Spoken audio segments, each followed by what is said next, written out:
Good evening, everyone. Thank you for joining us for our closed session. City Attorney Logue will make a closed session announcement, and then the City Council welcomes public comment on the item listed for closed session. City Attorney. Thank you. Good evening, everyone. There is one item on this evening's closed session agenda. Item 2.1 is a conference with legal counsel regarding existing litigation pursuant to Government Code Section 54956.9. The name of the case is Alice Acuno versus City of Mountain View, Santa Clara County Superior Court, case number 22 CV 405643. Thank you. Would any member of the public joining us, either virtually or in person, like to provide comment on the closed session item listed on tonight's agenda?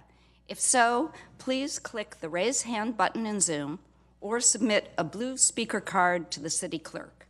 We'll take in-person speakers first, and each speaker will have 3 minutes. No, are there any? So there are no in-person speakers. We'll now take virtual speakers. And there are no virtual speakers either. So the council will now recess to the Plaza Conference Room for closed session and return to the council chambers at the close to continue the study session. Thank you.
Okay, good evening again, everyone.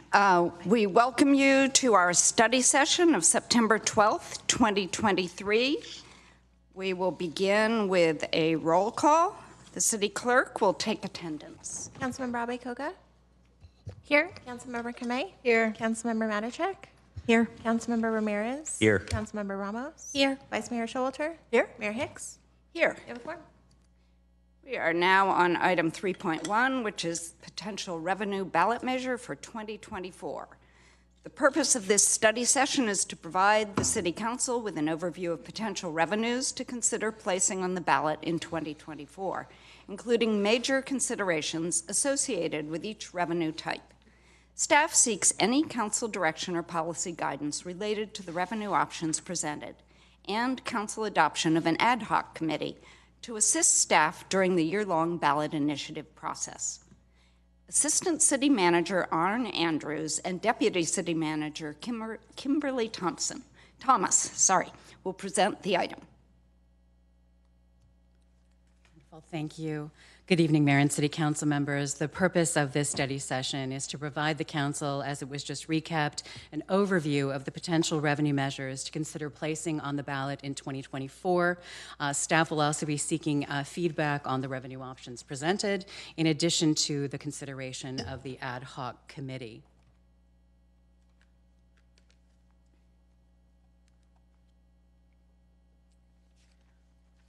The city is in a sound fiscal operating position with the operating budget and general operating fund forecast showing sufficient resources to maintain the Mountain View of today with existing services and programs. But building the Mountain View of tomorrow with bold initiatives and facilities that the city is advancing will require us to continue to enhance and diversify the city's revenue streams. This is necessary to maintain the ongoing fiscal stability, accomplish and address a variety of our unmet capital needs. At the June 13th, 2023 council meeting, the City Council approved a work plan for fiscal years 23-24 and 24-25, which included this item as a priority A work follow-up.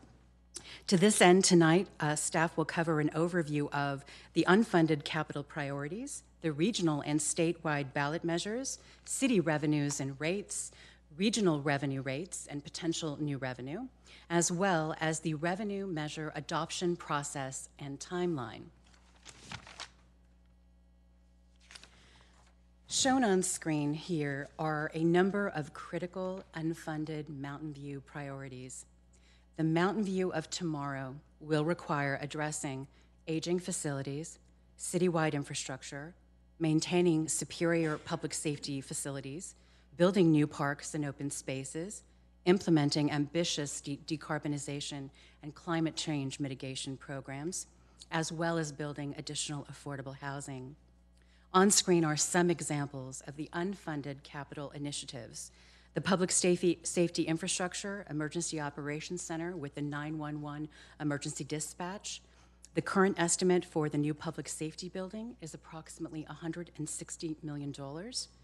Climate change and mitigation. In the coming year, the city will develop a decarbonization strategy to achieve significant emissions reductions by 2035, and the city's need in this space is more than $50 million. Parks and open space. The city currently has an open space goal to provide 3 acres of open space for every 1,000 residents. Based on current data, the city is expected to create an average of 1 to 2 parks per year through 2030. Fire stations, Fire Station 3 and 5, are in need of substantive rehabilitation with an estimated cost of $30 million. There are also major transportation-related infrastructure projects with unfunded needs up to $45 million. That's all in addition to the affordable housing pipeline, which has currently just under 1,700 units. This will double our housing supply in the coming years, and there is a current need here of approximately $50 million to fully fund this pipeline. I'm going to hand it over to Arn Andrews, our Assistant City Manager, for the next part of our presentation. Good evening, Mayor and City Council. So as Kimberly just described, the council and our community does have a bold vision for the future of Mountain View, which was going to require building to the additional base of revenues that we currently have. One of the first considerations that council will need to contemplate is if you do move forward with a revenue measure, what type of measure will you move forward with? There's really two constructs. One is what's referred to as a general tax measure, and the other one is referred to as a special tax measure. With a general tax, you can see on your screen, the use of the funds is unrestricted. And so what Kimberly described before, these funds could be used for any one of those purposes. One of the advantages of a general tax is also it only requires a simple majority at the ballot box, so what we refer to as a 50+1. If you were to consider a special tax, you have to be very specific in what you identify the use of those funds for, and it then does have a higher threshold of approval at the ballot box, a 2/3 approval. As you can see, as a governing body, there's also different thresholds for yourselves. One is a 2/3 for a general tax, and the other is a majority for a special tax if you are inclined to move forward. On the next slide, we'll start to see what this means at the ballot box throughout the state. So statewide ballot measures in 2022, you can see general tax measures out of 128, 102 of them passed in 2022, about an 80% passage rate. You can see as you move to the special tax, as we discussed, it's a higher threshold to meet. And you can see out of 53 measures in 2022, only 23 of those passed, or roughly 43%. And then if you look at data since 2001, it just confirms what we're seeing happened in 2022, which is on average since 2001, 76% of general tax measures have passed, and about 49 or less than 50% of special tax measures have passed. If we move on to the next slide, we started to look regionally, what does this mean in our area? And then we started to look at it as it relates to the types of revenue types that you could consider putting on the ballot. And so for fiscal 20, 21, and 22, for those 3 ballot years, there were a total of 30 measures, 25 of them passing and 5 failing. And as we start to look at passage rates per the actual revenue type, you can see at the top is a transient occupancy tax. There were 9 total measures with only 1 fail. It's interesting to note that that 1 fail was actually East Palo Alto, and they put it on the ballot as a special tax earmarked for affordable housing. You can see that all of them passed at about a 72% passage rate. As we start to move down the list, business license tax, 5 total, 0 fails, 64%. Sales tax, 5 total, 0 fails, 61%. Property transfer measures, 5 total, 1 fail at 60%. Parcel tax, 3 total, 2 fails at 60%. And then utility user tax, 3 total, 1 fail at 54%. One of the things this slide is telling us is that the closer you get to an individual voter, the lower the passage rate is. So if you start at TOT, we'll see in a few slides later that is typically paid by folks who are just visitors to hotels. And as you start to move down the list, whether it's a property transfer where now you're actually touching the individual directly in their property, or parcel tax, you start to see how these passage rates diminish. One of the interesting things as we started doing our due diligence for this study session was seeing how conservative Mountain View has been literally over the decades in bringing revenue measures forward. You can see that you've come forward 4 times for revenue measures in the last 50 years. Starting in 1973, the city adopted a property transfer tax at $1.65 for each 500. As a charter city, you were entitled to go above the minimum rate, which is basically $1.10 per 1,000. So we currently have $3.30 per 1,000. In 1991, this is the last time voters considered a TOT, and they actually moved forward with increasing it from 8% to 10%. In 2010, voters approved a modernization of our utility user tax, basically expanding the definition, but keeping the rate at 3%, but it added a lot of new technologies and telephony that weren't in the current descriptions. And then in 2018, as most of you are probably aware, voters did approve the business license tax that was put on the ballot as a per head tax. And that same year, there was a cannabis business tax. We don't really go into much depth on that because there's been no revenue collected to date on that measure. So moving forward and starting to look at how we compare in the region compared to some of our peers, if you look at the property transfer tax, as I mentioned earlier, as a charter city, we were allowed to increase it, and that did occur in the 1970s to the $330 per thousand rate. You can see that's similar to Palo Alto, that has also, as a charter city, done the same. And then in San Jose, they took a different approach and they moved to a tiered system. And you can see as the increase in value of a transfer goes up, they've adopted a higher tier rate with a top rate of $19.40 per thousand for any transfer over 10 million. When we start to look at how we compare on TOT, you can see here in Santa Clara County, Palo Alto has the highest rate at 15.5%. You see clustering around 14%. You see more clustering around 10%. And then clearly on TOT, not having addressed it in 30 years, you can see that we're near the bottom at about 10%, along with Saratoga and then Gilroy at 9%.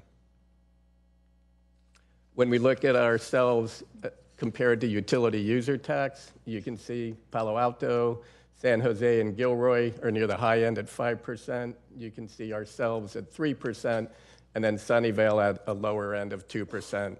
Any of the cities in our county that aren't listed here, it's because they have never adopted a UUT. When you look at us compared to a regional sales tax, you can see that the county rate is 9 1/8, and we are at the county rate of 9 1/8. There are only 4 communities in the county that have moved forward with increasing and getting a local district sales tax: San Jose, Milpitas, Campbell, and Los Gatos. I led the effort in Los Gatos. They opted to move for an 1/8, so they're at 9 1/4, and you can see the other jurisdictions of Campbell, Milpitas, and San Jose are at 9 3/8. One of the things to understand when we talk about sales tax is in the state there's a jurisdictional cap of 2%, which means cumulatively you can't go above that. Currently, other agencies have taken up 1 3/4 of that, and so if you were to contemplate a sales tax, you would only be talking about potential quarter increase to the 9 3/8 like the other jurisdictions. So we start putting all of this together to try and give the council some ideas of what they might consider based on the taxes we discussed to date, the types, and what that could mean moving forward in increments. And so as we discussed, if you look at TOT, we're currently at 10%. Who are we going to impact if we were to consider that? Hotel guests. And for each 1% increase, it yields approximately almost $1 million in additional revenue, so $950,000. And so for illustrative purposes, if you were to increase it 5% to the 15%, that would yield almost $5 million in additional revenue, or 4 3/4. Sales tax, we discussed that we're at 9 1/8. We discussed that that could only be moved a quarter. It impacts any purchaser of goods and services, whether that's residents, visitors, or businesses. For each 1/8 increment, that would add about $2.2 million in additional revenue. And so if council were to contemplate the full quarter going to 9 3/8, it would be approximately $4.5 million in additional revenue. Property transfer, as we discussed, as a charter city, it is within your purview if you wanted to move forward with trying to increase the rate from the current $330 per thousand. Typically, it's the home seller that pays that during a transaction. And for each $1.10, if you were to think about it in terms of those increments, about another $1.3 million in additional revenue. And so that would move us to a rate of $440 per thousand, and that would increase it by about $1.3 million. We thought it would be an interesting educational exercise to look at San Jose's tiered system, take our own data for the prior year, put it into that tiered system to see what that would yield. You can see that that exercise yielded about $2.9 million in additional revenue, but it's important to note that last year, FASD did notice a significant decline in that revenue source, almost half, and that's probably the impact of a 7% mortgage rate starting to lower transactions in our area. If we were to look at UUT, as we mentioned, we're currently at 3%. The folks that are impacted by this are the folks that receive telecom, electricity, and gas ratepayers. If you were to consider a 1% increase, it would yield about $2.7 million. So as we noticed, currently in our region, the highest is about 5%. So if you considered a 2% increase, that would yield about $5.4 million additional dollars. And so these are just some examples and scenarios. These are not staff recommendations in terms of the rate options. It was just trying to give council some understanding of what could be possible in terms of additional revenue. And Kimberly's going to start to walk us through what it will require of staff moving forward if you are interested in continuing to move forward with a revenue measure. Thank you so much. Generally, it's recommended to allow 12 to 18 months to have a dialogue with the community about the need for new revenues and to fully prepare for the ballot measure. Staff has developed a work plan which accommodates placing a measure on the ballot for November 2024 election.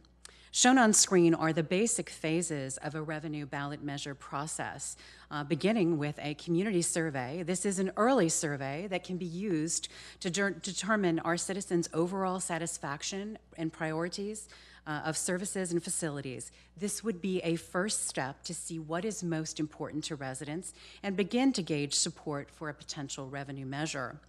Public outreach and information would then be begun, and after that survey, depending upon the levels of support, additional public outreach would continue, in addition to potential additional council study sessions, ad hoc meetings, community forums, use of all of our communication channels to engage with the community about a potential measure, and then a final decision would be made on whether we would do a measure.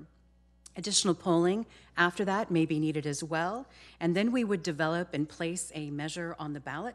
This process of writing the ballot question is very detailed, and a full text of the measure would be conducted with final approval by the City Council for placement on the ballot.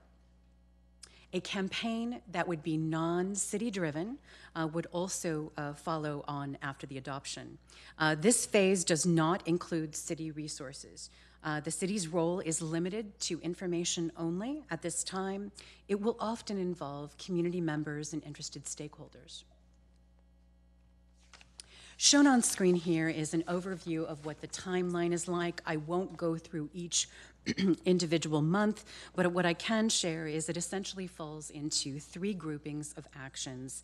One is the phase that we are in right now through the end of this year, which includes our analysis of options, polling, engagement of a potential ad hoc committee. Then we shift into phase two, which is early into 2024, when the council would provide direction on whether to pursue a measure, potential additional ballot language would be drafted, as well as a potential additional polling as needed. Phase three, which is crucial to meet some registrar of voters deadlines, would occur prior to the council break in the summer period of 2024. Shown on screen are the council questions we are seeking feedback on this evening. First is, does the council approve exploring the feasibility of a 2024 revenue measure and creating an ad hoc committee? As noted, staff does recommend an ad hoc committee would be the most effective and efficient way to gain council input during the development of a survey and the polling process, as well as other aspects of the revenue measure process. Question two is, does the council concur with polling on a general tax only? As discussed earlier, a general tax measure does have higher ballot success rates and provides greater latitude to address a multitude of city fiscal needs. Question three, what specific revenue increase is the council interested in pursuing based upon the information provided tonight? This concludes staff's report.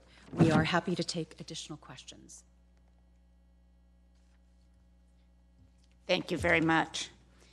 So at this point, this is the point for staff, for members of the public joining us either virtually or in person to provide comment on this item. So if you'd like to do that, please click the raise hand button in Zoom or submit a blue speaker card to the city clerk if you have not already. We will take in-person speakers first. Do we have it? We do not have any. So I do see members of the public. This is the time you should raise your hand if you have any comments on this item. And I don't see any comments there either. So the council will now discuss and provide feedback on the three questions. Can you put those questions back up on our screen? I'm not going to read them all. So on the three questions on the screen, and I will first take council questions on this item. Are there council members with questions? I know there were a lot of questions asked in written form. Councilmember Matichak. Thank you. Just one quick one. Fire Station 5, that's our newest fire station. So I assume what needs to be done, if I recall correctly, is that needs to be expanded? Is that? We were referring to 3 and 4, which are the fire stations that are 51 and 61 years old. Thank you, because I was thinking that was sort of my follow-on question. Fire Station 4. Okay, thank you. Vice Mayor. Yes, I have 3 questions. One, generally, how does the TOT vary per year? Because I know it's not static, and particularly that was in the report.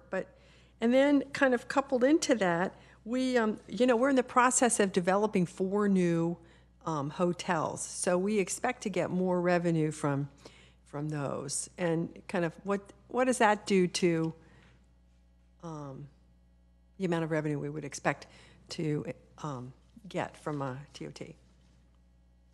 Thank you for the question, Council Member. So as you mentioned, in the staff report, we did provide a history of revenues. Unfortunately, that history also coincides with COVID, where we saw a lot of variability and volatility in our revenues. And so TOT, if you were to probably try and give an estimate of what the average was and trying to kind of mitigate against that impact of COVID, it rebounded recently to almost $9 million. And if you look at 2018, 2019, $10 million prior to COVID.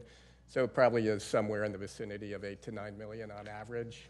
When we were looking up the question that did address the amount of hotel rooms in the pipeline, in addition to the existing hotel rooms, and if you give me 1 second, I will find it. Thank you. But basically, we currently have approximately 1,800 hotel rooms currently. So if you look at that amount of hotel rooms relative to the revenue, and then FASD was kind enough to run a scenario where for the new hotel rooms, which are almost an additional 1,000 of those 4 projects that are in the Q&A, at $250 per night and a 50% occupancy rate, once again, just using a scenario of 15%, it would generate approximately another $6.8 million in additional revenues. Okay, thank you. And then my third question is, well, I think that's all. Thank you. Okay, other council members? Other questions? This is the last call. I have to say there was a robust list of questions in written form, so members of the public who are curious about what council members might have thought about this can refer to that. So that said, I will now take comments from council members regarding the answers to the 3 questions. We will also be talking about an ad hoc committee to handle this issue further, but I'm going to keep that for after we answer these 3 questions. And I'll just, while council members are getting ready to press their buttons and give their comments, I'll just preface the comments by saying that I'm really glad we're paying attention to this issue. Although staff said the city has been conservative in terms of moving forward on this. Another way of putting it is that we really haven't grappled with this issue very much over the past, say, 20, 30 decades, 2 or 3 decades, not 20 or 30 decades, while we've been growing tremendously. And there's a lot of talk from members of the public about needing to supply various kinds of infrastructure and services to meet the needs of that growth. And that, I think, that's my preface on why we're doing this, and it is extremely important to me. So with that, I have a comment from the Vice Mayor, and I'll take your answers to the 3 questions, and then we'll review them and see at the end whether we all agree. First, I'd like to compliment the staff on this report, and particularly this presentation. I love the graphs and how you have benchmarked with neighboring communities, how other people are doing it. I think that's always really important to know. So thank you for doing that, and thank you for the graphs, especially the one that shows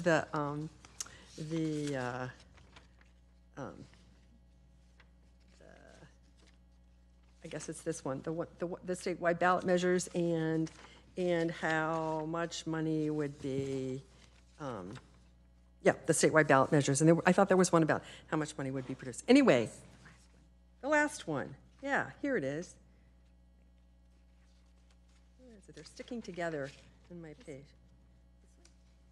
Yeah, yeah, how much we would get. That's really, really helpful. And the scenarios, especially the scenarios that tell us enough about what's in it, so we could try, okay, well, if you want to jiggle the amounts around, what would that mean? And, we could do that arithmetic ourselves with the information you gave us. So I appreciated that. Okay, that said, I really am interested in going forward with a committee. I think that's a great idea. And I'm interested in the tax that just takes the 50% plus one. That's very important. And then of the ones that were suggested, there's two that really appeal to me. One is the transit occupancy tax, and I'm not so sure. I think going up to 15 is good, but certainly we can edge up closer to that. I think sales taxes are regressive, and that is against our goal to be a community for everyone. So I'm not for that. And then the property transfer, again, I don't think that gets us that much money. But the one I think we want to do some more research on, really, is the UUT tax. And that's because I think that this could also be used as a way to incentivize electrification of buildings. And that is in support of our, our sustainability goals. So I would like to see some research done on that. And is that all the questions? I think that's all the questions. Yes. Thank you. All the questions. Thank you. Councilmember Abbott-Koga. Thank you, Mayor, and thank you, staff, for all of the research done. Probably no surprise where I land. I've been saying this for at least 2 years now, that we should have gone out for a sales revenue measure this past 2022 cycle. It was up on our docket as a work plan item, and then it got derailed. So, if anything, I just regret that we lost 2 years of potential revenue generation. And but that's it. And my concern, frankly, is that 2024, from what I'm hearing, is going to potentially be a crowded ballot measure with a potential regional housing bond measure. The county is talking about potential sales tax measure. So that's my concern, is that, what will pass, what will be the most likely to pass in that scenario. And I have to say that I've seen polling on some of these other measures, and it's not very positive, to be frank. So there is some concern, but I think with the general tax revenue at 50% plus, that's more likely to be successful. So I would support that. I support, obviously, moving forward with the feasibility of a revenue measure. And then in terms of the type, I supported, and I continue to support the TOT tax. And we had actually looked at all this when we were doing the UUT tax increase expansion in 2010. So I knew what the rates were. I knew that our city's hotel rates were the lowest in the area. And so we've been losing that market share, frankly, of revenue. So I think it makes sense for us to increase it. Again, I agree. I don't know if we want to go all the way up to Palo Alto's rate, but something in the 14 to 15% rate seems reasonable. And then the reason why I would not support UUT is, as much as I appreciate the Vice Mayor's comments about electrification, I know there was a question response about parsing out. I think my concern is electricity. I hear a lot of folks complaining that electricity rates are going up, and I don't want to do anything to, frankly, make it too expensive. So the UUT would cover electricity rates, I believe, and so I don't really want to do anything to increase or potentially increase electricity rates at this time when I hear a lot of consternation about that. So I think the TOT, frankly, is the most likely to succeed, and that's where I would land on the type. But will you explore, I guess you'll just explore whatever we decide we ask you to explore? Is that what, are you asking us to pick one, or does it matter? No, the point of this question this evening is to kind of get a straw poll of council, because we will be bringing the pollster consultant on board soon, and we want to give them a first pass of our council's impressions as we onboard them and start developing the survey. So it's helpful to know, even though this is not definitive tonight, this is our first real conversation heading into the process, but I think it will be helpful for the pollster to have at least a first impression. Okay. Okay, so thank you for that clarification. So yeah, so I would look at the TOT. I think simplicity is going to be important, and the likelihood of passage. And so I think the TOT is going to be that. So that's what I will support. Thank you. So just two items of clarification. Just so that I fully understood the answer to Councilmember Apikoko's question, you're looking for, you've listed a plethora of possible taxes, and you're looking for us to pick one or several that will be explored, and the ones that we don't pick will not be explored. I just want to make sure that I've fully understood. Once we engage the pollster, they might advise us to add more that maybe the council hasn't inquired about. But if there are ones that the council absolutely has no interest in, I think that'll be good for them to know as they start developing the instrument. But tonight is really just starting to get a sense of where the council's gravitating, as opposed to having to pick definitively tonight. Because we could go out and poll the community, and it is true, it hasn't been polled since 2018, and we're not the only jurisdiction out there who is going to be doing revenue measures or has done them since 2018. And so it'll be interesting to get that information back from the polling and then come back to council with the help of the ad hoc committee, because some of that information might change what's being discussed here tonight in terms of potential preferences or potential inclinations, or it could solidify potential preferences and inclinations. So this is really our first pass at where we feel our council would like staff to focus as we discuss with the consultant, but we're not necessarily picking anything definitively tonight. Okay, thank you. That's a good clarification for me. And then I heard the Vice Mayor feeling misunderstood just a minute or so. Yeah, I wanted to make a clarification. I agree with you wholeheartedly. We don't want to raise electricity rates. And I would only be interested in the UUT increase if we could raise the gas rate and maybe even lower the electricity rate. So that's what I would like to have investigated. Something that would provide incentive for electrification, not make electricity more expensive. So I just wanted to clarify that. Okay, now Councilmember Ramirez. Thank you, Mayor. Maybe a quick question for staff first. We were provided briefings in advance of the meeting, and you had shared a soft target for revenue generation, and that might be helpful for us to think about as we make this decision. Can you share with us what that soft target was, roughly?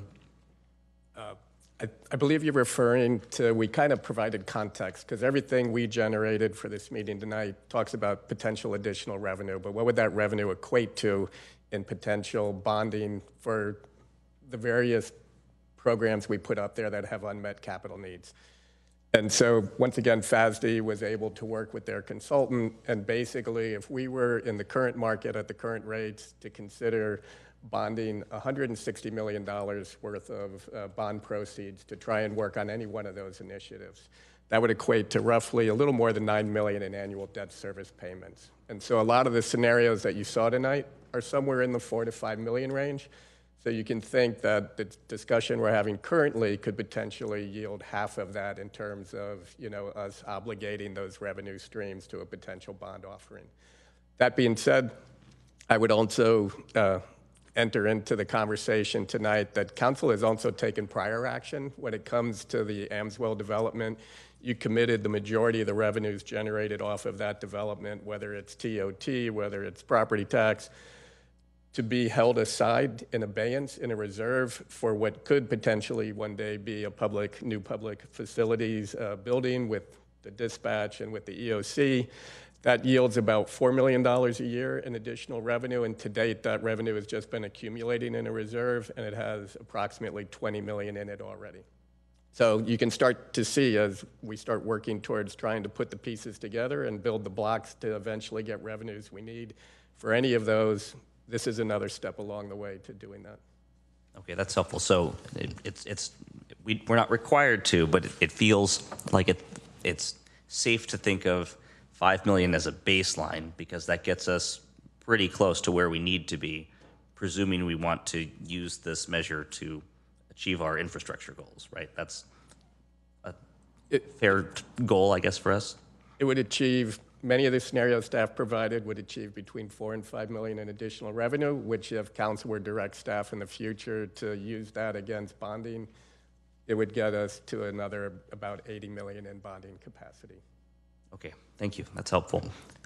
So my answers are not going to be substantially different. Question 1, yes. And then question 2, yes.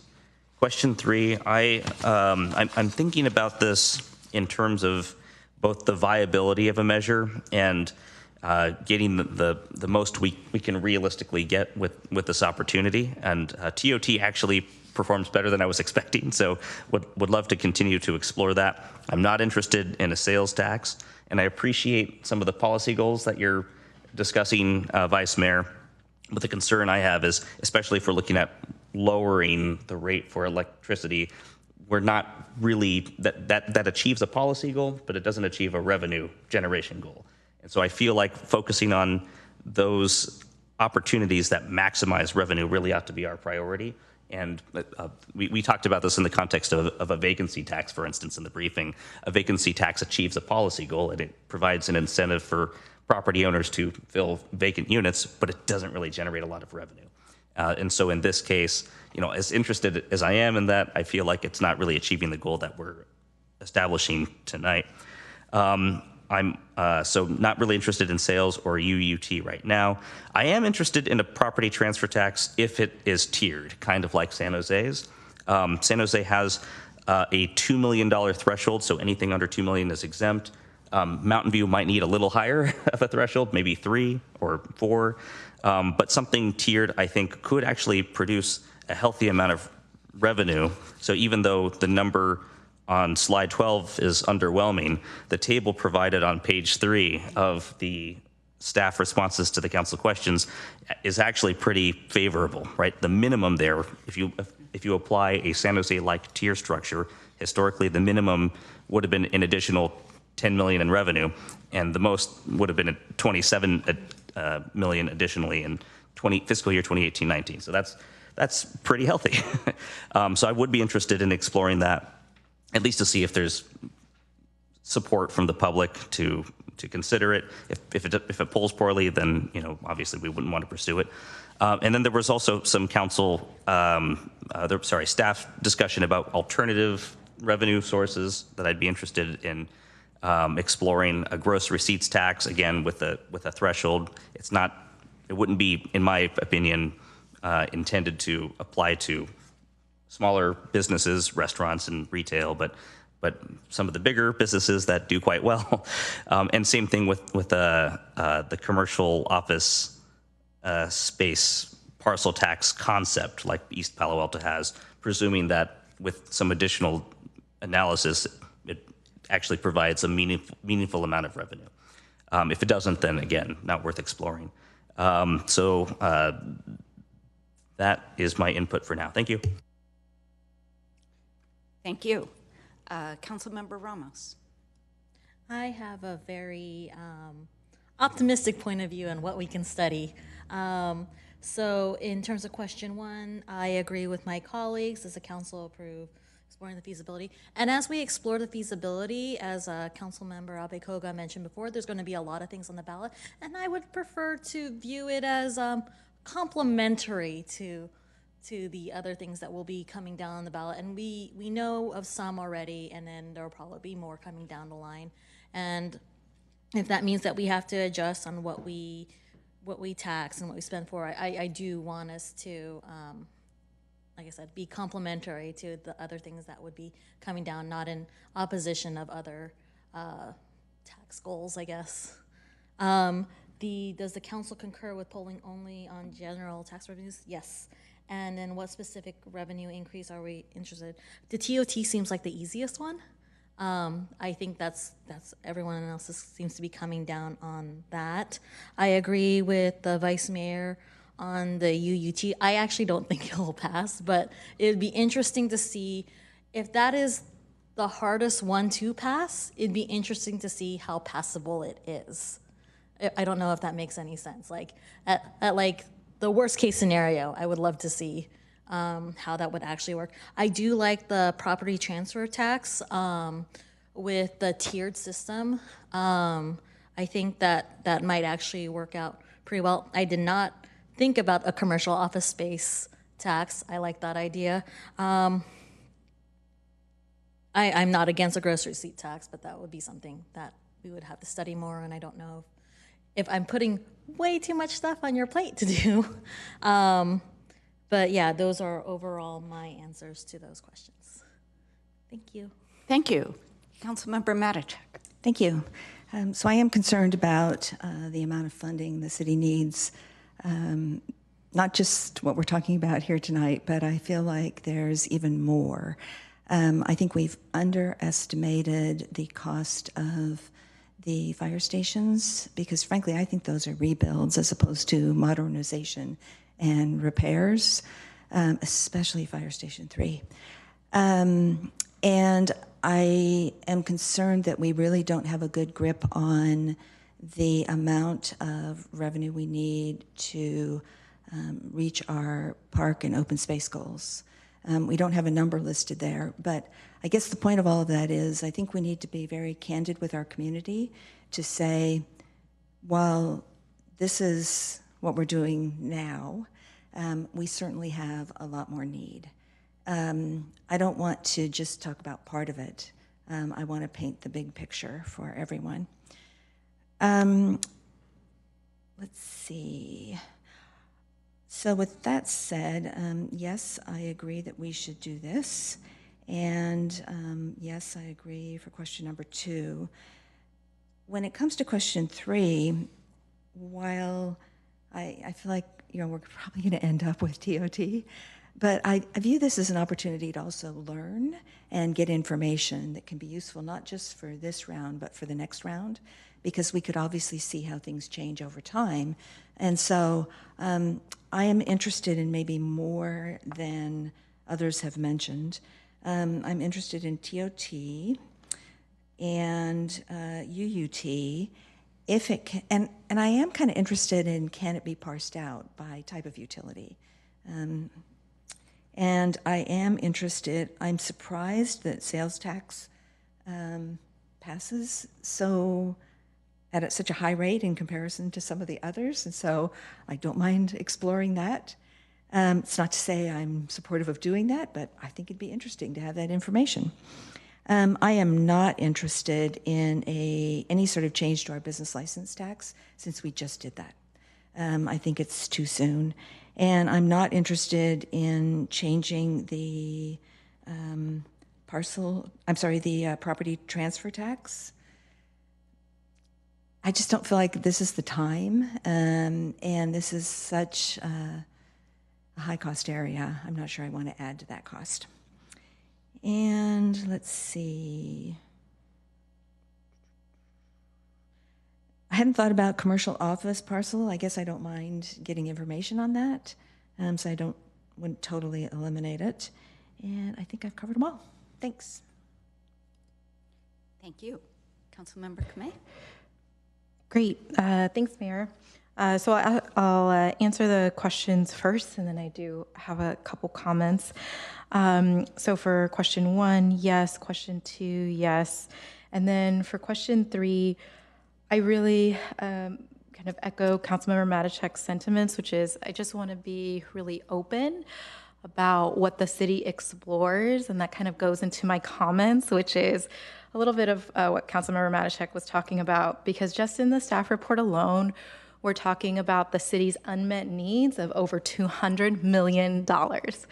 And so that, for me, causes me great pause and concern on how we meet those needs, and that's not even including our parks and open space. And so I did share with staff during my council briefing, I'm hoping, and the Vice Mayor was very supportive of this, a graph of just what our needs are and calculating the total. Because prior to going out for polling, I do feel the city really truly needs to communicate the depth of the need that our community has for the high quality services that we do provide. And all of that costs a lot of money. And I think that the narrative of how we share this with our community is important. And something that was also just mentioned was that we'll likely have to do multiple rounds and have creative solutions on how we are adding all of our funding together. So while I think it's been wonderful that council has already kind of pre-allocated funding for the public facilities building, that's just one of 6 to 7 unmet needs that were listed tonight. So I think some sort of graph of that sort would be great to come back to council for October 2023, when the ad hoc committee meets.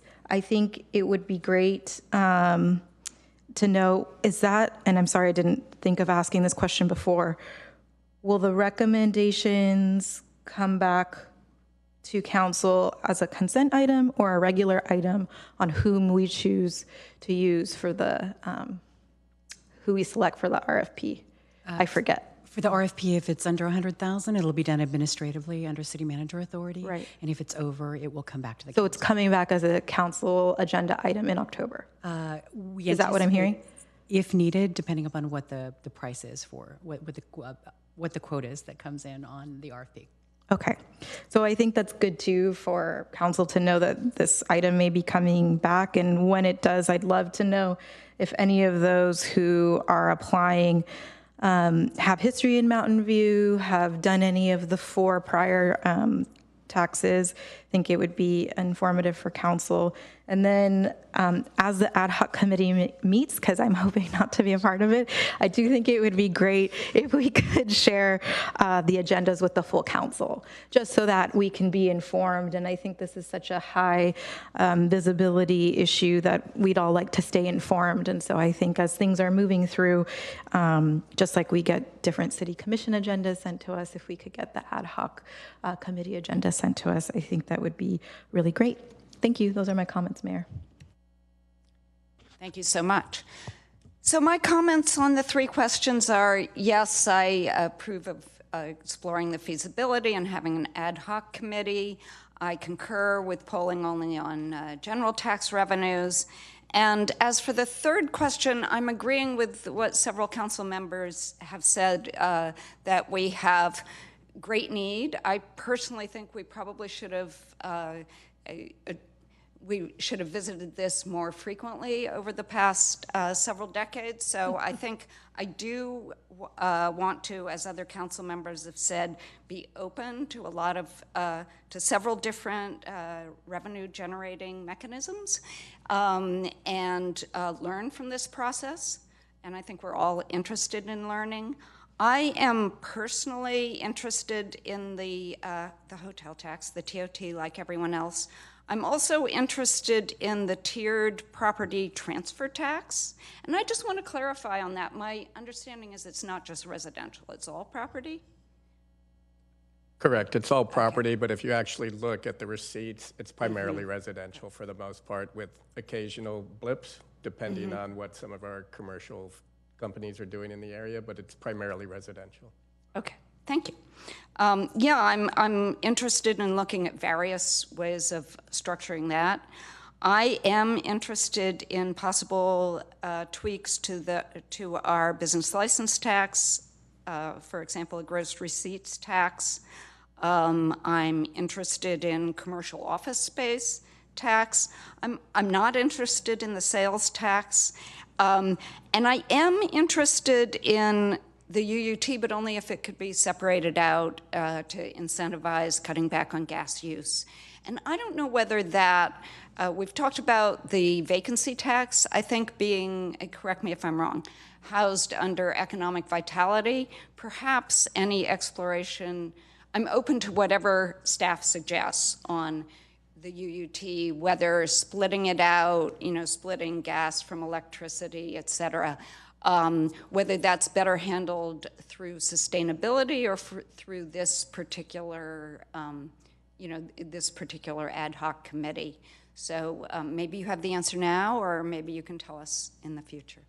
The questions that were brought up related to UUT in the context of trying to use it as a policy tool spurred both our sustainability director and our public works director to come and speak with me, so that probably would be an appropriate conversation for them and probably housed within those departments. But with everything, we'll confer with our city manager and see what our direction is. Okay. So you said the purpose of this was to take the temperature of council. We've done that. I'm wondering whether, as you said, we're not picking one or two, we're exploring a number. Do you want me to take a poll, or is what we've said enough information for the first round and for the ad hoc committee, which I will talk about in a moment, to take over? Thank you, Mayor. I think the feedback we got so far is exactly what we were looking for, because as staff mentioned, we're not trying to settle this definitively tonight. We're trying to first hear our council, take that information to the pollster we bring on board, then see what our community has to say, and then take what our community has said, see if we can wet it with what our council thinks, and ultimately get ballot language that is fair and transparent and open to success. At the end of the day, if we move forward with a ballot measure, staff wants our council to be successful. We want our community to be successful. We do have needs, and we do need the revenue. And so it's important that we all move forward in a transparent manner, make sure that we build credibility with our community, because if you were to ask staff, we concur, we will probably need to be at this again. Okay, good, because I don't really want to take a straw poll on 6 different items. The other things that I heard coming out of this are wanting a graph of what our needs are, and also sharing the ad hoc committee, which I'll talk about in a moment, agenda with council as it progresses. And City Manager, you have a comment? Yes, thank you, Mayor. So I just wanted to say that generally when polling firms work with agencies, we wouldn't typically likely poll on every single possible tax. So what the ad hoc committee will do is narrow it down. So you wouldn't want to appear to be bombarding voters with all of the potential tax measures, because that could skew the results. So what the ad hoc committee will do, I believe, is take this feedback, we'll work with the polling firm, and then see what would make sense for polling. So we would not be polling on 4 or 5 different things. We really would need to narrow it down, but it doesn't have to just be one thing. So I just wanted to clarify that. Okay, good. And I imagine, you can correct me if I'm wrong, that we will be visiting this several times at the council level. And of course, we can put it on our to-do list for the future as well. Okay, so the remaining question is the ad hoc committee. People have supported having an ad hoc committee. I have heard that some members of the finance committee are interested, but could I have any volunteers? Are there any volunteers for this particular committee? I see 2 volunteers.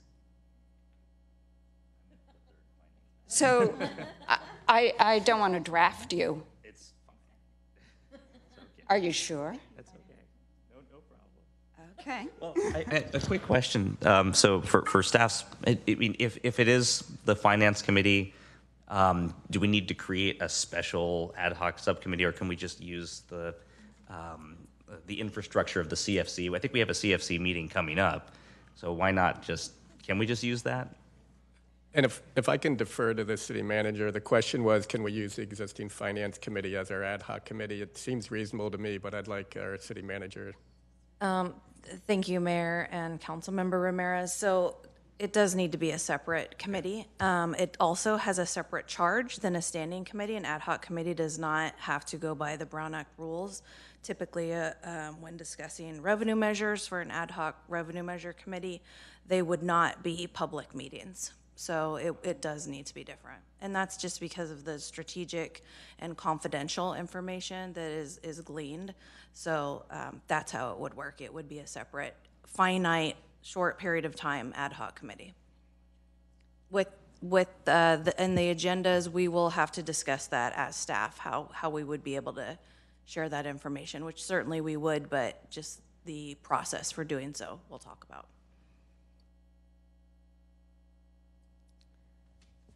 So I'm hearing an ad hoc committee with members, Councilmember Ramirez, Councilmember Matichak, and Councilmember Ramos. All those who agree, raise their hands. Okay, it's unanimous and it's settled. Does staff have anything else that they want to summarize from this meeting beyond what I've summarized so far?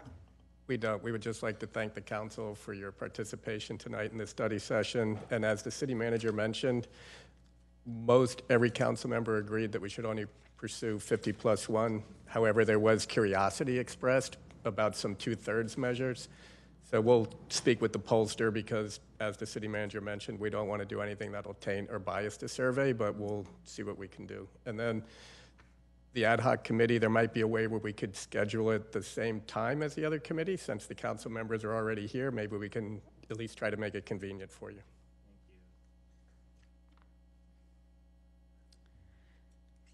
Okay, if there are no further comments, the study session is closed, and we will be back at 6:30 for our regular session. We'll see you then.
¿Me escuchabas allá?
Good evening, everyone.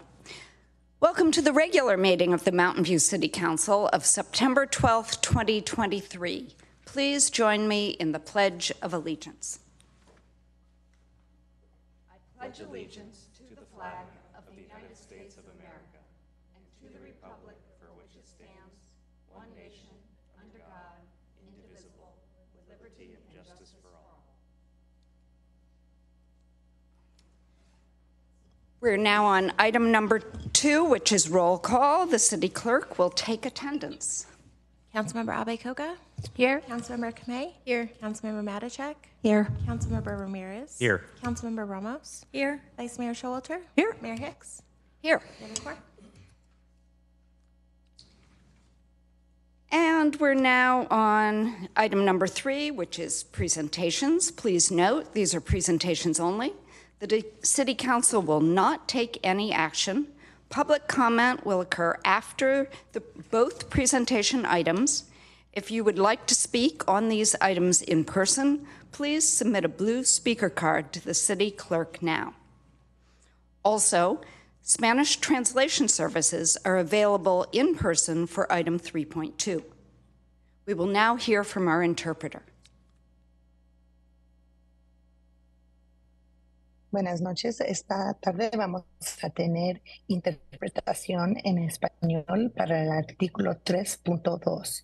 Si es que ocupan interpretación, por favor vayan al icono con el globo y seleccionen interpretación y seleccionen el idioma español. Thank you. We are now happy to be joined by Greg Unangst, President of Friends of the Stevens Creek Trail, to accept a proclamation for the Friends of Stevens Creek Trail's 30th anniversary. Mr. Unangst, will you please join me at the lectern?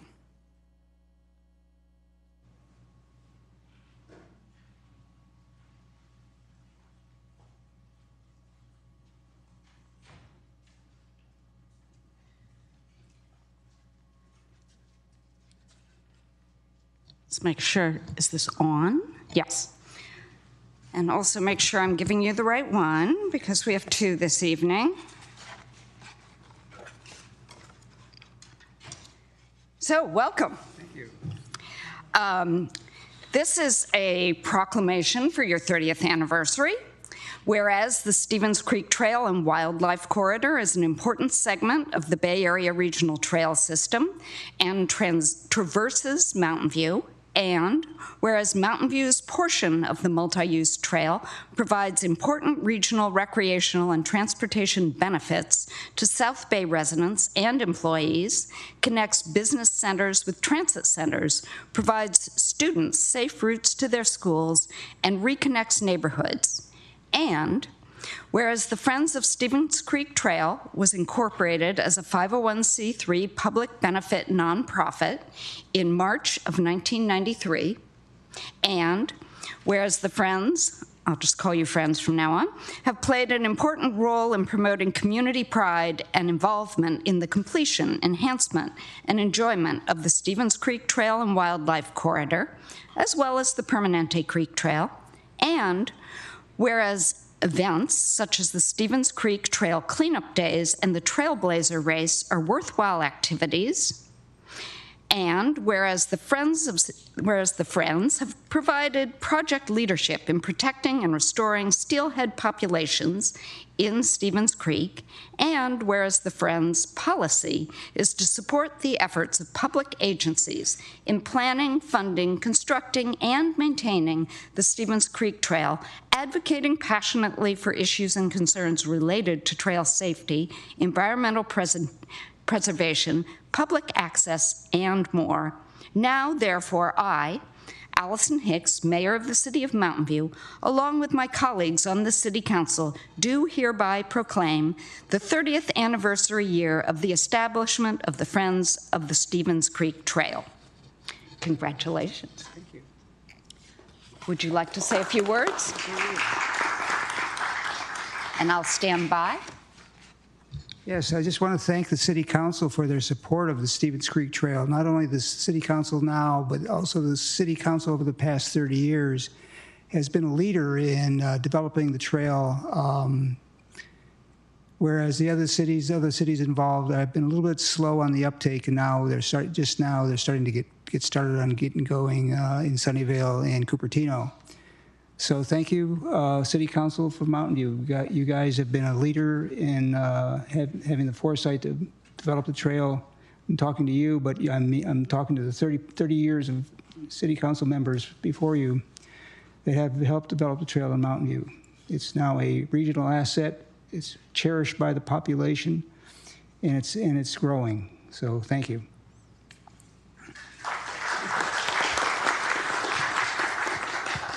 Thank you, Greg. I walk it and ride it all the time and can't wait until it goes all around the bay. Next, we have, let me turn the page.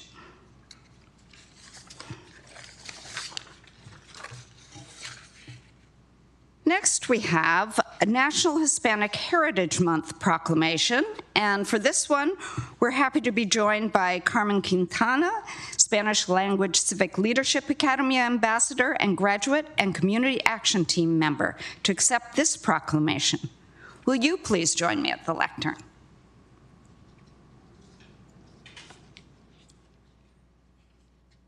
Hi, congratulations.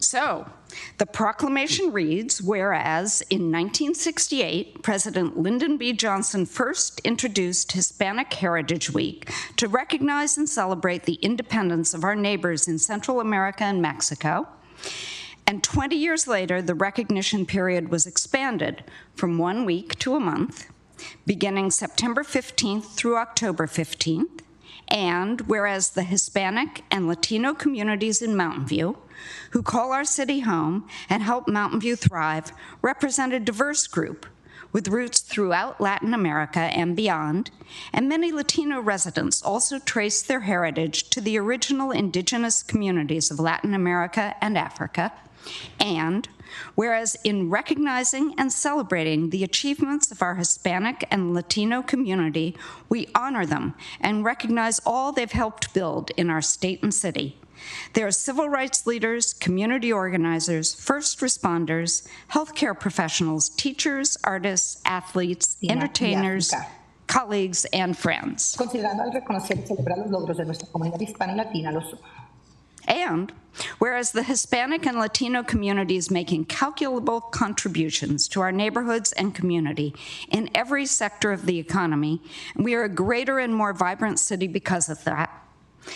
Now, therefore, I, Allison Hicks, Mayor of the City of Mountain View, along with my colleagues on the City Council, do hereby proclaim September 15 through October 15 as National Hispanic Heritage Month in the City of Mountain View. Carmen, here's the proclamation. Thank you so much. And would you like to say a few words? Yes, please. Go right ahead. Thank you. Good evening. My name is Carmen Quintana. I am Peruvian. It's an honor for me to accept the 2023 National Hispanic Heritage Month proclamation, September 12th, in person in Mountain View City Hall. I'm very grateful to live in this city 21 years and contribute to the Hispanic community leadership. Thank you, Mayor Allison Hicks, and City Councils and city members for giving me this proclamation on behalf of the Latino people. Thank you, Nancy Ducos, for a great opportunity to be here today and realize one of my dreams. Thank you, my mama, for being here, one of my group community action team, Maura Garduza, and other people do it in Zoom too. Thank you.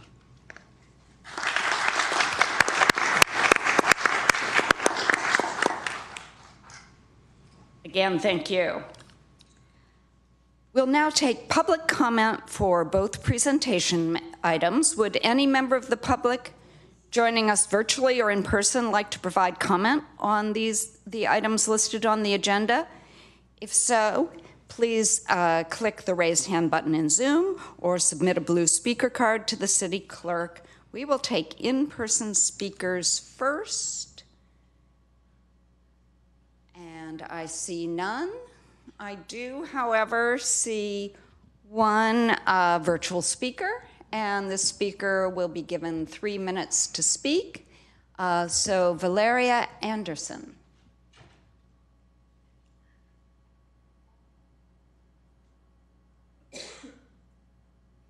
Hi, good evening. Thank you so much. My name is Valeria Anderson, my aunt Carmen Quintana. I just want to say thank you to the mayors, thank you to the council for the recognition and giving her this award. She works tirelessly and effortlessly to help the community out. As she said, we are from Peru. We like helping our communities out. And like I said once more, thank you so much for giving her this privilege.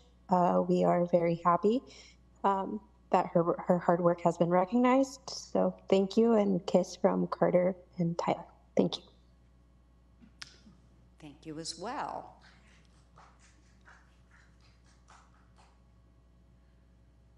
So seeing no more speakers in person or virtually, do any city council members wish to make comments?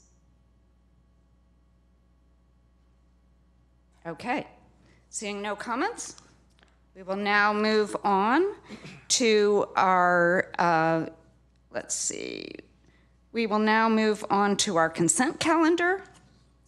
Consent calendar, I want you to note that consent calendar item 4.5 regarding acceptance of 2020 and 2021 community greenhouse gas emission inventories is being pulled from the agenda. The City Council took action on this item at the June 27, 2023 council meeting, and it was placed on this agenda by mistake. So the remaining consent calendar items will be approved by one motion unless any member of the council wishes to remove an item for discussion. If you'd like to speak on these items or the next item, which is general oral communications, that would be communications on non-agendized items, in person, please submit a blue speaker card to the city clerk now. Councilmember Kamei, do you have an announcement to make?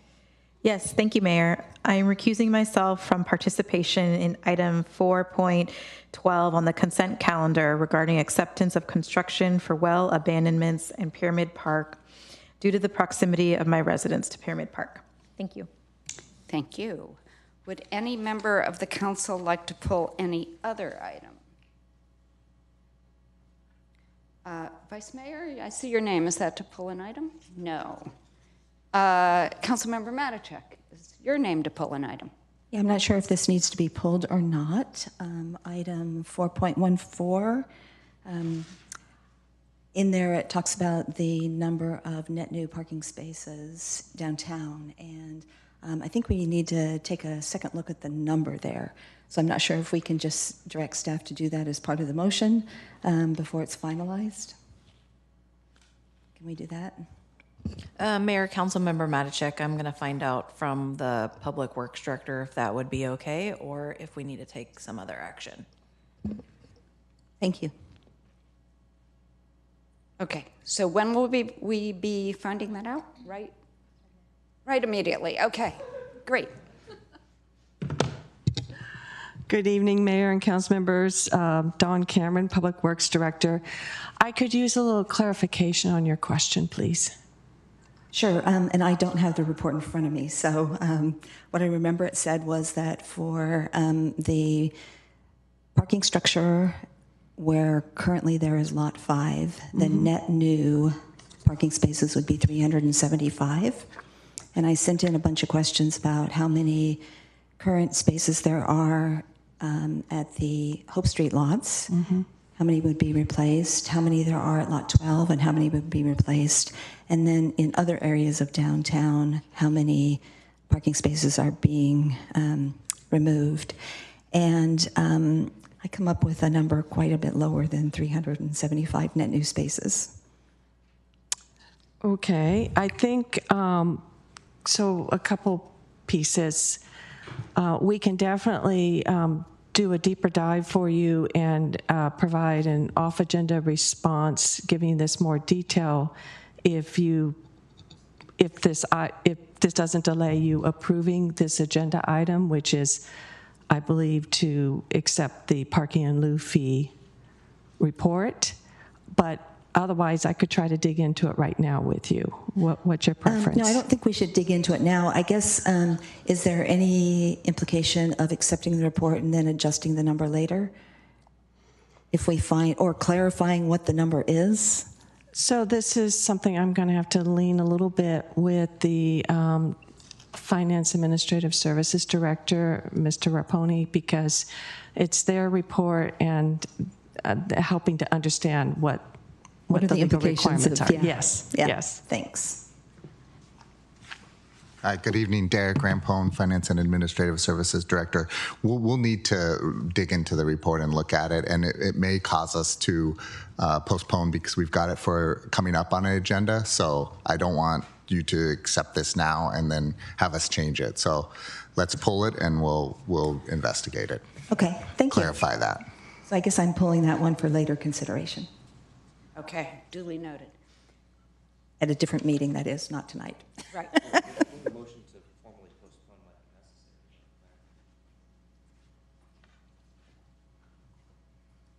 Yeah, I think it probably would be best just to make a motion to formally postpone that item and for the record.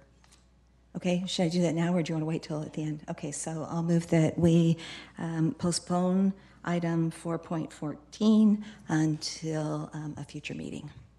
Thank you. Okay. So we have a motion and a second, but they're not showing up on the... We can just do all in favor. Okay. Okay. All those in favor, please raise your hands. Passes unanimously. And Vice Mayor, do you have a comment? Yes, I wanted to make some comments, not pull things, but make some comments about what's on the consent calendar. So this would be a good time, right? Sure. Yeah. You know, right before we have our summer break and right after our summer break, we always have just a tremendous number of items on the consent calendar. Tonight we have 17, I believe. And that doesn't mean that these items aren't important. It just means that the staff doesn't think that they're controversial. But I want to bring a few of them to your attention because I think that it's important to understand the work that we're doing. This is particularly related to our climate change protection efforts. This summer, you know, we've all heard just incredible news about horrific stories about climate change. And but there hasn't been much coverage about all the work that's being done to mitigate and adapt for climate change. And Mountain View is actually working very hard on this. So I wanted to bring a couple things to everyone's attention. One, 4.5, which we passed at June 27th, the final 2020 greenhouse gas inventory.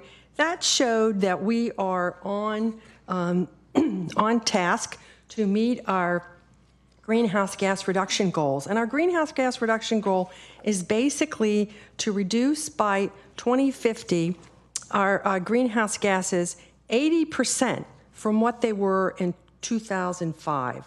So that's really a big deal, and it's important to keep track of how we're going. So we do an inventory every year, and that's what this report is. Also, I wanted to mention items 4.8 and 4.9. They're projects that are part of our Sea Level Rise Capital Improvement Program, and that whole program includes 14 projects. One of these is the analysis and design for replacing the Charleston pump station, and the other is levee improvements on Stevens Creek. These also both tie into the marsh restoration that's currently being done at the Old Salt Pond A2W. If you go all the way down to the end of the Stevens Creek Trail and turn left on the Bay Trail, you will come to sort of a construction site, and you will see that there's being a lot of material put into the bay to build a horizontal levee there. And then item 4.15 is also about adapting to climate change. It's about turning our senior center into a resilience center so that it can be served as a refuge for hot days or as a shelter during emergencies. And of course, when you have all these programs, you have to have people to carry them out. So 4.11 is about getting 2 fellows from the Strategic Energy Innovations to work as staff for our sustainability efforts and to train them for careers in sustainability work. So I just wanted to bring those efforts to your attention, and also to just put in a plug for our advisory councils. 4.7 is the Advisory Council work plans, and it is really a list of all of the things that our advisory councils are going to be working on that we know about so far this year. There are always other things that come up. And these commissions are made up of volunteers who donate their time and their expertise, and their work and their recommendations are very, very important for the city and the decisions we make. So I just wanted to mention that as well. So thank you, and that's it. Thank you, Vice Mayor. I see no other council members wishing to pull items. Would any member of the public joining us virtually or in person like to provide comments on these items? If so, please click the raise hand button in Zoom or submit a blue speaker card to the city clerk. I see none in person and none virtually. In that case, do I have a motion? Yes. I have a motion by Councilmember Abe-Koga and a second by Councilmember Kamei, so we can all vote now. I think you have to read, yes, here, before we vote. So please bear with me as I read the items as part of the motion. So I will make a motion to approve the consent calendar, including reading the title of the resolutions to the following. Item 4.2, adopt a resolution of the City of Mountain View fixing the employer contribution at an equal amount for employees and annuitants under the Public Employees Medical and Hospital Care Act with respect to a recognized employee organization, Group 001, Safety Fire, to be read in title only, further reading waived, and adopt a resolution of the City of Mountain View fixing the employer contribution at an equal amount for employees and annuitants under the Public Employees Medical and Hospital Care Act with respect to a recognized employee organization, Group 002, Safety Police, to be read in title only, further reading waived. Item 4.3, adopt a resolution of the City Council of the City of Mountain View appropriating $390,949 to the City Manager's Office from the General Non-Operating Fund for an Americans with Disabilities Act Self-Evaluation and Transition Plan, and authorizing the City Manager designee to execute a professional services agreement with Bureau Veritas Technical Assessments, LLC, to develop an Americans with Disabilities Act self-evaluation and transition plan in an amount not to exceed $390,949, to be read in title only, further reading waived. Item 4.4, adopt a resolution of the City Council of the City of Mountain View approving the final map of tract number 10584, 570 South Ranksdorf Avenue, accepting dedications, making findings as required by Chapter 28 of the Mountain View City Code, and making appropriate California environmental quality Equality Act, CEQA findings to be read in title only, further reading waived. Item 4.10, adopt a resolution of the City Council of the City of Mountain View appropriating $771,975 in the general non-operating fund for workforce development and job training programs and small business assistance programs to be read in title only, further reading waived. Item 4.13, adopt a resolution of the City Council of the City of Mountain View authorizing the city manager or designee to enter into an agreement with the City of Palo Alto to provide water and sanitary sewer services outside of the corporate limits of the City of Mountain View to be read in title only, further reading waived. And item 4.15, adopt a resolution of the City Council of the City of Mountain View authorizing the city manager or the city manager's designee to apply for and accept grant funds from the California Strategic Growth Council for the Community Resilience Center Implementation Grant in an amount up to $10 million and negotiate and execute any related documents necessary to accept these grant funds to be read in title only, further reading waived. Thank you. Okay, now we can vote.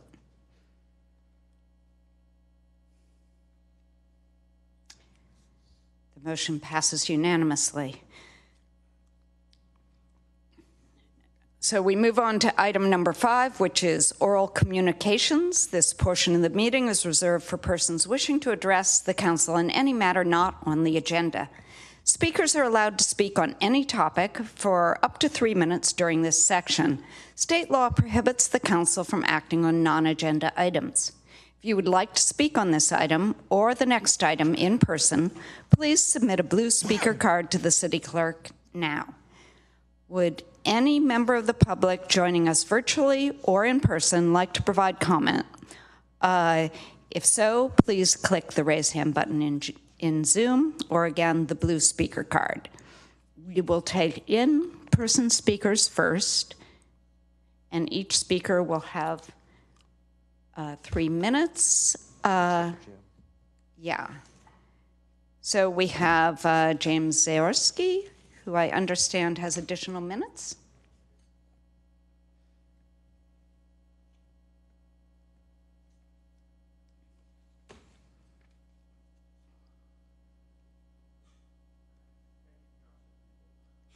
Appreciate your time. I'm here to talk about, I was at the meeting of the new practice partners on August 21st and August 22nd. And the meeting itself, next slide, please, left me, wait, do I hit the button? How do I advance the slides? Or just say next slide? Okay. Left me with some concerns that I wanted to bring to the attention of the council. The meeting was a very high-tech production, and obviously New Practice Partners is a good organization and they chose well. Yes, they're based in Indiana where land might not cost $10 million an acre. And yes, they've done work in places like San Diego where the school district allows the city to build dog runs on the land. So there's a much more symbiotic relationship between the district and the council than we have. But at the same time, they seem to know what they were doing. My concern was that when there seemed to be funneling their information toward a specific result, and they also were funneling it away from some of the areas. I've lived in Mountain View almost 40 years, and I've seen 2 of these processes, and I've seen 2 of them go awry. And one of the reasons I thought they went awry was they did not include the Hispanic community and the people that were not at those meetings. So you have, if you add all those numbers up, you have 50 people deciding what's going to happen in Mountain View for the next 10, 15 years.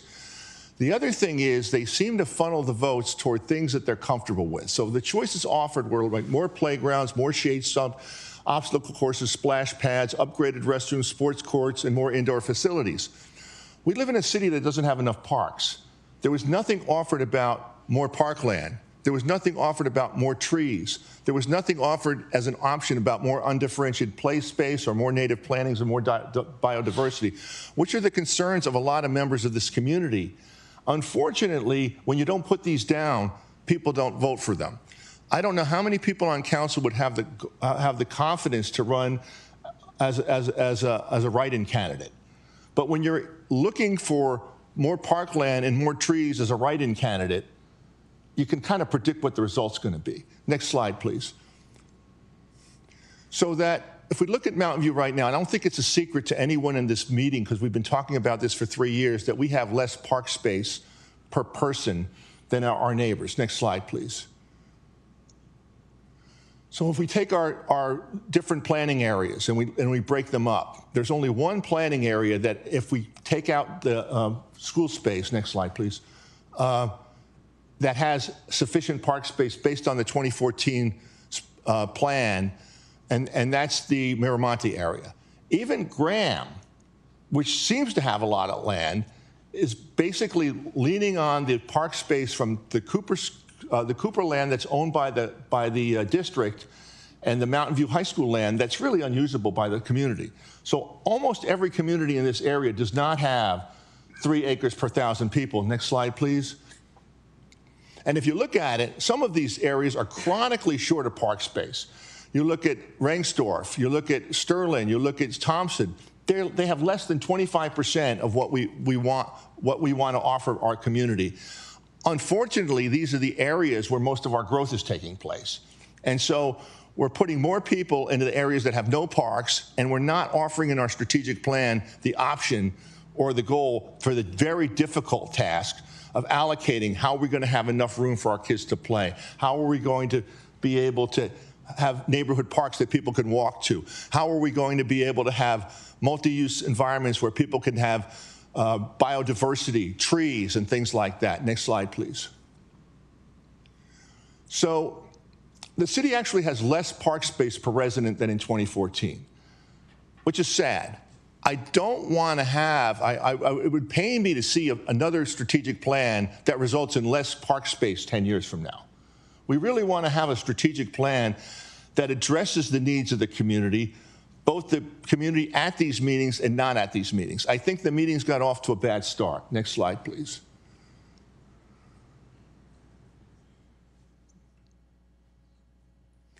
So, for instance, I don't think there are very many people mourning the passing of the JUA. This is a sign outside of Crittenden saying, welcome visitors, but you're only welcome after 4:30, and it gets dark out in the wintertime at 4:30, so you're not welcome at all.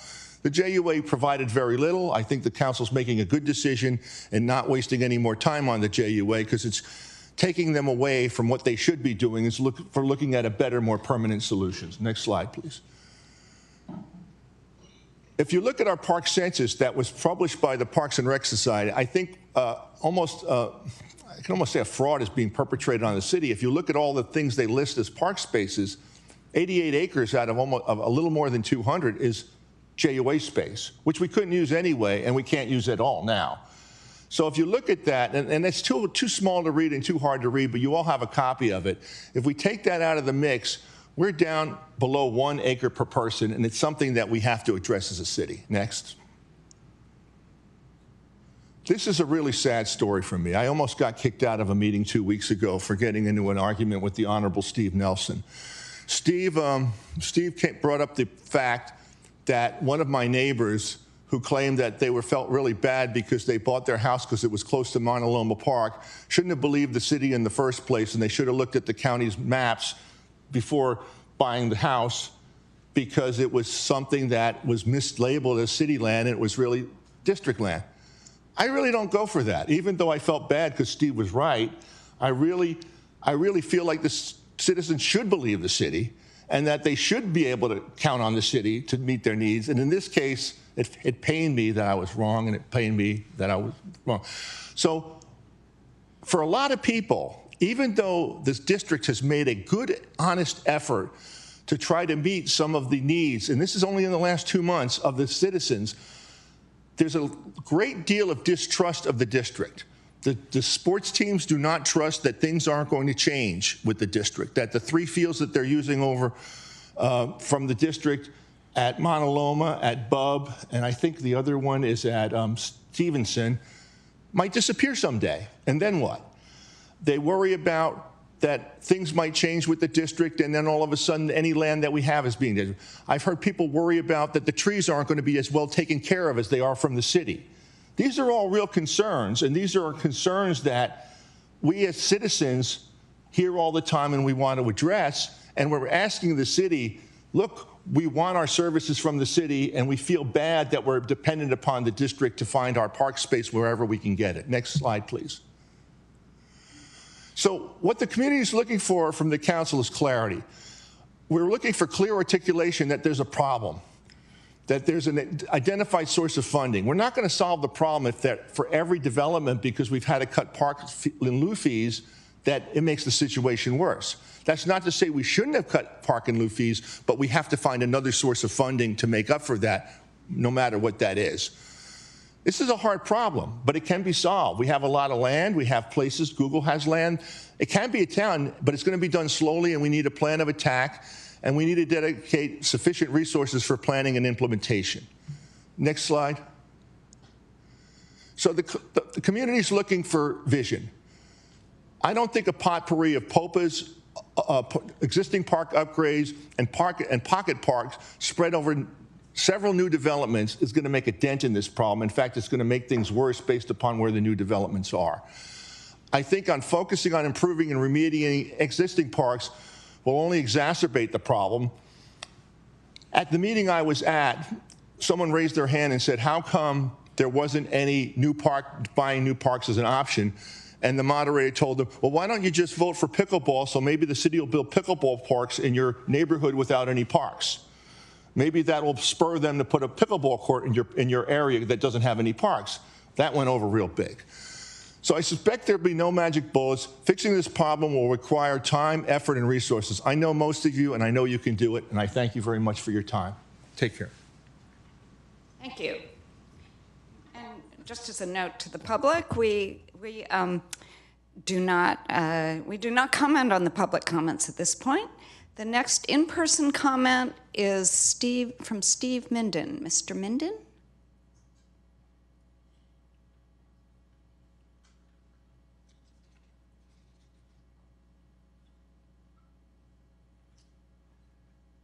Good evening, Mayor Hicks and members of the City Council. Thank you for letting me speak.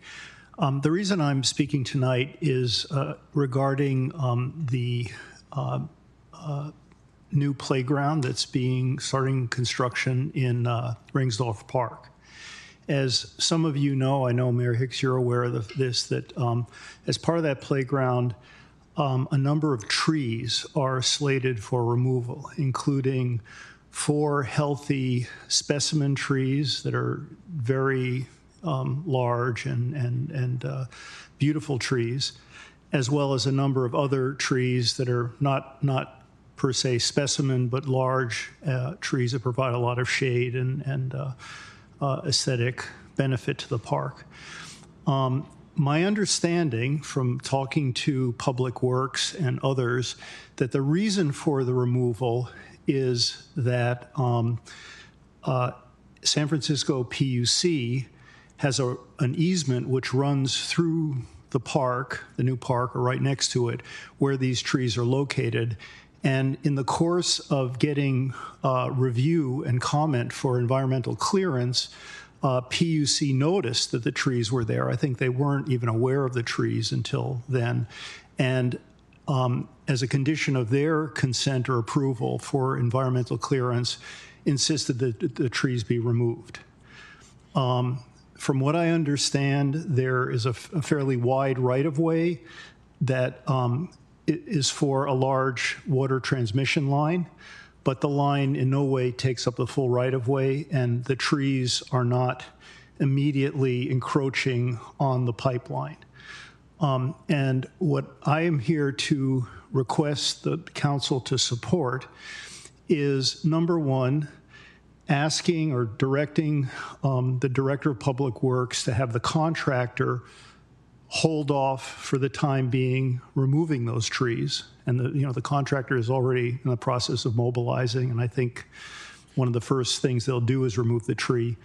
And second, I would urge the council to pass a resolution and send it to the SFPUC Commission, requesting that instead of insisting that the trees be removed now as part of the park construction, that they simply allow the trees to remain until such time as a project or major repair comes up that actually requires the trees to be removed. In other words, not ask for the easement to be modified or anything like that, but just let the status quo stand.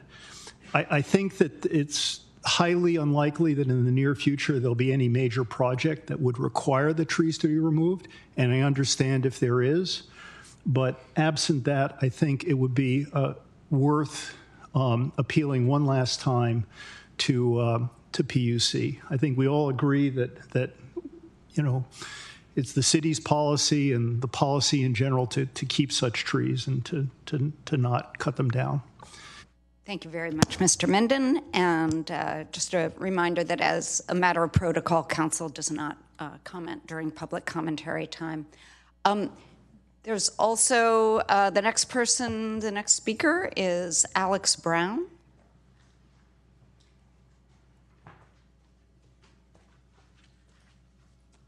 Hey, I just wanted to agree with the previous speaker that I also would like more parks, more continuous parks. I think that the kind of atomized tiny pocket parks and POPAs don't actually serve a lot of the benefits that large park space and continuous green space makes. Also, no pickleball, just none. Just stop it. I don't like it. We don't need it. I don't believe it. It's not a thing. I don't believe it's real. I swear, everyone's gaslighting me. It can't be. Pickleball, really? Come on. But yeah, no, more parks, yes. Thank you. Thank you. I see no more in-person speakers. I do, though, see 2 virtual speakers. The first is Shani Kleinhaus. Shani? Good evening, Mayor Hicks and council members. My name is Shani Kleinhaus. I'm the environmental advocate for Santa Clara Valley Audubon Society. I participated in the public meetings for the new strategic plan for parks and recreation. And I thank other speakers for highlighting the things that were somewhat missing in those, and trees in general and parks. I just wanted to say that the consultants said that they're going to have several surveys, some surveys that are that are aimed at the entire population, and some that are more statistically correct, which are tailored to sample the population. But I think the important thing, and in some ways Mr. Zaorski referred to that, is what are they going to ask? Because the questions determine the outcome of surveys. So if the questions do not include added parkland, nature, trees, biodiversity, then those things are not reflected in the outcomes. When people were asked about nature in other cities, including Palo Alto, Cupertino, and San Jose, the craving for a natural open space was at the top of all the responses, more than all the sports put together. And it's not surprising to me, and potentially not to you, because Mountain View is definitely one of the cities that has done most in the area to look at biodiversity and open space. But I think it's really important for you all to consider that in looking at the questions that they'll be asking the public to respond to. Thank you. Thank you. Next, we have Rashmi Sahai. Rashmi? Yes, hi. I actually wanted to be there in person, but I didn't realize we would have public comments so soon. So I apologize, and I couldn't figure out how to show my face on video. But anyways, thank you for hearing me. I wanted to also speak for the trees at Rangsdorf Park.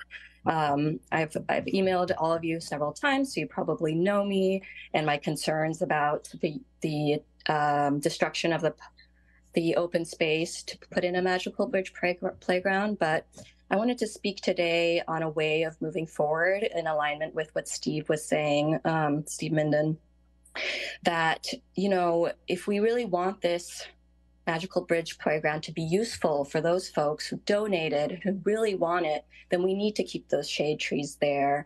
I know there is an effort to plant 40 new trees, which is great, but they're going to be small, and it's going to take many, many years for them to provide adequate shade over the playground.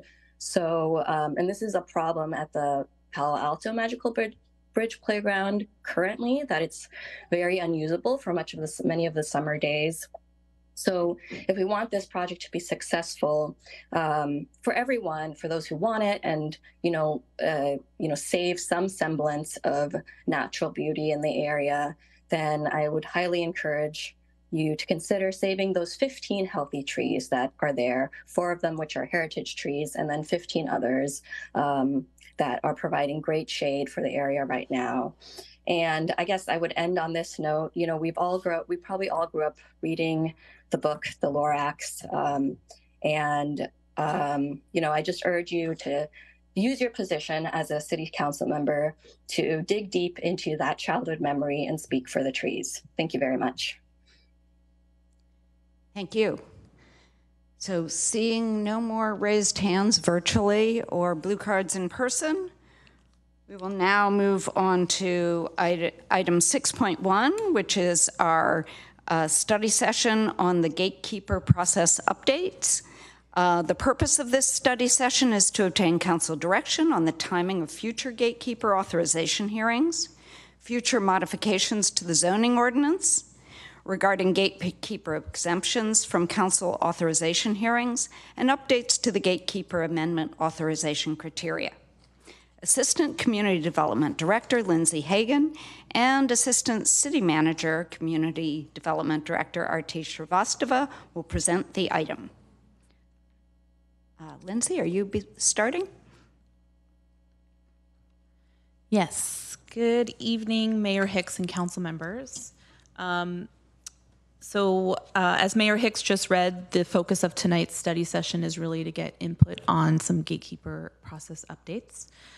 Staff is requesting that any of the direction that's provided by council tonight be based on majority support of the direction.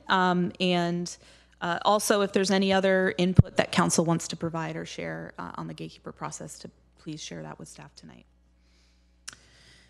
So beginning with some background context, the city adopted gatekeeper process for reviewing legislative amendments back in 2001.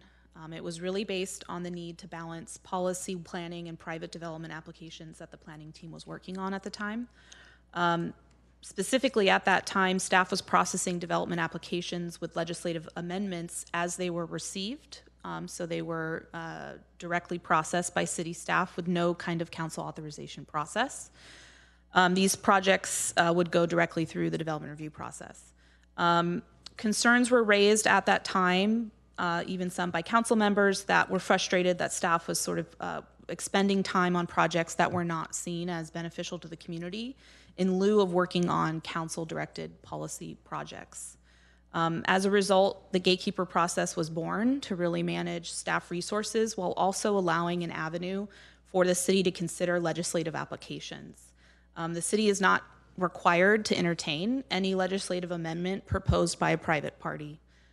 Since the gatekeeper process was adopted, there have been 2 major updates. The first was in 2012, which added a requirement that all gatekeeper applications be reviewed by the Planning Commission.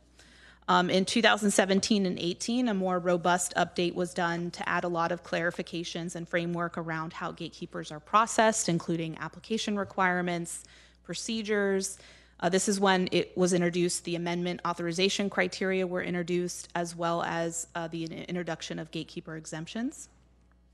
And then earlier this year at the April Council Work Plan study session, Council directed staff to return for a study session that we're here tonight to talk about these updates.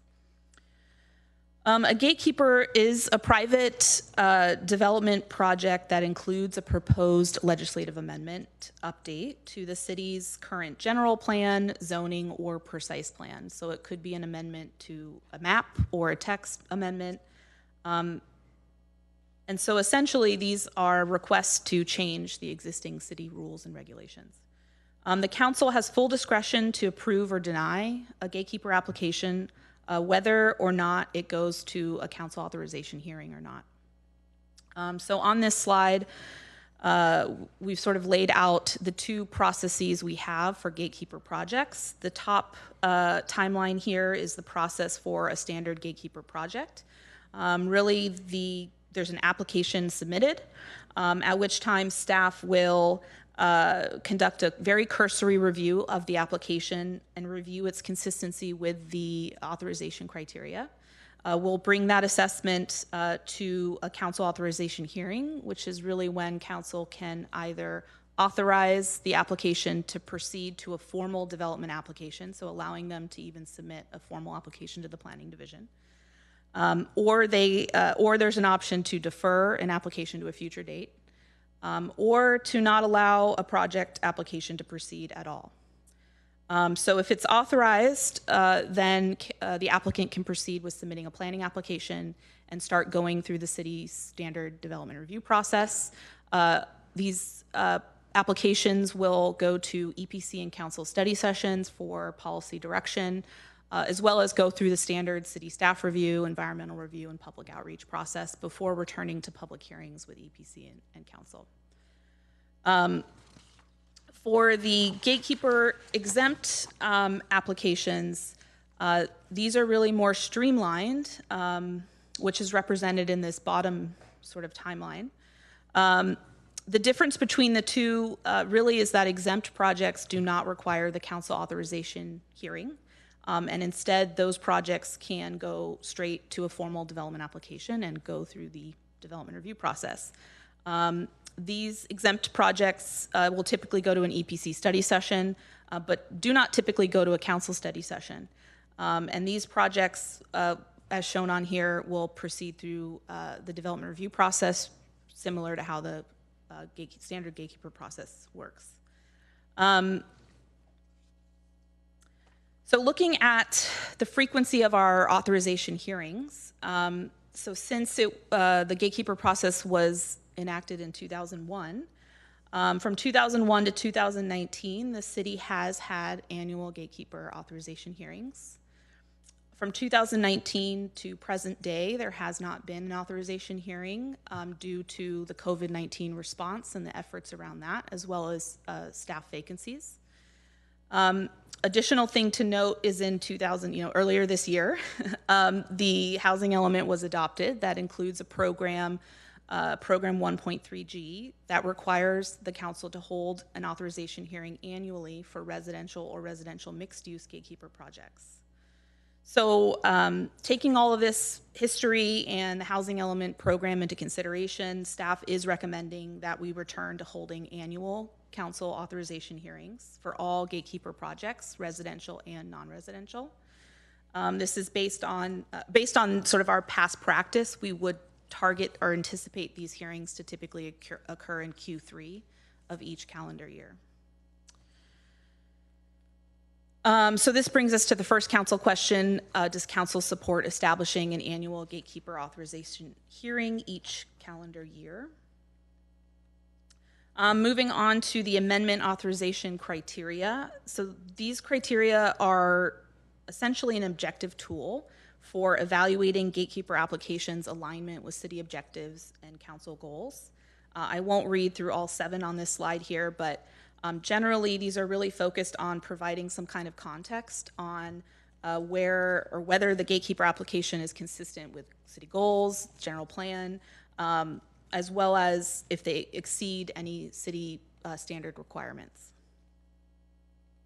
In reviewing the amendment criteria, staff has used the lens of the current council strategic priorities and city objectives, city staff's past experience, as well as council's feedback from the April study session earlier this year. And so taking all of that into consideration, staff is recommending some updates to the criteria. And really they're focused on combining criteria that are about exceeding city requirements into one criteria, clarifying that a community benefit is required, and also clarifying what proximity to services is really relating to. And then additionally, based on the direction from, or some feedback we heard from council in April, introducing some new criterion regarding the business community and innovative projects. So this slide sort of captures the proposed recommendations from staff on the new amendment authorization criteria. Just walking through this really quickly here. So number 1 is not a modification. It currently exists in the criteria today. Numbers 2, 3, and 4 have all been modified. So number 2 was modified to represent and kind of collate all of the items that were previously listed in the criteria into one about if any of these exceed current city standards. Number 3 was modified to address the requirement about community benefits and really to tie that community benefit to whether it advances a particular goal or objective or priority. And number 4 was modified to add a 1/2 mile metric. Previously, the term was just near, and that wasn't very clear. And then also to expand services. Initially, the criteria said commercial services. Staff is recommending we broaden that to necessary services based on the proposal. So it could be schools, retail services, or transportation, just as examples. And then criterion 5 and 6 are both new. So for criteria 5, does the project directly contribute to the growth or expansion of an established business or introduce a new business in an industry that is currently underrepresented in the city? And number 6 is, does the project propose an exceptionally innovative land use, development type, or project delivery system that advances general plan goals? So this leads to our second question tonight for council, which is whether council supports these modifications proposed by city staff, which includes combining the criteria around exceeding city requirements, clarifying some of the existing criteria, and then also adding the 2 new criteria. So moving on to the final topic of gatekeeper exemptions. So gatekeeper exemptions or gatekeeper exempt projects are gatekeeper projects that include sort of smaller, simpler, more straightforward legislative changes that align with existing city goals. The exemptions were created as a streamlining effort for considering smaller scale legislative amendments. The main attributes of a gatekeeper exempt project really are 3 main attributes. 1, consistent with existing city goals and policies. So for example, expanding upon a gatekeeper's expanding upon an existing or adjacent on-site land use or adjacent land use. So sort of expanding on the compatibility within the neighborhood, or converting to residential use. Number 2, generally non-controversial, meaning utilizing our existing zoning and general plan designations that come with existing development standards. And then number 3, the streamlined process. These gatekeeper exempt projects do not go to a council authorization hearing. They don't typically go to a council study session. They don't include a community benefit and do not require extensive staff time beyond a comparable code compliant project. The 3 existing current gatekeeper exemptions are listed here on the screen. Exemption 1 is regarding split zone sites. This is really targeted for residential or non-residential development. Exemptions 2 and 3 are for residential development only. Any gatekeeper project that meets one of these gatekeeper exemptions, it's important to note it's still a gatekeeper project. It's still asking for a legislative change. And the city continues to have full discretion on the processing of the application, the timing of staff review, and council still continues to have full discretion on approving or denying the project and its associated legislative amendment. In staff's memo, we've outlined a series of categories or characteristics of smaller scale legislative amendments that could be further developed into new or modified exemptions. The 6 categories discussed, identified as A through F, are not implied to each be exemptions necessarily by themselves. They could be, some of these could be combined into an exemption, but staff felt it was necessary to get council direction on each of these components. So with that, staff has recommended for category A, retaining the project size site maximum to less than 2 acres. The only exemption to this would continue to be the exemption regarding affordable housing projects authorized through the NOFA committee, which could be of any size. Category B, retaining requirements regarding consistency with existing or adjacent land uses. Category C is really introducing some new ideas of residential to residential rezonings or rezonings to residential mixed use, which would allow for some neighborhood serving commercial uses. Either of these rezonings would need to match up with existing zoning or general plan designations.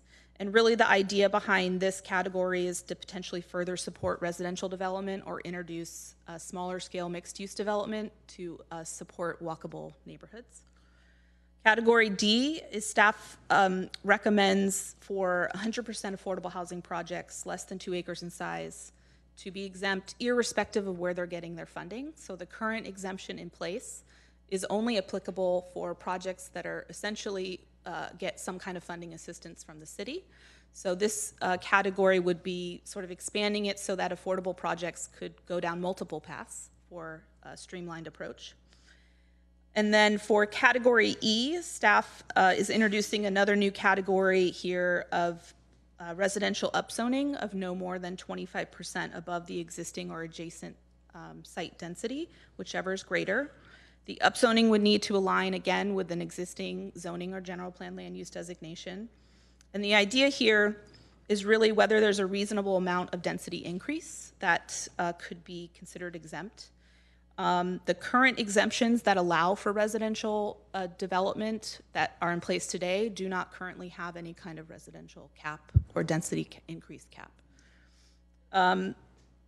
Category F is regard to innovative projects. Staff does not recommend proceeding with any kind of exemption for innovative projects simply because there's no way to really put any kind of policy framework around unique projects. One last thing I do want to briefly address is a comment that we received from the public. So these gatekeeper exemptions are, presented tonight are simply ideas brought forward by staff on how the city could streamline some of our smaller legislative amendments that we see. They're not required by state law, so council can choose to direct staff to proceed with moving forward with some of these or not proceed forward with them. And so I just wanted to briefly mention that. So this leads to our third question for council tonight, which is really if council supports what staff just walked through in the A through F categories. And then before closing out the presentation, staff was asked to provide some additional context to the gatekeeper process. So there's two pieces here that I want to talk about. The first is in regards to a comparison of amendment procedures for some of our nearby cities or comparable cities. So the cities listed here on the screen are generally comparable to Mountain View. I will note San Jose is maybe not quite as comparable, but I am bringing it up simply because they do have a procedure that is worth mentioning. So just briefly walking through these different city processes.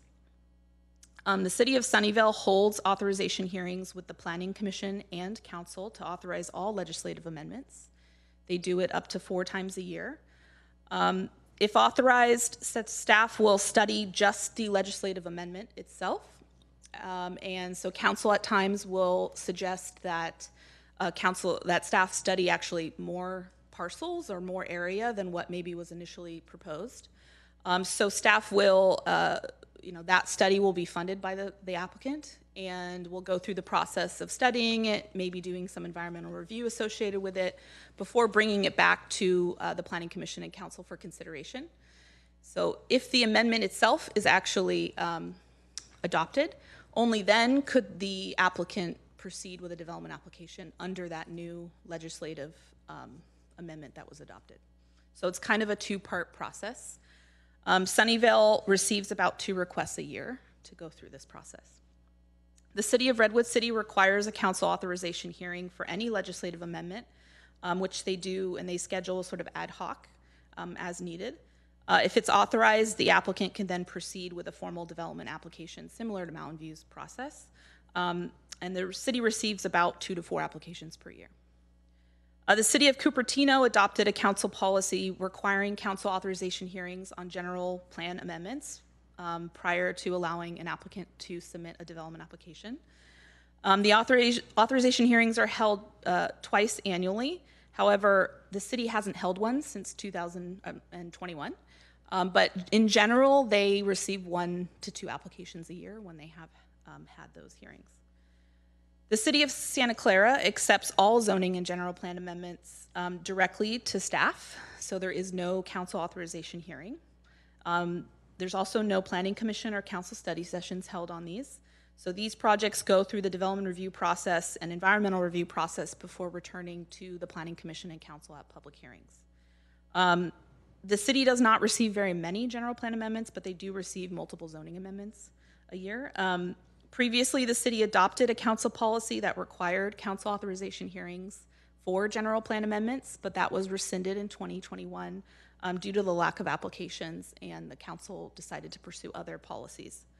The City of San Jose does a similar process in accepting all applications as they are received and starts processing them, similar to Santa Clara. There's no council authorization hearing required as well. And there's only study sessions held if these projects are required to go through that process. I will say the city does have this optional early consideration process where city staff or the applicant can request to essentially have a council authorization hearing for the general plan amendment to consider whether it should proceed forward or not. These are typically held within the first 6 months of an application if the applicant requests it. But I will note that staff does begin processing the project when it's received. So they start the review process, they start the environmental review process. So they do start working on the project even before going to the early consideration hearing. So overall, the majority of cities here do have council authorization processes for legislative updates. So Mountain View is not unique in that regard. A couple things I do want to note. Mountain View sees more applications for legislative updates than any of these cities, with the exclusion of San Jose. Historically, the city receives anywhere from 4 to 16 gatekeeper applications per authorization hearing. Average basically about 6 applications per hearing. Mountain View is the only city that has developed any sort of streamlining for legislative amendments, which we've been calling gatekeeper exemptions, of the cities that have the council authorization hearings. So we're the only ones with that approach. And part of the reason Mountain View has such a robust framework around gatekeeper procedures is in response to the volume that we receive. So I think we do get asked that question quite often, and that's why. So moving on to the last piece of context to provide is really about staff workloads. So the gatekeeper process is an important tool to ensuring that the planning division team is able to meet mandatory review of compliant development applications, long-range policy planning efforts, as well as council work plan items. So the table here on your screen represents the volume of planning applications, the volume of long-range planning policy projects underway, and the volume of building permits reviewed by planning staff over the course of the last 5 fiscal years. A couple things to highlight here. All 3 of these items are being shared because this represents the bulk of what the planning team works on. So these are pretty high volumes for the size city that we have in Mountain View. Currently, the city averages about 250 planning applications a year. We always have more than 10 or over 10 long-range planning policy projects underway any given year. And we work on over 1,000 building permits a year, and this is specific to building permits that planning staff is reviewing. And that's been pretty consistent over the last couple of years. And so really, if you combine all of this, the work that's sort of represented here represents the first and second sort of importance of work that we're doing between the planning applications and the long-range work, as well as the council work items. So really, gatekeepers sit as a third priority in terms of the workload. And the last thing I want to mention here is that you might notice in looking at these numbers what actually is the trend of development activity. So for example, if you look at 2018 and 19, which are the higher planning application years, you'll notice that a corresponding increase in building permits happen in the subsequent 1 or 2 years after. So this represents really the life cycle of a development review process. So something starts in planning, gets approved, and then it proceeds into the building permit process. And what's really important about this is that planning staff is part of this entire life cycle. So planning's working on the front end and on the back end. And so really this is workload that staff is working continuously on. And so I hope that provides a little more context. And just in conclusion, some of our next steps. So following the direction we received tonight, we plan to move forward with draft zoning text amendments regarding the gatekeeper exemptions to EPC later this year. And then from there, plan to move forward to a council public hearing in early next year. And then should that be adopted by council, we would start accepting gatekeeper applications in Q2 of next year, followed by an authorization hearing anticipated in Q3 of next year. So that concludes staff's presentation, and we are available for any questions. Thank you. Thank you.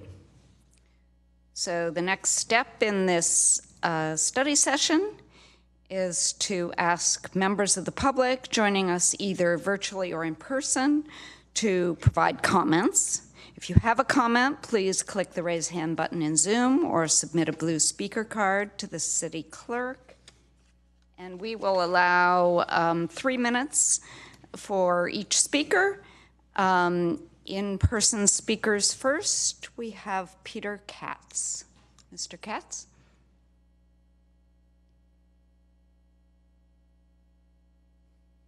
Thank you, Mayor. And good evening, members of the City Council. Thank you for this opportunity to speak in front of you. The Chamber is this is Peter Katz, CEO of the Mountain View Chamber of Commerce. And the Chamber is very pleased that the city is taking a hard look at the gatekeeper process. Its value was clear when it was first created. However, it is shown it is now out of date and actually hurting our city. The real problem is frequency. We haven't had one for 4 years, and it's going to be, according to the report, another year. That's 5 years since we've been able to entertain any kind of project. It's no wonder that so often we hear that Mountain View is the hardest place to do business. We can't afford to allow this to continue, especially at a time when we need to be rapidly building more affordable housing, as well as addressing other vital needs for our residents and our businesses. We need to have a nimble process and procedures that promote creative solutions. The suggestions made in the staff report are a good start. We hope we can go even further. Other cities, as shown, like San Jose and Redwood City, use different models that are quicker to evaluate out-of-compliance requests and put less stress on staff and happen more often. We encourage the council to request staff to look at these other programs more closely and to leverage best practices in their new model. We further ask that applications be accepted now rather than a year from now. Mountain View is the center of innovation. We are very proud of that moniker. Let's have a development process that proves that. Thank you. Thank you. Next, we have Manuel Salazar.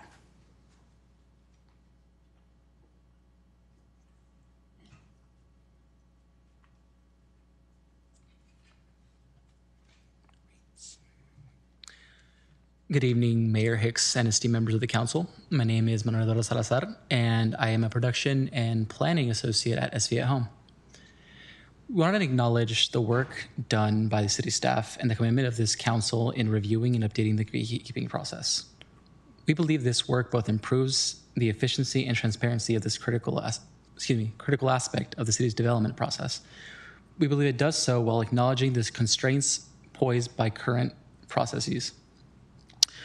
We are in strong support of the proposal to establish an annual gatekeeping authorization hearing each calendar year.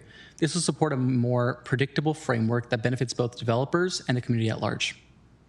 While we acknowledge that this may require additional staff time and effort, we believe that this regularity will improve the overall efficiency of the process.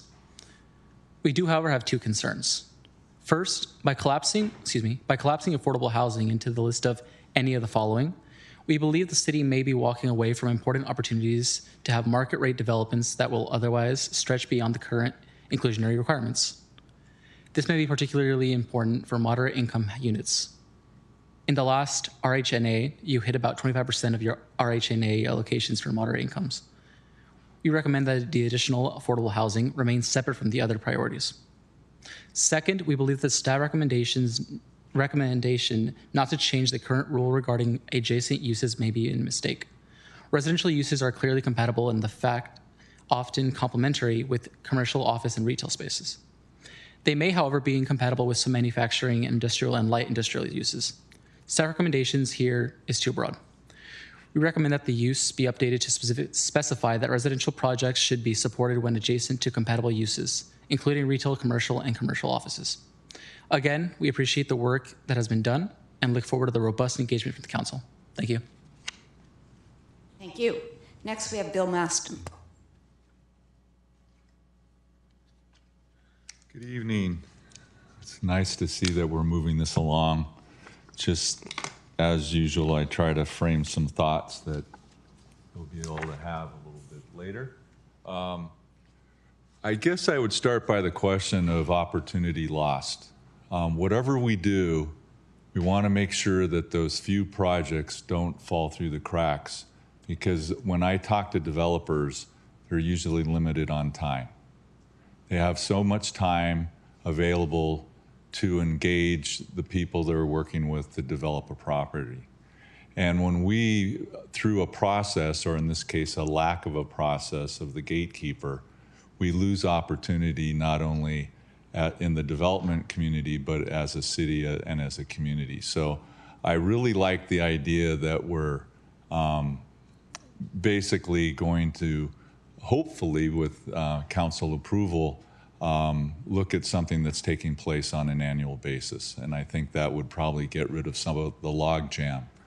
The second thing that people tell me about is just the perception in the developing world that it's a very difficult place to do business in Mountain View, and the gatekeeper process is very time consuming. So let's change that perception, if nothing more than a marketing program to say, hey, we're here to help you expedite and get through this process, I think would be good. With that being said, there's people out there that wonder why we need a gatekeeper process at all. If you don't have a gatekeeper process, then you basically allow those people that want to be innovative and want to go quickly can. However, I totally understand how it affects planning staff, and it probably makes sense to keep the gatekeeper process. Generally speaking, one area in particular that might resolve both of those issues are what was brought up by one of planning staff's recommendations. I really like this new 25% rule. And the reason why I like it is that it would allow the city to actually indirectly encourage maximizing residential uses in areas where new development could take place without the developer thinking that he won't do that because there's no flexibility in the process. So I really like the 25% rule. I hope that you do as well. And the last thing that I will touch on is what I maybe already mentioned, is how do we make a developer understand that the process is actually easier to do than the perception is in the community. So whatever it is that we do to welcome the developers' ideas and get rid of this perception that we are confrontational by having a gatekeeper process would be a great thing to do. As always, thank you for your time. Thank you. Now, seeing that this is the last call for in-person speakers, seeing no more, I do see a virtual speaker, and it is Robert Cox. Mr. Cox?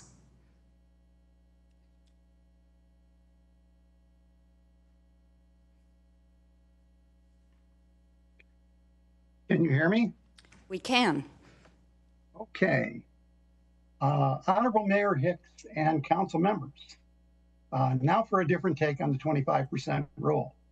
My greatest concern on the gatekeeper amendments is the Category E proposal to allow a 25% density increase for projects of less than 2 acres without a special council study session.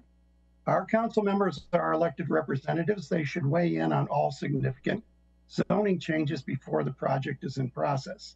A density increase should not be approved without their oversight and the opportunity to extract commensurate public benefits like park space from the developer. Mountain View is in the midst of an open space crisis.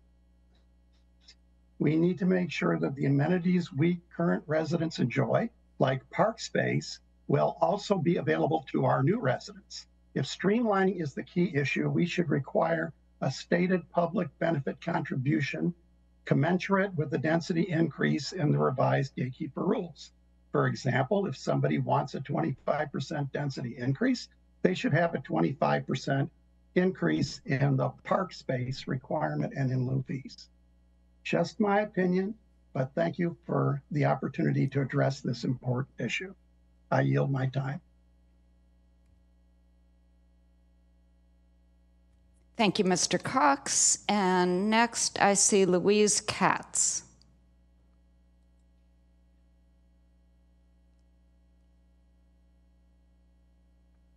Thank you, Mayor.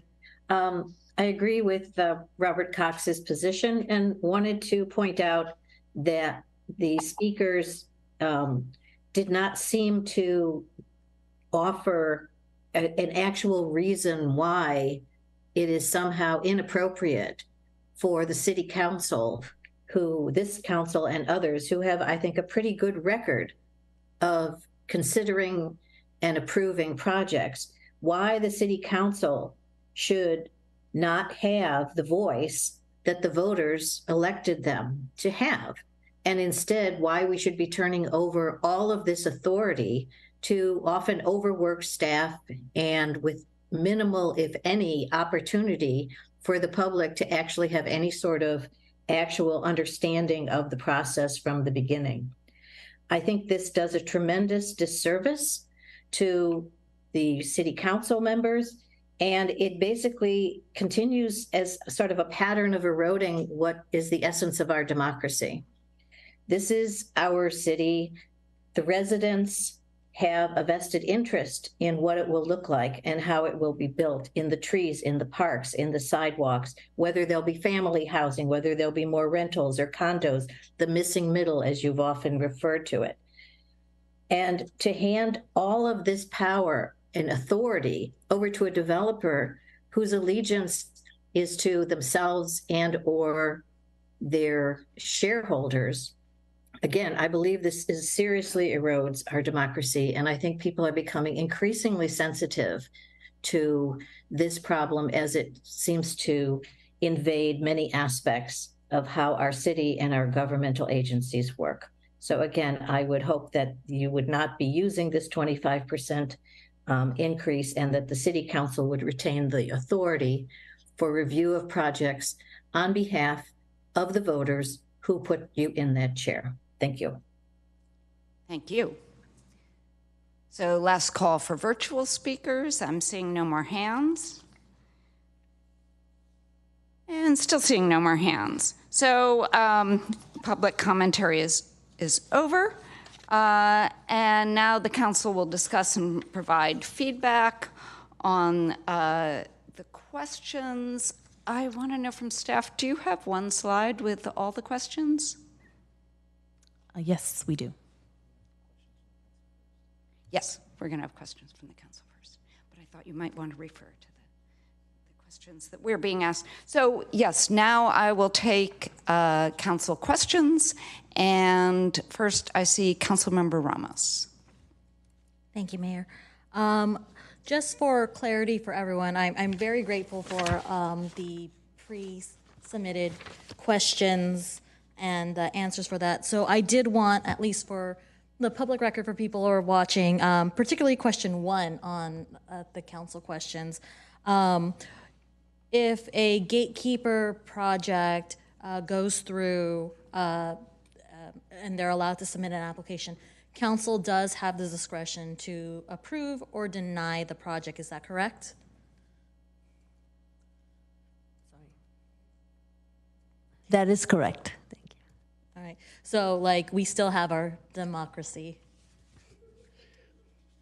I did have some questions about the benchmarks of other jurisdictions. handling. And some, I get, some cities, I understand why those were selected, and then some I'm a little bit more head scratching. I'm curious about, I realize that Mountain View is a very unique city, and it's hard to get proper benchmarks. But in terms of population-wise, I was curious about like Milpitas, who has a closer population to us than either side of us, like as San Jose or Cupertino. I was curious if they had a gatekeeper process, a general amendment process, and also I'll let you stew on that for a short while, but also for all these council authorization hearings, are they for all three things, like general zoning amendments, general plan amendments, and text amendments? Yes, the authorizations are for all, any changes to our rules, which include the general plan, the zoning, or precise plan. I'm sorry, I don't know if I was clarifying. I meant when we have a wonderful chart here, I guess there's, but it said council authorizing hearing required. Is that required for all those three things, including zoning amendments? Yes, so any project that changes our general plan, changes our zoning, or changes our precise plan requires an authorization hearing. I'm asking about the other cities. Is that what you're asking? So, for example, Sunnyvale, Right, it says the council authorization hearing required. Is that for all the three things, or just the general plan amendment? Because I found the language for the general plan amendment. I did not find language for zoning amendments. Yeah, so sorry if I may just clarify. So the city of Sunnyvale, Redwood City, and Mountain View all require it for zoning and general plan amendments. The city of Cupertino's policy is just in regards to the general plan amendments, and San Jose's approach is only in regards to the early consideration is for general plan amendments. So what do they do for their zoning amendments? So San Jose still proceeds forward with their zoning amendments. So they do not require a council authorization hearing. And sorry, I'm trying to think back to Cupertino follows the state law process, which I can't remember off the top of my head what state law says, but basically it does require going through a process. But I'd have to go back and clarify that one. Overall, I would love to see a more direct benchmarks for the three things. I know Mountain View has our gatekeepers for zoning amendments, general plan, and text amendments, but I did want to see how each city kind of has, what did they do for each of those things, because it is different, and I wanted to see that difference.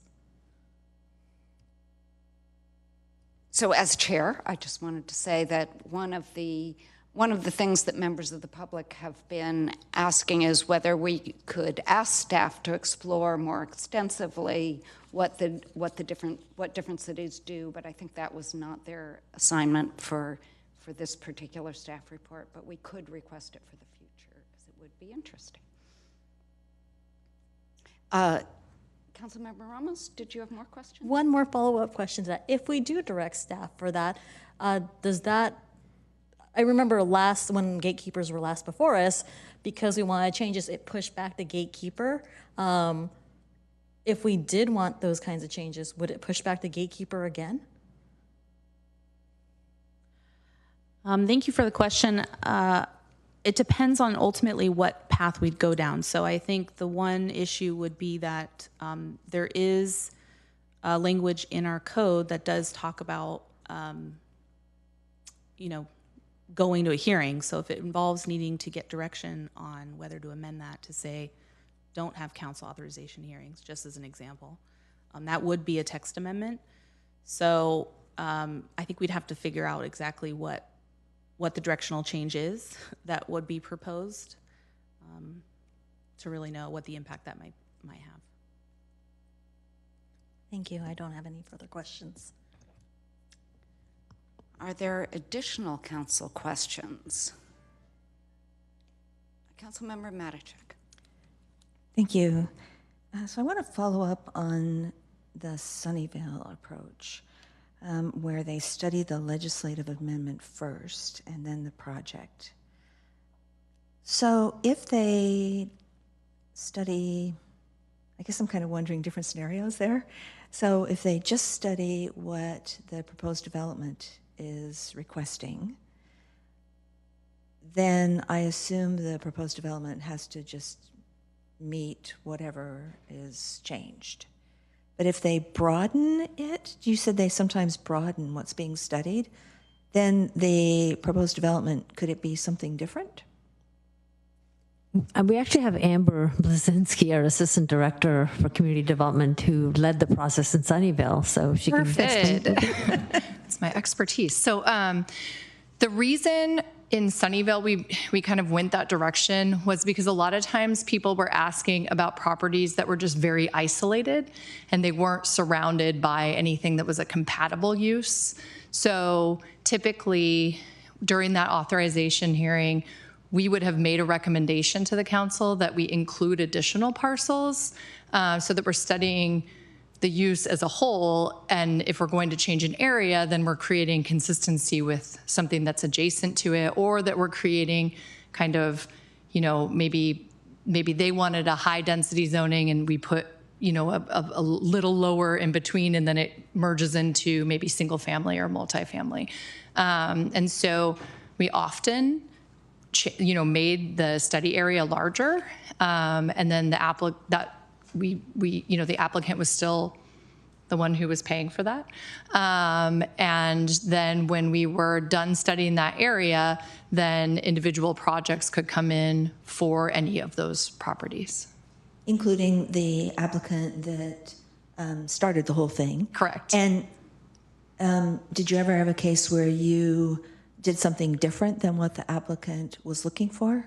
Yes. Yeah. Actually, one of the most recent authorizations that we had done before I left did use a larger area and a little less density than they were looking for. And then, it was up to the applicant if they wanted to apply to do that project. And I don't know if they have yet, but. Okay. Yeah. Thank you. That was very helpful. And my other question is,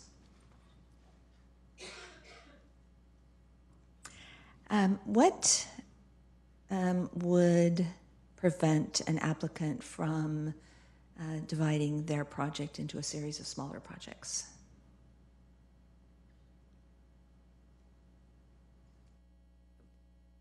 Just to clarify, are you asking whether somebody would divide their project up to be exempt and then work their way through? Sorry, yes. We haven't typically seen this because the smaller the parcel that you're working on, you still have to comply with, setbacks. It tends to kind of limit you a little bit, and there's a time frame issue. But it could happen. You could have a series of adjacent, let's say 2-acre parcels come forward. And, we're seeing a couple of projects, for example, interested, not yet applied in the Terabella area. Not by the same person, but, they could eventually, even one person or a series of people could change an area through these minor actions. Okay. Thank you. And just to follow up on that particular question, can you think of any measures we could put into the language to prevent that? So I'll give you an example. If we were concerned that an area that was not a change area was beginning to transform, we might, for example, we have the choice to bring these items to a study session, at council to say, we're seeing some interest here. We've received applications. Is the council interested in holding off such applications, even though they're exempt, until, say, for example, a precise plan's done or a larger plan's done? That's an example of what we would do. It would be hard to put in a framework now because almost every area, one of the authorization criteria is to ask ourselves whether this is a general plan change area or whether this is a new area. So we've already have one item that you're looking at if you were concerned about that.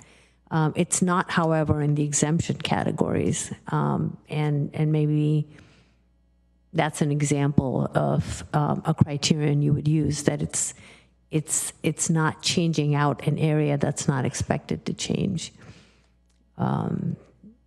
If we were to add another criterion for exemptions, but de facto, a general plan amendment is changing something in the general plan.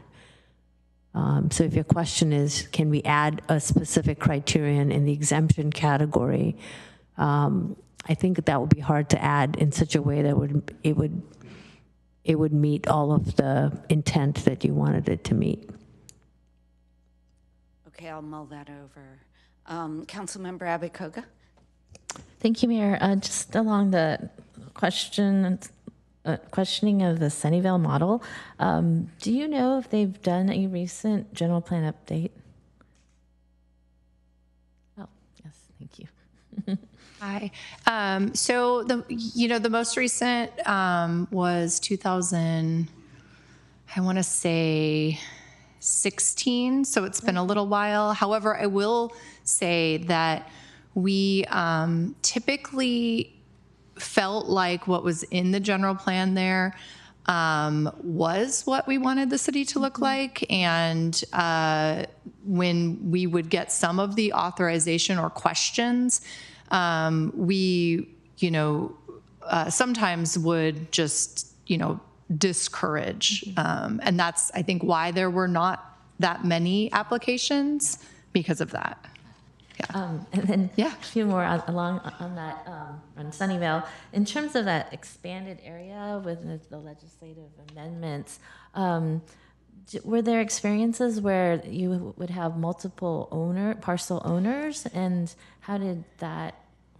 Yeah, it gets a little complicated. I won't pretend that it doesn't. One of the areas that was authorized, this is before COVID, was our section of Evelyn in Sunnyvale, where there's the lumber yard and some other more industrial uses, and then some single family behind it. And we got a lot of inquiries there on people who wanted to do probably like more of like an R3, like a medium density type of development. And when we brought that application forward, we ended up studying an entire block, suggesting that we study an entire block of Evelyn. And I will not pretend it wasn't a little complicated to have multiple property owners, but we did not require the property owners to be a part of the application. We just required that the applicant included them in, what was happening on a regular basis and what we were doing on a regular basis. So they understood that that could change their property as well. Okay. Yeah. Thank you. Yeah. And that segues into, I guess, some of my questioning. It sounds like it's similar to what we talk about when we talk about master planning or precise planning. And that's the question is, I was actually looking at I've asked this before, is like, at what point do we say this needs to be master planned or precise planned? Because I go back to, I think it was 2015, when I wasn't on council, and I think there were 23 gatekeeper projects in one evening, several in the same area, Moffett to Terabella. And, if you asked me, if I was on council, I would have probably said, this is a general area with multiple gatekeeper requests. I think it's time for us to look at a precise plan. And that's really where the Terabella precise plan concept came from, or the visioning, right? So rather than go through a gatekeeper with 23 projects, like at what point do we just say, no, we're just going to pause and do a precise, and that's where we are really with Terabella. But, I guess, I would like to see if we can create more clarity around that, because that's really my concern. Is I don't want to see multiple projects in the same area and everyone saying, well, we don't want the park in our area, even though there's a need for a park in that area. So how do we come up with that kind of process is my big question here. So typically when staff reviews projects, we also provide recommendations to council, and we would in this in this instance, we would provide a recommendation. For example, we're seeing 6 or 7 applications for the same area, and we think it would be appropriate to do a precise plan so we could lay out the open space, the infrastructure, the transportation, and have very clear requirements for all projects. And then projects can come in, later. And an example of that was the R4 zoning district was actually a gatekeeper application. The South Wisman Precise Plan was a gatekeeper application. And then when we did the East Wisman Precise Plans, projects were allowed to submit slightly ahead of the adoption as gatekeepers. So we've had examples in this very city of that sort of, planning, but yet allowing people to submit things a little bit in front once the rules are done. So we don't need to change our, we do have that pattern. And I remember that pattern, and somehow the city veered from that in that 2015 era, and that's where I guess I'm looking for guidance on how do we get back to that era where I remember the P district very clearly. At some point we just have to say, look, we need to plan this whole area out, and that's what my concern is with all of this is that the other cities and and I'm sorry, I'm maybe going into comments, but how do we have some kind of orderly planning when we have so many projects? And maybe that's rhetorical, and we can have more conversation about that. But that's the question. I have a few more detailed questions. When we talk about innovative, do we need to define innovative, or are you going to leave that to council discretion? I think part of what we could do. So as part of this process, there are the zoning, potential zoning text amendments. There's also a council policy that would be drafted with the authorization criteria officially, incorporated in that. We could clarify things like that in that policy. Great, that would be helpful because I can think of some innovative projects and some that were not innovative at all. So, what happens when projects change? And we've seen this recently on a big project. And community benefits are reduced. And they're no longer really considered gatekeepers if there's no community benefit attached. Or the original or the same amount. And maybe that's something you can't answer right now, but that would be something that I think we should look at as well.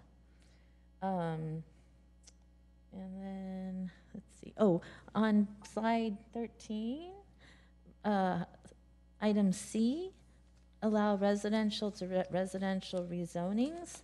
And then item E, allow residential projects with an increase of the 25%. I guess I'm not really sure, or could you explain to me what the difference is? And E, wouldn't that also be residential to residential, essentially, or no? Is there something I'm missing? Yeah, thanks for the question, Councilmember Abikoga. So that's an example where you might actually layer C and E together, and actually that would become, for example, one exemption, where you're describing a residential rezoning, to residential could occur and also can't exceed the 25% increase. So there's a way that these categories might layer into just one exemption together. Or do we just would be an option to talk about just eliminate E? Correct. Yeah. Okay, I think that's it for now. Thank you very much. So, Vice Mayor. Thank you. Yes, I have a couple of questions, and Margaret's comments have sort of reminded me of, gatekeeper applications in 2015, 16, and 17, which I remember as very unpleasant experiences, frankly, being very unsatisfied with what happened because really we didn't have any good choices. I mean, it was a beauty competition, and there were a lot of good projects that came through, and we had to say yes to a few of them. And then typically the next gatekeeper, we would have the same projects come back. And so, I'm really pleased to see the benchmark information you have here. I thought that was a big lack in the staff report. So thank you so much for adding this in. But I have a few questions about these numbers of how many projects there are. And I wanted to know if they're sort of unique projects or the same projects that came back. I mean, you were talking about the cycle and how you work on a project for 4 or 5 years, right? You don't just work on it for a year. I mean, unless it's very small, that's just not the nature of it. So when I see these numbers of long-range projects, I wouldn't be able to take the sum of what's in this column here on slide 15 and say that's how many long-range projects are there. It's more like there's, maybe a third of that, because those long-range projects go on for all those years, right? Correct. So each year that's represented, it represents the amount of work that's being done that year. So to your question, I think, for example, a long-range policy project might take 2 or 3 years of work. So it's represented in maybe 2 or 3 years of those line items. Well, that makes sense. I just wanted to make sure that I understand that. Correct. Yeah. Yeah. Because that's just how long they take. I mean, they take, we go out and we get community information and we come back with a draft and, it goes to the planning commission. I mean, there's a lot of iterations of things that do take time. And often, usually, I would say the project is a lot better at the end than it was at the beginning. So, but still in all, it's not, the number of projects here, I think it might be a little bit, it's a little, to clarify, they're not distinct projects. They're not 11 new long-range projects every year or 16 new long-range projects every year. And then how many long-range projects do you have the bandwidth for? Or do you know? Does it vary depending on the size of the project? Typically, we have to look at the staff we have and we have to prioritize. And so some projects might take longer. We might have projects that have timelines like the housing element implementation, in which case we have to prioritize those. We have permit streamlining projects, which have very distinct timelines. So every day we're juggling priorities and making sure we're meeting all of those timelines. So there are projects that have to be pushed back a little bit, and you see that sometimes when you look at the work plan and you're looking at delays. Okay, thank you. Yeah. All right. And then the other thing I wanted to ask you about is, what do we really need, and you need to give us the information so that we can make the decision. What do we really need to know to make the land use decision? I keep thinking about this, and I've come up with, we really need a site plan. We kind of need a site plan. We need to know, is there enough room for emergency vehicles to get on and off the site? We need a feeling for how big it is, like the mass of it. We don't need a floor plan. We know in the project planning process, that's going to change 15 times anyway, right? An elevation, we don't really need an elevation. I mean, if we have a massing, we probably don't need that. So I mean, I just think that we, while we're thinking about the streamlining of this, we need to think about both ends. We need to think about the process part and what do we really need to make a good decision? And is that what we're asking for, or are we asking for more than that?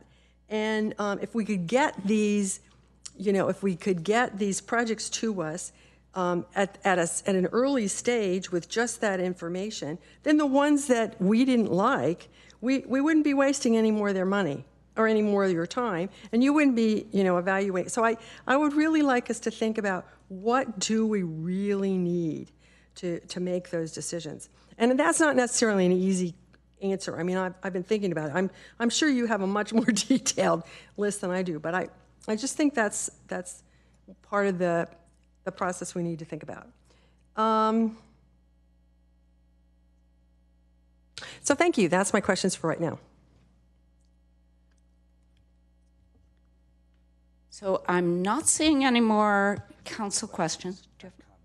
Okay, we're going to move into comments, but first I'm going to ask my question, and they're piggybacking on other people's questions. First, can you clarify a little or tell me a little more detail about Councilmember Abekoga's comment or question on reducing community benefits? I was probably not around for that history, so I want to know more about. It was the North Bayshore Master Plan. Okay, thank you. I'll never forget that. Okay.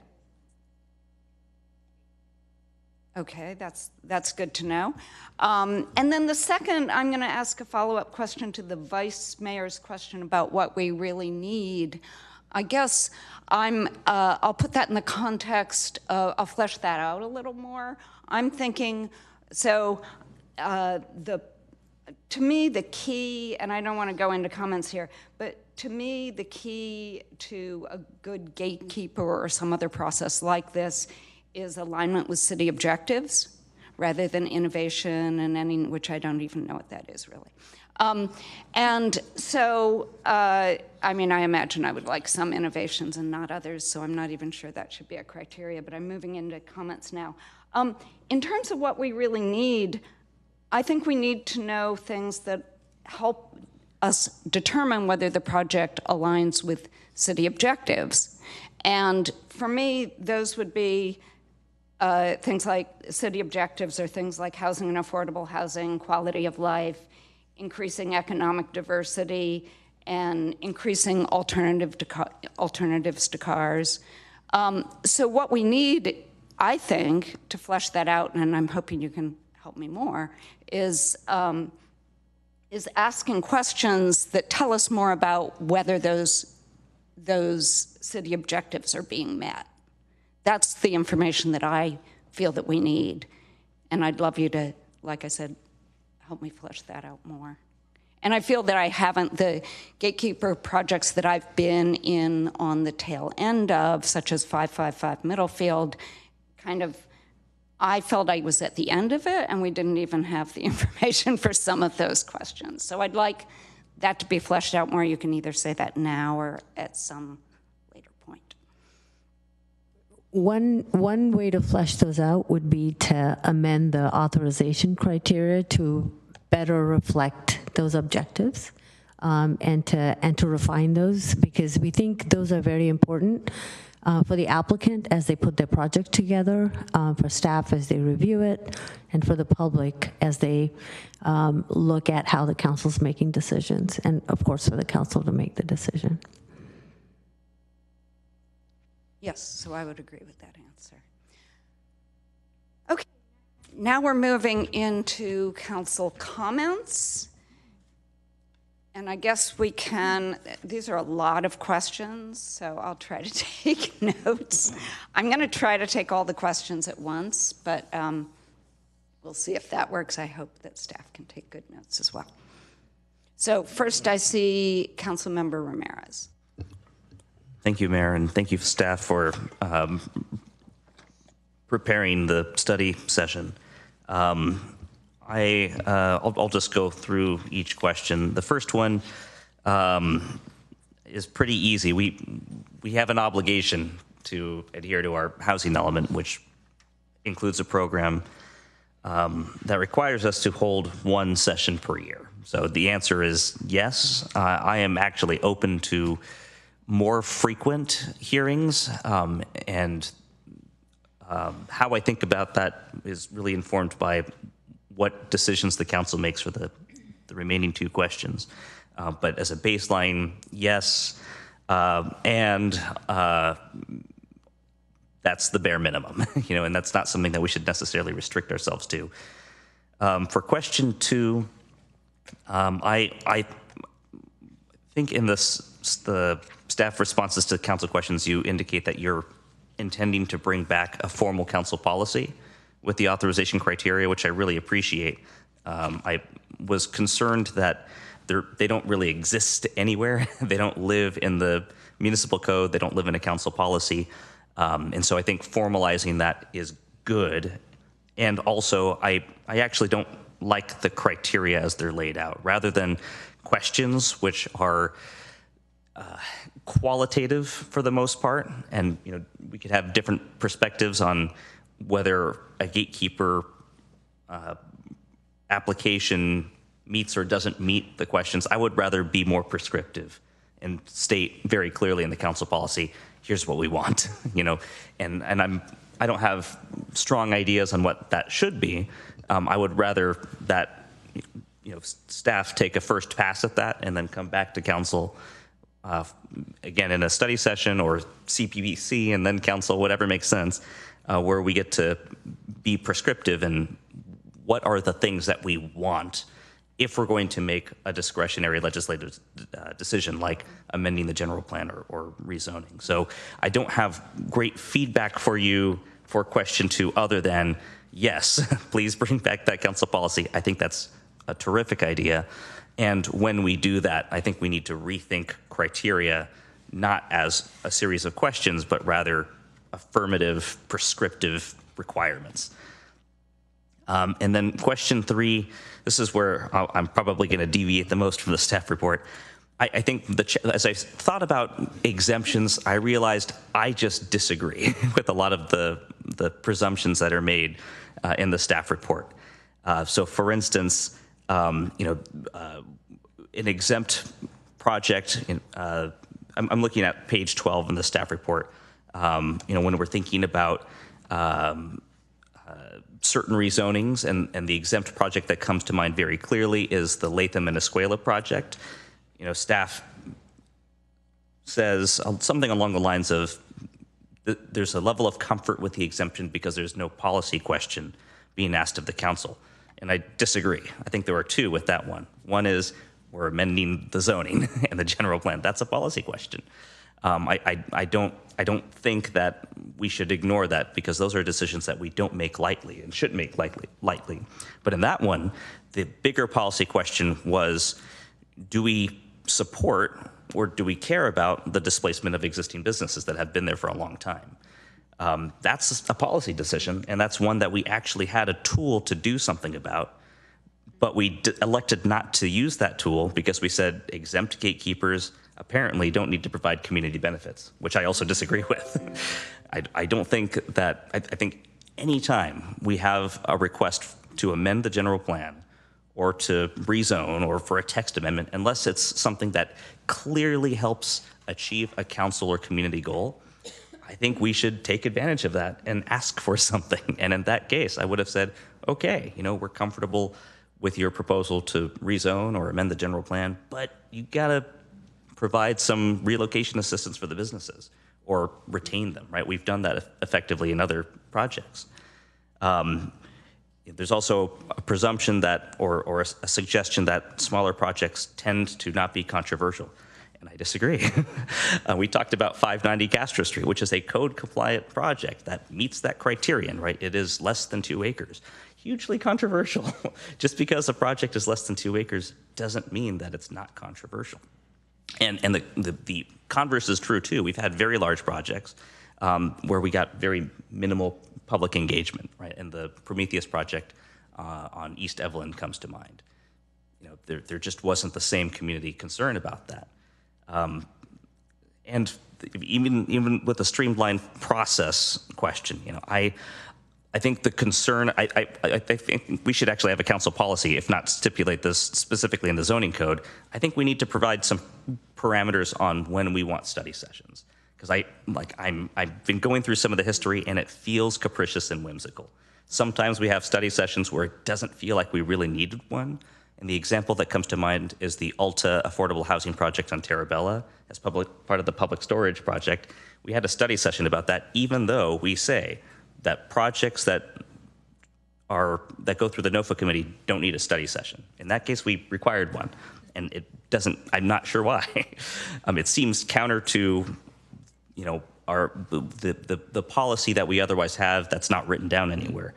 And sometimes we have study sessions where a gatekeeper isn't authorized or isn't required, right? So the Tide House and Shea TJ building redevelopment, I understand why we had or a couple of study sessions, it turns out, but that's not a gatekeeper, right? I think we need clarity and guardrails and a policy on when and why do we have study sessions. Otherwise, you might have study sessions where the council says, why did we need to spend staff time preparing staff reports for EPC and council when it really wasn't necessary? And sometimes maybe we really ought to have had a study session, but we didn't have one. So that's a long-winded way of saying I think we need to rethink the gatekeeper authorization process and what it strives to achieve. And the answer that I'm leaning to is to shift where that gatekeeper exists and not have a patchwork of exemptions that are really difficult to justify because there's no filter, there's no set of criteria that will be perfect. Some small project will, get stuck and, will require, so I think about the U-Haul project, for instance, that's not captured by the exemptions. I don't want to have a huge patchwork of exemptions. That's one where I don't think they need to go through the gatekeeper authorization, but they're required to because our gatekeeper process is very restrictive. It's a very strong gatekeeper. So I would rather shift the gatekeeper to after submission of an application. You submit an application, it goes to staff. Staff are fantastic gatekeepers. I know this from San Jose. The staff know the general plan. They know our priorities. They're strong reviewers of projects, and we should trust them. And especially if there's a council policy that says, here's what we want, that really ought to dictate the terms of what we're currently calling an exemption, right? But the early consideration process is the gatekeeper authorization in San Jose, and you're not getting thousands of projects or hundreds of projects or even dozens of projects, because what staff will say to applicants is, okay, fine, you can submit this application. We're going to take it to council for denial, And most applicants will say, okay, I don't want to spend a lot of money and time to go to council and be embarrassed, right? So projects don't even make it that far. And I have many stories to share someday about how that process has worked. So I would rather staff be the gatekeeper. We set the policy parameters, and then we can bypass all of these questions about 2 acres or not, or should it have a community benefit or not. I think we should try and extract as much as we possibly can when somebody's asking us to amend our general plan. But if a project adheres to the council policy and staff says, this is a pretty good project, in that case, I trust you as the gatekeeper, right? Maybe that's how the U-Haul project gets through. It's a text amendment to the El Camino Precise Plan to allow personal storage as a permitted use. I don't think we need to give permission to submit that application, right? And make that application compete with, the 15-acre Prometheus project where they're providing, $10 million in community benefits. It just doesn't make sense to me. So I have a lot more to say, but I ramble, and I know you're tired of me, so I'll stop there. But that's where I'd prefer to go, rather than spend a lot of time coming up with more exemptions or a framework for thinking about projects that honestly we don't know if they're going to be controversial, and I would like to extract community benefits every possible way I can. Okay, next we have Councilmember Matichak. Thank you. That's an interesting idea. Part of it I have in my notes that I would like, and I appreciate the other aspects of it. So I think I would seriously consider that idea. I think we spent a great deal of time putting together our general plan and our precise plans. And the most important part of that was there was a great deal of community input. So I'm not really looking for a lot of changes to our general plan or our precise plans. We identified the change areas, and until we redo this all, that's kind of what's guiding me. Because again, we got a great deal of public input on those. We also did some rezoning when it came to the housing element. So I feel like we've done quite a bit. And again, I'm really not looking for a lot more. So I actually would change the exemptions, and so there's only 2. And it would be if it's a split zone and you are moving to the exact same zoning of what a portion of that parcel has. So not just residential to residential, but like R2 to R2. It can't be an upzone or 100% affordable housing. And those would be the only two exemptions I have. And then I agree with what Councilmember Ramirez said about we have very specific criteria in terms of how we evaluate things, and that's a policy. And I would, I went through the ones that we have, and, I guess I'd take out some of them, and I would add another one. The mayor mentioned this. I think we need to focus a lot on quality of life, and I would move, the park space into quality of life, and I would add things like walkable, does this, or sorry, I'm going to phrase it as a question because that's how I was thinking about it, but I like the idea of making statements. We're looking for improvements to walkability in a significant area, like a large area, or contributing a great deal to the habitat corridors for wildlife, or creating a tree-lined street. Things that add to the enjoyment of living in the city. I think we need to call that out here. Let's see. I definitely, depending upon how this goes, I want to make sure that I'm really clear that I do not support any increase in density as part of an exemption. And an increase is already provided by the state density bonus law. And I think adding to that makes it even more controversial when just the state density bonus law makes projects controversial. So I can't support any automatic increase in density, but I already said I'd eliminate that exemption anyway. So let's see. I think that's what I have for now. Thanks. I don't think you answered question number 1. Maybe you don't want to yet. Sorry. Oh, that's right. So, so if we reduce the number of exemptions and only have a couple, then I am okay having at least one, maybe more, gatekeeper meetings. But I also am intrigued by what Councilmember Ramirez said. That might be an approach that I think is good too. Thank you. Okay, so just to make sure I have notes, I have, for 1, yes, 1, or what Councilmember Ramirez said, which is staff can be gatekeepers. For 2, you want very prescriptive criteria. I won't go into details. And for 3, only 2 exemptions. Which 2 were those? Do you have them? 100% affordable housing. Okay. And then if it's a split zone parcel. And for the split zone, it'd be less than 2 acres. And for the affordable housing, it could be with or without the NOFA process. And staff was recommending 2 acres or less for that as well, right? Yep. Thanks. Okay, thank you. Councilmember Kamei. Great, thanks, Mayor. So first, I'd like to thank staff for bringing this back so quickly after our council recess, which I'm sure you spent the entire recess working on this since it's priority A, item number 1 from our work plan. And I really appreciate the opportunity to have this conversation. I think all of us on council have been itching to have this discussion.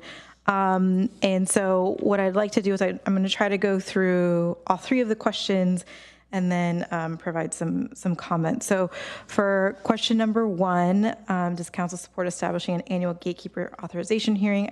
Yes, that's per our housing element, so I feel like we got that adopted. We can't disagree with that. For item 2, question 2, yes, I'm comfortable with combining the criteria clarifying the existing criteria, and then adding the 2 new ones for the gatekeeper amendment authorization criteria. I think there's been really interesting conversation related to question number 3 about gatekeeper exemptions. And one of the things that I feel like I've noticed over the 4 years has been a frustration from both of the development community as well as our resident community in terms of when are council's hands really tied and when are we maybe hamstringing ourselves at certain times. And so I really appreciate how Councilmember Matichak and Councilmember Ramirez have kind of talked about how do we incorporate the feedback we've gotten from the community in terms of, well, why is this gatekeeper and why is this not? And addressing that. And I do feel the exemptions or discussing it is the best way to maybe kind of heed the advice from our residents, which is using the full council discretion, which we have ability to do when it comes to land use. And so I'm really intrigued by the idea of staff as the gatekeeper. I do feel like we've spent such a large amount of time on precise plans, in some cases revising precise plans. We're looking at revisions, right? We're looking at our downtown precise plan. We have our general plan. I do feel like the blueprint of what we'd like Mountain View to be is out there. And so if something is coming forward that is outside of that, I do feel like it needs to be exceptional. And I feel like the amount of work that CDD is doing will enable you to know what should and shouldn't be exempted. So I am interested in that. And I do feel like what I'd like to see is, and I've discussed this over the course of this year in particular, is we're trying to do our parks and open space master plan. We have our small business strategy. We have our economic vitality strategy. As things are coming forward that are could be considered exemptions, how is that all fitting into those strategies we're trying to put forward if they are outside of the general and precise plans? So I really feel like, because those strategies are also blueprints on what council is looking for. And I feel like I've talked about, I want the plans to talk to each other because I feel like the development community should understand the priorities of not only council, but our residents in times when we are seeking their feedback. So I do believe it's there. So, and kind of interested in what Councilmember Matichak said, we have our housing element, and as that's being adopted and having our gatekeeper process, I really want them to complement each other rather than compete with each other. And how are we progressing our council work plan goals at the same time? And one of the things I realized that's been on our work plan now for 4.5 years is addressing middle income strategies and housing opportunities. And I just feel like I would be remiss to say that's what I'm looking for. If something is a gatekeeper, I want to see these opportunities for our residents, because I do feel that's something I continually to hear. So I think that's maybe where I'll leave my comments, so we can see where people fall on question number 3. But those are my thoughts for now. Thank you. Thank you. Councilmember Ramos. Thank you, Mayor. I think I'll just start with, I was hoping when I read through the staff report for more significant changes with our gatekeeper process. We have been hearing from different stakeholders how restrictive it can be, and the fact that we haven't had a gatekeeper in a very long time was concerning. With the first question, that seems the easiest. Does the council support establishing an annual gatekeeper authorization hearing this year? Yes, and if more is possible, I would love that. I imagine our gatekeeper similar to as if we were an airport and we are asking people to go through the whole security line before they even buy a ticket. And I'm not liking how that works with our developers. We pride ourselves in Mountain View that we are a very innovative community, that we are welcoming to trying something new. That's what I view the gatekeepers are one of our access points to do. And yes, we spend a lot of time on our precise plans, but there are precise plans in our city that are older than almost half of the council members on the dais. And so there is probably some thought to sometimes if we want to change and evolve and grow and be innovative, sometimes we do need that release valve in order to allow that. I do agree with Councilmember Kamei how important it is to really share when our hands are really tied. I didn't think about that as we did our gatekeeper, but what's really interesting is that, yes, we can authorize the gatekeeper and still say, no, this project does not meet the needs of our community. When it comes down to the final,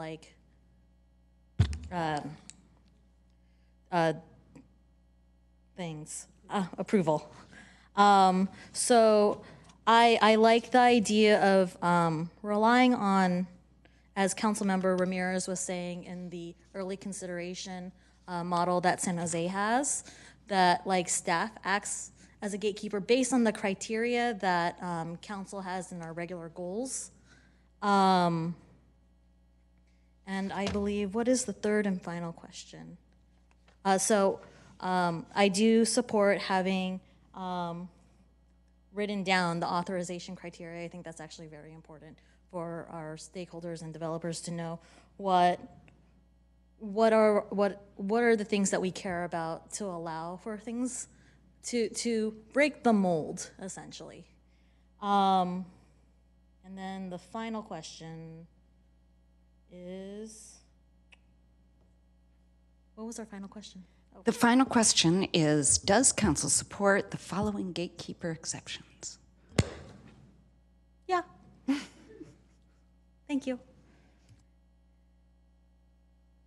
Okay, Councilmember Abe-Koga. Thank you, Mayor. So I'm going to start off by saying I think we are doing fine in terms of innovation.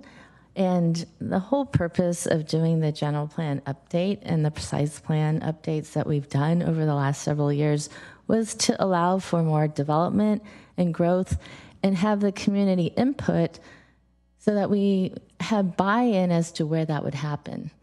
And we have a very innovative document. We've received awards. I think we put in a lot of thought into it. We have, the strategies about connecting jobs to housing, things that no other city has done. So this whole thing about, the gatekeeper is going to allow for innovation, I'm sorry, I don't buy that. That's not the whole point of gatekeeper. It's I remember gatekeeper, the start, at least my start of it, Artie was our staff on the planning commission, and it was because we had an old general plan and we were seeing all of these requests for rezonings. We have rezoned a big part of this city. And frankly, we have more work than, we have staff and resources for a long time to get our general plan and our vision done. And so that's where I would like to see us put our resources in actually realizing this general plan and the precise plans that we have worked so hard to develop. So the gatekeeper really was just, used at a time when we had an old plan that was outdated. We don't have that anymore. To me, I look at this as, folks, maybe you don't have a parcel that fit into a change area, but you want to redevelop. So it's okay, maybe there are some of those parcels that make sense, but this is not the way to get innovation. Innovation is already in the general plan. So I look at this as really exceptions to the rules. And you want to talk about, getting through the airport. If you buy a ticket, you go straight through. Like, you can't even get through security if you don't have a ticket. So buy a ticket and follow the general plan, and provide us proposals in areas that we've already rezoned for. So, I'm sorry, but I just don't buy this whole thing about, we're, stunting growth and development. We're not. I think we have a lot of development that could happen. So the gatekeeper process, again, is just those, one-offs, exceptions. And that's why, I had some fundamental problems with it back in 2015 when you had so many projects, especially in one area. I mean, that's not the that's not the purpose of a gatekeeper. So I'm looking at this as, okay, what do we let through? And so it has to be exceptional, is what I say. And I agree with Councilmember Ramirez, it has to have community benefits, because that makes it exceptional. And, and in the community benefits, we come from, $100,000 for some street improvements to, I think frankly, the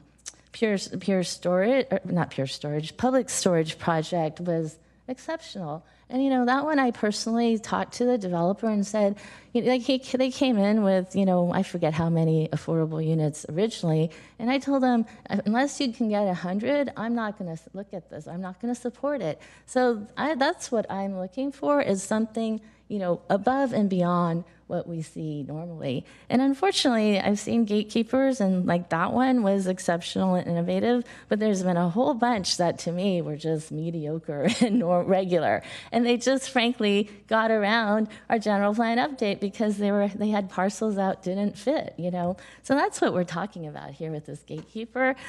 I hear the complaints, I see the perception, but when I look at this chart, I don't really see what our problem is. And I think maybe that's where Councilmember Ramirez, you're going with, not having that many exceptions. I think the challenge is that we just have that many more projects and applications coming through our city. And, you can have 4 times or however many times a year a process, but if you're getting 1 or 2 projects, so what? I mean, we have 1 a year, we have 20 projects. So I think that's really the challenge, is that we have so many projects. And, I'm at this point, at a point where we've done all of this planning. Let's start implementing. We have limited staff. I want to see the staff. I want to focus them on implementation and getting these projects done. So I'm not that interested in allowing a whole bunch of gatekeepers that really, to me, circumvent our rules, is how I look at it. So I now actually have really changed my direction listening to all of you, because originally I thought, okay, how do we, make this so we have more exemptions so that we don't have the U-Haul situation? But maybe we don't need to do that. And I think I do agree that staff, we just need to maybe empower you to make those recommendations to us earlier on.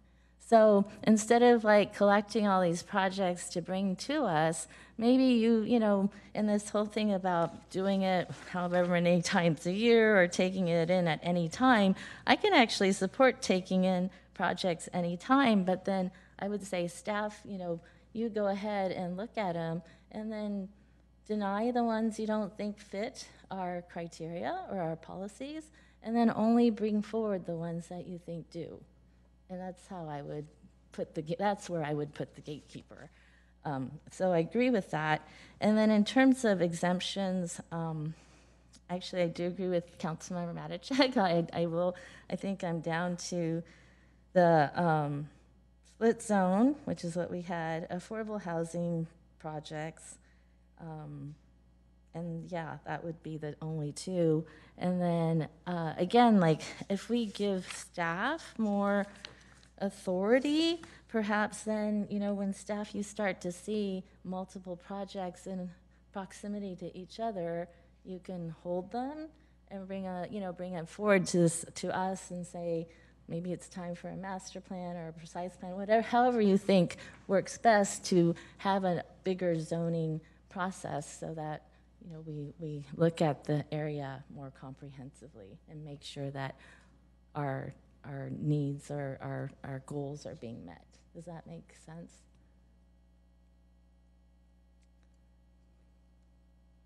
Maybe I want to listen to all of the council and maybe provide some thoughts on it. So I think that, oh, and then the other piece too is the whole thing about community benefits. And I do feel that once those benefits, if they are reduced or they go away, the requirement should be that they are replaced with something comparable. And if they can't do that, then that project would have to come back for review and reauthorization, because it's no longer a gatekeeper project if it doesn't have community benefits attached to it. And I think that is, for now, I'll just leave it there. Thanks. Thank you. Vice Mayor, do you have comments? Sure.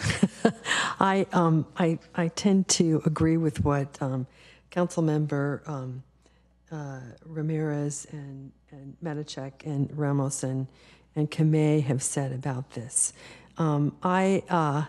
Having been part of several gatekeeper meetings in my previous term, they were very disturbing because so very, very much work had been done to get to those points. And, we just weren't able to handle all those projects.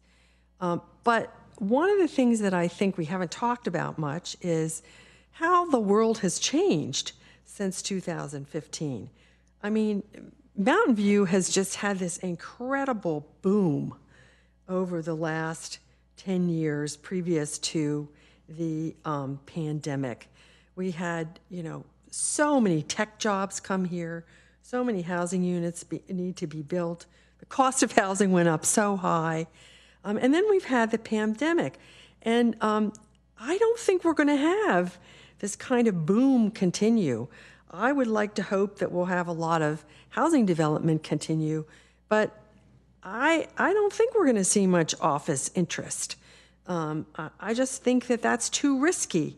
And also, not only is it risky in terms of are people coming back to work or not, but it's risky in terms of the fact that the cost of funds has gone up dramatically from where it was. And so, just these projects, I think fewer and fewer of them would pencil out for developers. So I think that onslaught of the number of projects that we had 10 years ago, I think that's probably over. We may have sort of I think our gatekeeper, the last 5 years, it's kind of functioned like a dam. We may have some things that are behind the dam that, need to go through in the next year or so. But I think that, that incredible push of projects is over for a few years. And that could be good in the sense that much of the planning, the long-term planning that we have been so superb at over the long pull, we haven't had as much time to do. I mean, we haven't really, we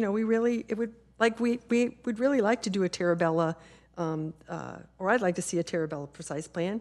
We want to do a Moffett precise plan. I mean, those things are very staff intensive, but you've been so busy doing the housing element and North Bay Shore that you haven't been able to do that. But those are sort of behind us. So hopefully, moving forward, we'll be at a little happier time. So I'm not as concerned about the number as it was in the past. I think the circumstances are different. I don't think I was very impressed by the quality of the letter from the Chamber of Commerce. Thank you for writing that and getting together that bench marking information. And thank you to staff for getting that together too, because I think that was really helpful. But there are always a lot of different ways to do things. And we want to make sure, we want to maintain council policy control.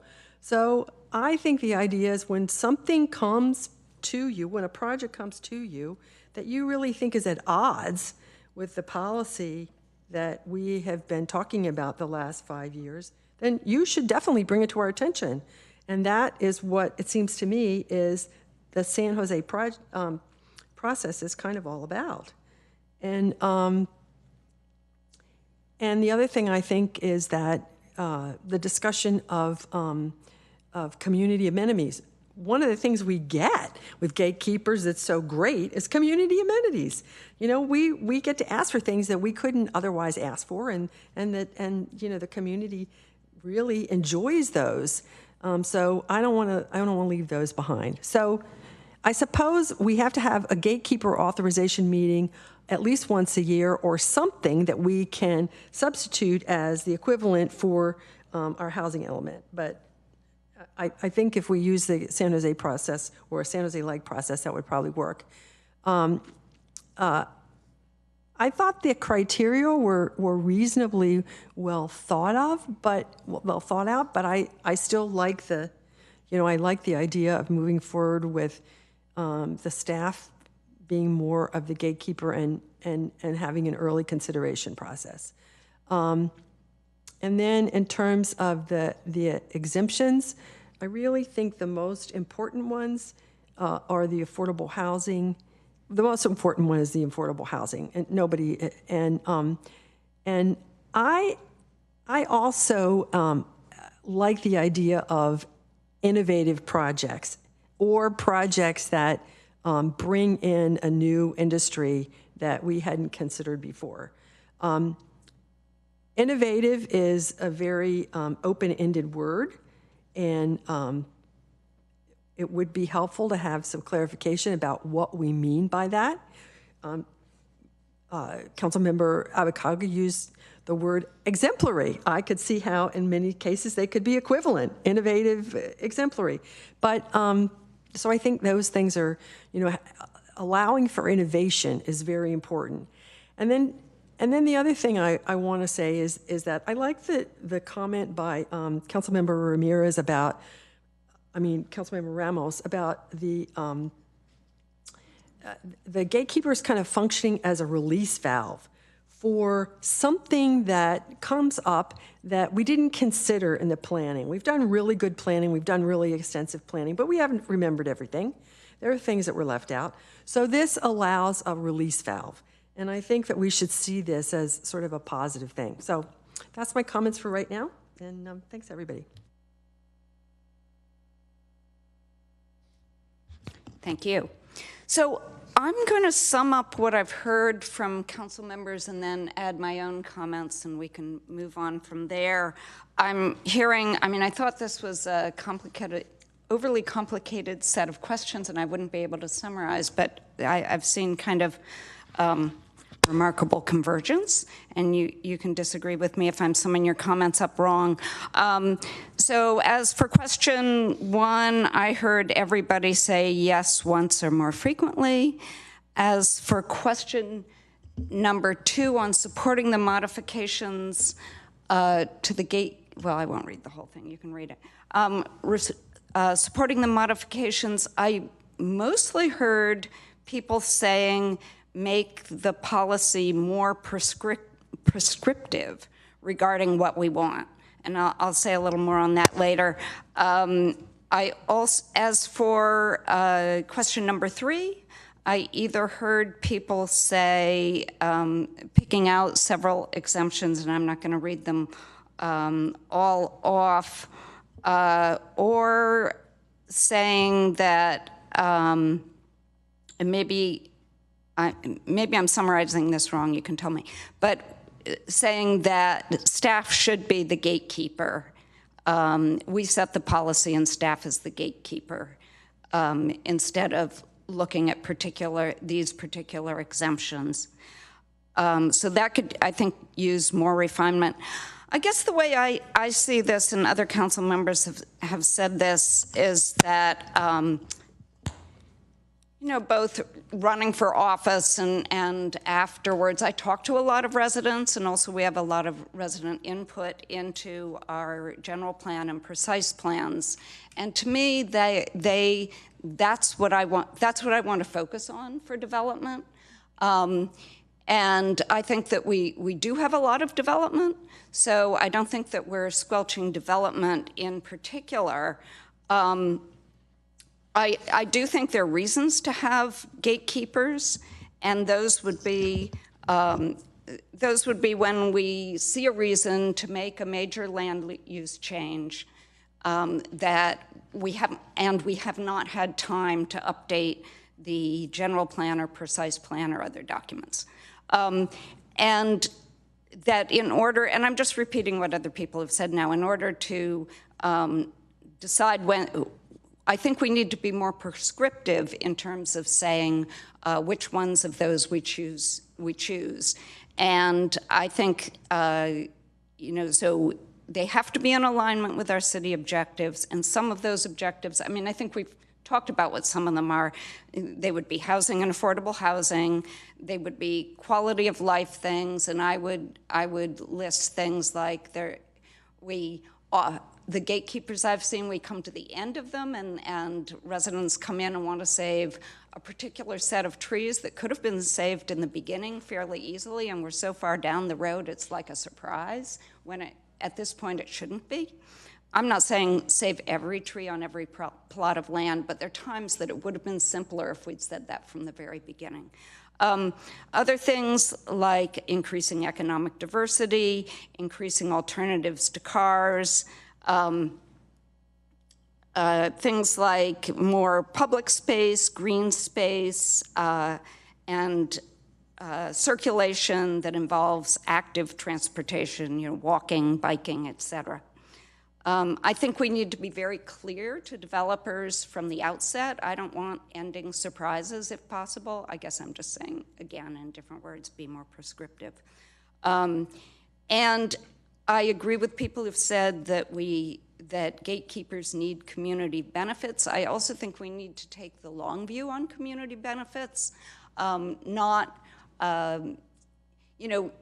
certain developments have costs.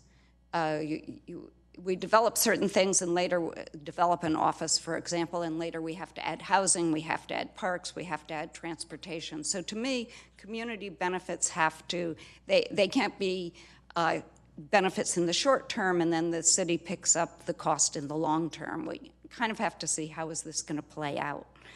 And then in terms of innovation, I find the term innovation too vague. I'm really looking for certain, although I guess the vice mayor substituted, let me see if I have your words, a new industry or exemplary, I don't know what that would be, exemplary green space, public space, architecture, exemplary something, I imagine. And something that aligns with our, pre-existing objectives. I also think parcel consolidation can be very helpful. But that was one of the things with the public storage that was so valuable. Yeah, I have mixed feelings on parcel consolidation. I mean, sometimes it can wipe out small businesses, and you can have I don't want a city that's all Costco, much as some people love Costco. All big boxes, I should say. I shouldn't pick out a particular name. So I think that is most of my summary, and I think there's pretty much alignment. Do people want to clarify further any additional alignment? Vice Mayor, your name is up. Is that because you forgot to take it down? Okay. Councilmember Matichak. Yeah, I'm not clear on the list you just went through. I thought those were your perspectives. Was that the summary of what you heard from us for criteria? Just to confuse you, I did both. Okay. Thank you. So I guess I'm wondering what the takeaway is from staff's perspective. I feel like I would like an opportunity to go through the statements of what we're looking for another time. Yeah, I don't feel like we talked about those enough tonight. I feel like I need another bite of that apple. Thanks. So I would say, in case it was too confusing the high-level summary was For number 1, yes, we want 1 or more gatekeepers per Sorry, year. I got number 1 and 2. You got It was number 1 number and 3. 2. Yeah. Okay. You got number 1 and number 2. Sorry, it was your list of all the criteria. Oh, so you summarized that by saying we'll decide more about the we will be more prescriptive, but we will decide about that later. Okay. Is your summary? I would agree with that. If I may summarize and provide one comment, we did hear that council is definitely interested in annual or more hearings, if that's the case. With the authorization criteria, we heard that council wants to be very prescriptive, make sure that we require community benefits for all projects, whatever we call those criteria, authorization or otherwise. And be very clear and prescriptive about linking them to council goals. And we heard quality of life, description of that, innovation, and a description of that. So we will try to coalesce all that and bring some criteria for gatekeepers for you to review. In terms of exemptions, I'm sort of unclear about I'm a little bit confused about whether the council wants staff to take in all applications, in which case exemptions have no meaning, or whether council is interested in exemptions, which implies that there will be 1 or more hearings a year to authorize projects. So we can provide some options for council to review. What we did hear, though, is there's a lot of there's a lot of convergence regarding affordable housing projects to be exempt, for sure. So we can bring some of that back for you to review. I think we'll need another study session. We were not planning on one, but it looks like you want to see some of this, so we will try to bring one back. I'll have to talk to the city manager about when we can schedule that. In terms of taking in applications, I'll just say one thing. Having council review them and authorize them is a huge workload help, because once we take in a project, we have to assign planners for each project, start work on it. Everybody in the city who reviews development has to start reviewing it. We have to start the environmental review. And so it is a huge workload item to take in all projects and then only bring them in for council consideration.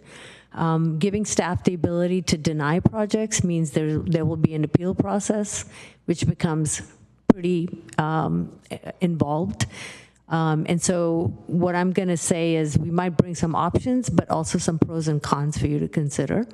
Some of these options might be bringing in more frequent hearings than annual. Some cities do that, so you don't have to wait for a whole year.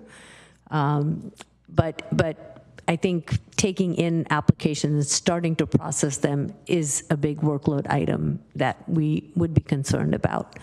And then making staff the gatekeeper, we like the idea, but I think the transparency part of having the community also look at what council is authorizing is important. And you heard many residents talk about the importance of transparency. So I just thought I'd make a few comments, but we can bring some options for you to review.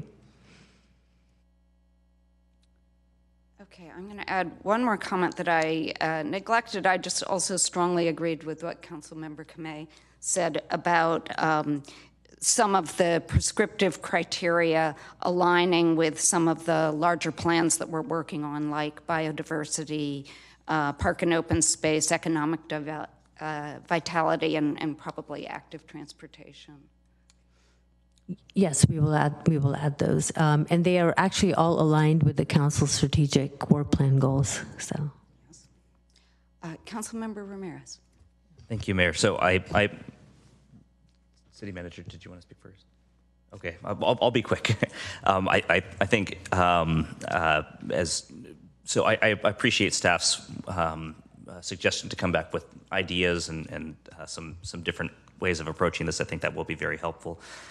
But I think just as a point of comparison, Councilmember Kamei was looking at the chart that I think is very helpful in showing us how other cities approach this. I think having that council policy will be really helpful to staff, right? There is no council policy in San Jose. All applications go through, they're accepted, and then staff will work with them. Sometimes they go to council for early consideration. Sometimes they just get processed.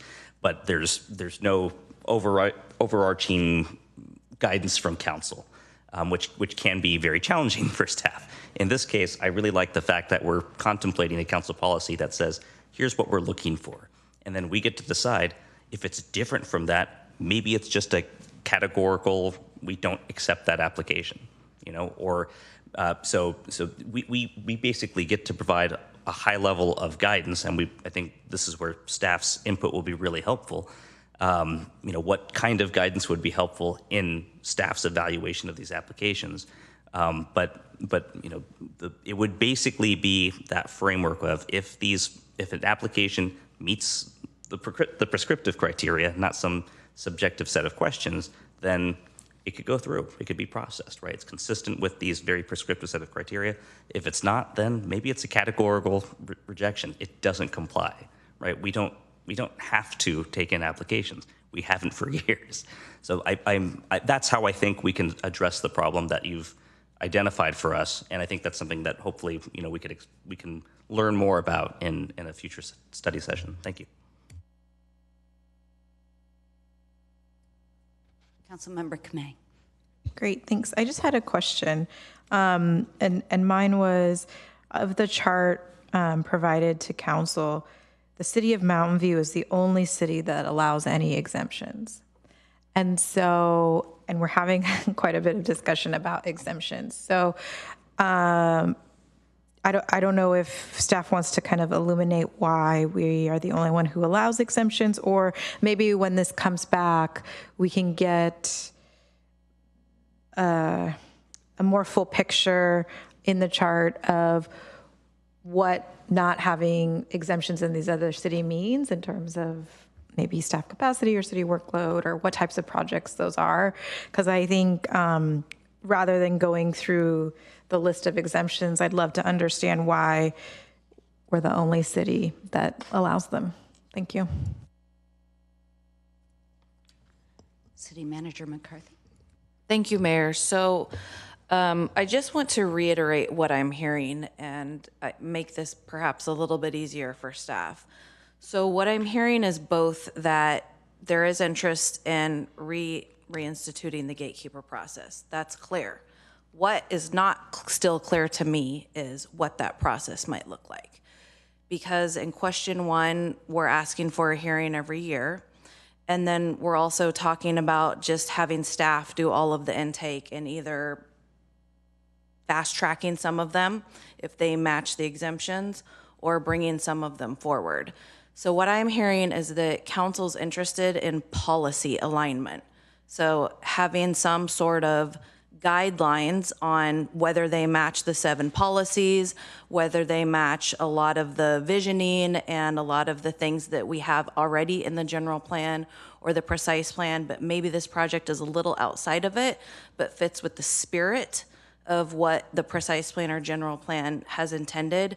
But right now, I think that it is very difficult to say that staff could intake, let's say there is a floodgate of projects because it's been several years. It's going to be very difficult from a workload perspective for the amount of staff that we have on now to take this on. And this is because gatekeepers really are 5th in line. We have all of the state mandated timelines and the permit streamlining projects that come in, which we have a lot of those. We have the housing element projects, which we have a lot of those. I would argue more than almost any city in our area. We have the projects on council's work plan, those priority projects, especially in your A and B categories. We have just the regular daily work that the planners do, and not just planning, but engineering and building. So then gatekeepers would be 5. So if we just let everything come in and then it's on staff to decide, I hear council's interest and appreciate the San Jose process. However, I would just caution that San Jose has an army of staff that we don't have, arguably. Much larger city, 4,000 staff. You know, we have 700 staff. So maybe there's a middle ground is what I'm saying. If staff can go back, take in all the feedback that you all have given tonight, figure out what a process might be suitable from what we're hearing. And we may even want to say, all right, let's try this for a year or two and see how it works. That's what I'm hearing too, is maybe kind of a pilot gatekeeper process if you want it to look differently than the way it looks now. And we can just try it. We can say, you know, that doesn't work, or it's too overwhelming for staff, or it's, you know, 20 projects coming in and we don't want it to look like it did in 2015 or 16 and be overwhelming for both staff and council.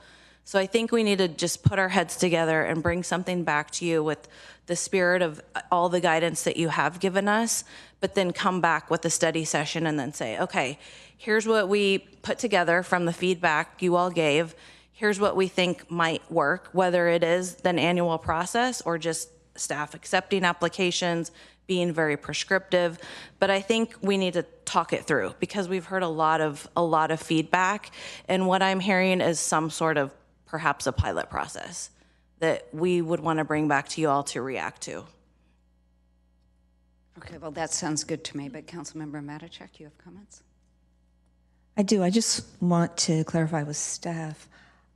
When you talk about you have to process the application, I guess I was assuming that if an application comes in, you can quickly see if it's one or two limited exemptions, and if so, it gets processed.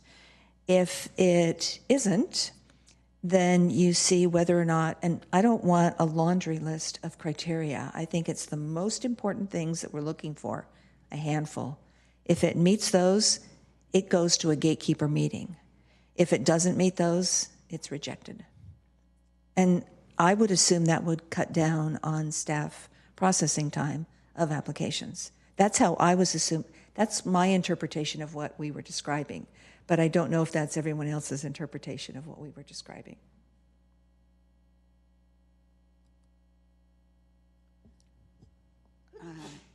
Councilmember McCarthy. City Manager McCarthy, is your name up there because you have an additional comment? So I would agree with that, but Councilmember Abakoga. That was exactly what I was thinking. So, you know, my thought was, do you have a checklist of what our criteria is? You know, so many affordable housing units. I'll just throw that in. Connectivity is really important. You know, if the project proposes to build a park, say, okay, you know, that would be a reason to move forward. So we've come up with a checklist. If it checks off, then it moves forward. If it doesn't, then you deny it. I think it can be that straightforward. And you mentioned an appeal process, Artie, but do we even have to have one? Because this is not, it's a gatekeeper, right? It's exemptions. It's not any kind of mandate. So I don't think we should have an appeal process. Yeah, we could try again. We could design and provide some options, like City Manager McCarthy noted. It could range from the San Jose process all the way to the one that Councilmember Matichak explained. Because San Jose, they just start processing the project, as opposed to having this exemptions and denying ones that don't meet policy, and the ones that meet policy come to a hearing. So in San Jose, it doesn't matter if it follows the general plan or not, or anything, or they just process anything that comes in?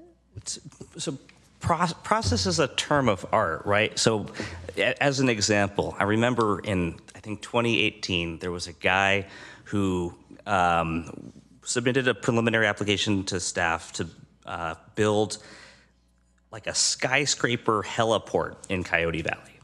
Just categorical, there's no way we're gonna do, this is not gonna happen. And so, you know, staff said, we're gonna take this to council for denial. We don't have to spend 5 minutes on it because it's just so ridiculous. So the guy came to the council office saying, hey, I really wanna do this.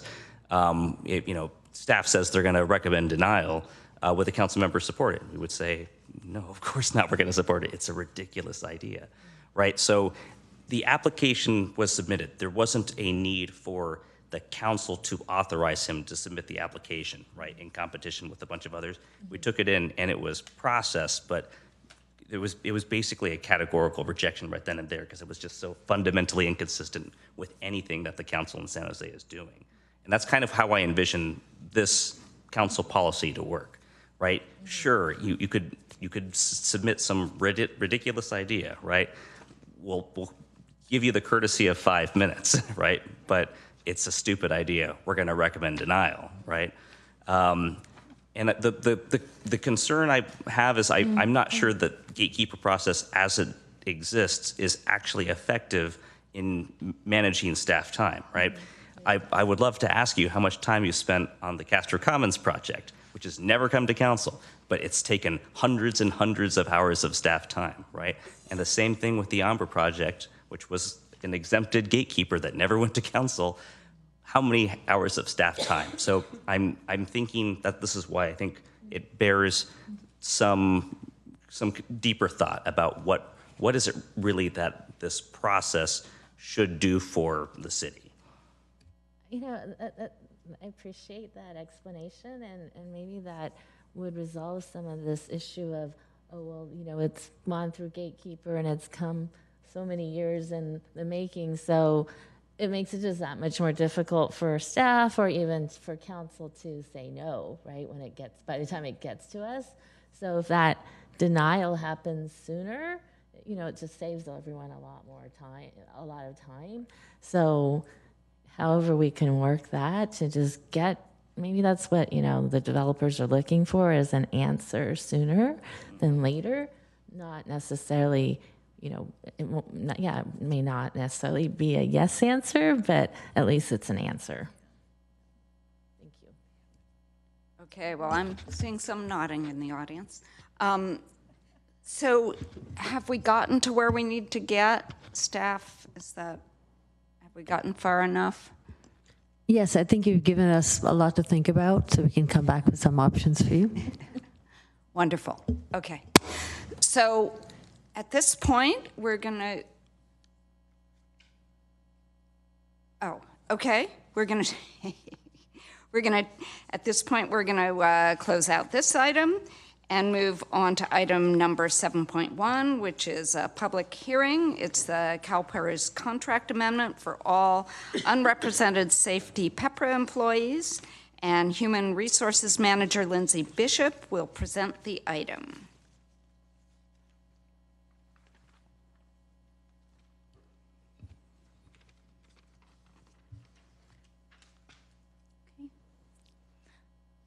Good evening, Mayor and Council.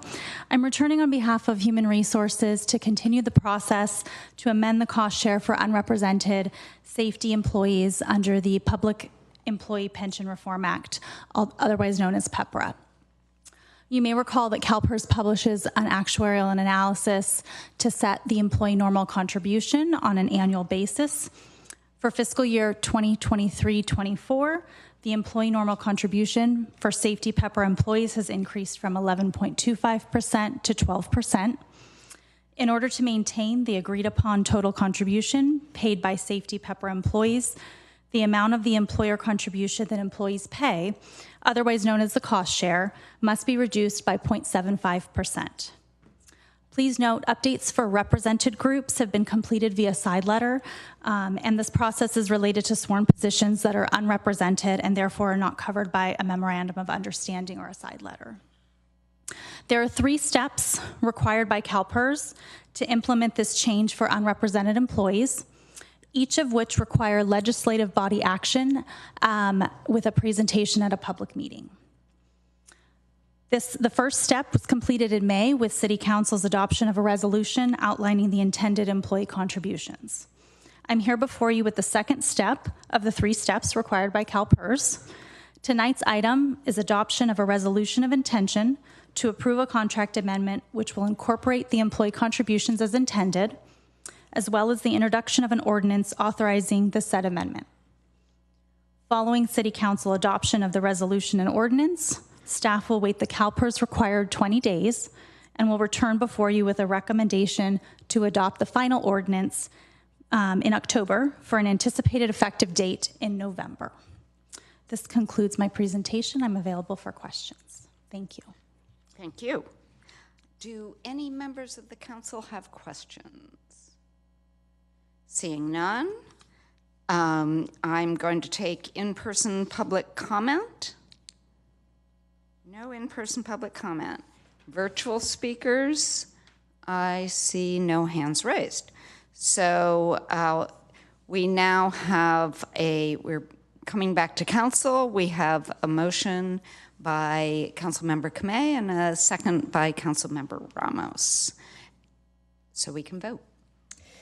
Yeah, so I have to read the resolution, I think. Oh, yes. Okay, so adopt a resolution of intention to approve an amendment to contract between the Board of Administration, California Public Employees Retirement System, and the City Council, City of Mountain View, to be read in title only, further reading waived, and introduce an ordinance of the City of Mountain View authorizing an amendment to the contract between the City Council of the City of Mountain View and the Board of Administration of the California Public Employees Retirement System, to be read in title only, further reading waived, and set second reading for October 10th, 2023. Thank you. Now we can vote.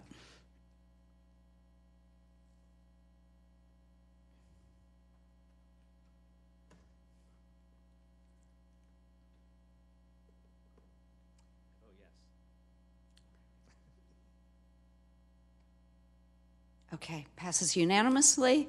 We will now take a short break and come back at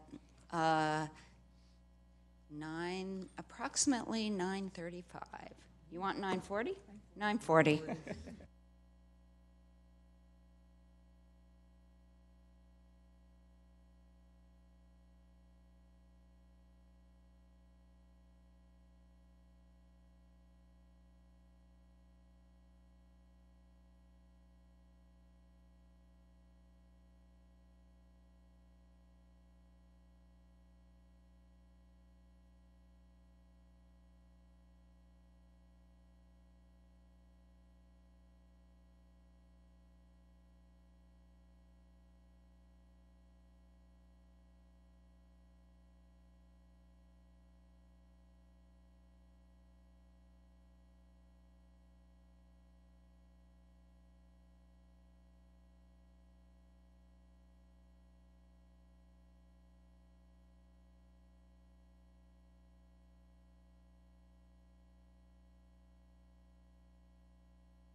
Okay, we're back in session. We are now on 8.1, new business, which is discontinuation of school field joint use agreement between the city and Mountain View Wisman School District. For this one, Spanish translation services are available, and we will now hear from our interpreter. We didn't have anyone requiring translation services, so the interpreter has left the building. Okay, thank you very much. Now, City Manager Kimber McCarthy, City Attorney Jennifer Logue, and Assistant City Manager Audrey Seymour Ramberg will present the item. Thank you, Mayor, and good evening, council members. So I really want to just start off by saying tonight that this brings none of us any joy to be here before you to talk about this agenda item. You all know that the joint use agreements have been in place for 60 plus years. We've had a lot of community enjoyment from them. Certainly residents using the open space, the rentals to our youth sports and other community groups. We've really tried to manage equitably the use of all of our parks and open space, and certainly the spaces that are actually school fields. And we all know that things have changed in the last couple of years due to the pandemic. We've talked about it a lot over the last few years, how people's habits changed. We've talked about it here. Certainly the school district has talked about it. And we all know that park space became a refuge for people. It was really a place for people to go outside. There were more people using our parks and outdoor areas than ever before for obvious reasons. We all know why. And all of that has contributed to the situation that we're in right now. And I want to also say that we're here tonight, yes, to talk about the joint use agreement, but it's only one element of our partnership with the Mountain View Wisman School District. And I think it's really important for us to start out by acknowledging the many other programs and areas where we have a very great and collaboration and work extremely well together. So you all are aware, and the public may or may not be aware, that the city provides the district with crossing guards, safe routes to school programs, school resource officers, free community shuttle service for students, after school programs like the Beyond the Bell program, funding for teacher housing, for the Teacher Housing Project, and so much more. And I really want to emphasize that there is no other city in our region that provides as much funding or as many services to an elementary school district than the city of Mountain View does. So clearly the success of our students and having a partnership with the school district is very important for the city. But frankly, we are in a very challenging situation right now regarding this one aspect of our longstanding partnership. And I think we should also acknowledge how difficult land use is. We just had the study session about the gatekeeper process. Land use for any agency is extremely difficult. It's challenging. We also know that in Mountain View, land is precious, land is expensive, and our land use planning is very complicated. So that's also part of how we got here tonight. I want to work backwards just to tee up before our Assistant City Manager starts presenting to talk a little bit about the time frame of what led us to this event this evening.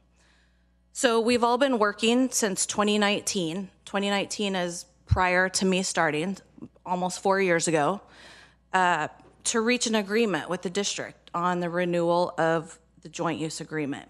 And there have been various pauses along the way, some taken by the city, some taken by the school district. And we were just informed this weekend, it was news to me, I'm not sure if it was news to all of you, that district officials have actually been negotiating this agreement since 2017. That's almost 7 years. 7 years negotiating one agreement. So I think we can all agree that whether it's 5 years, 6 years, or 7 years, that's way too long.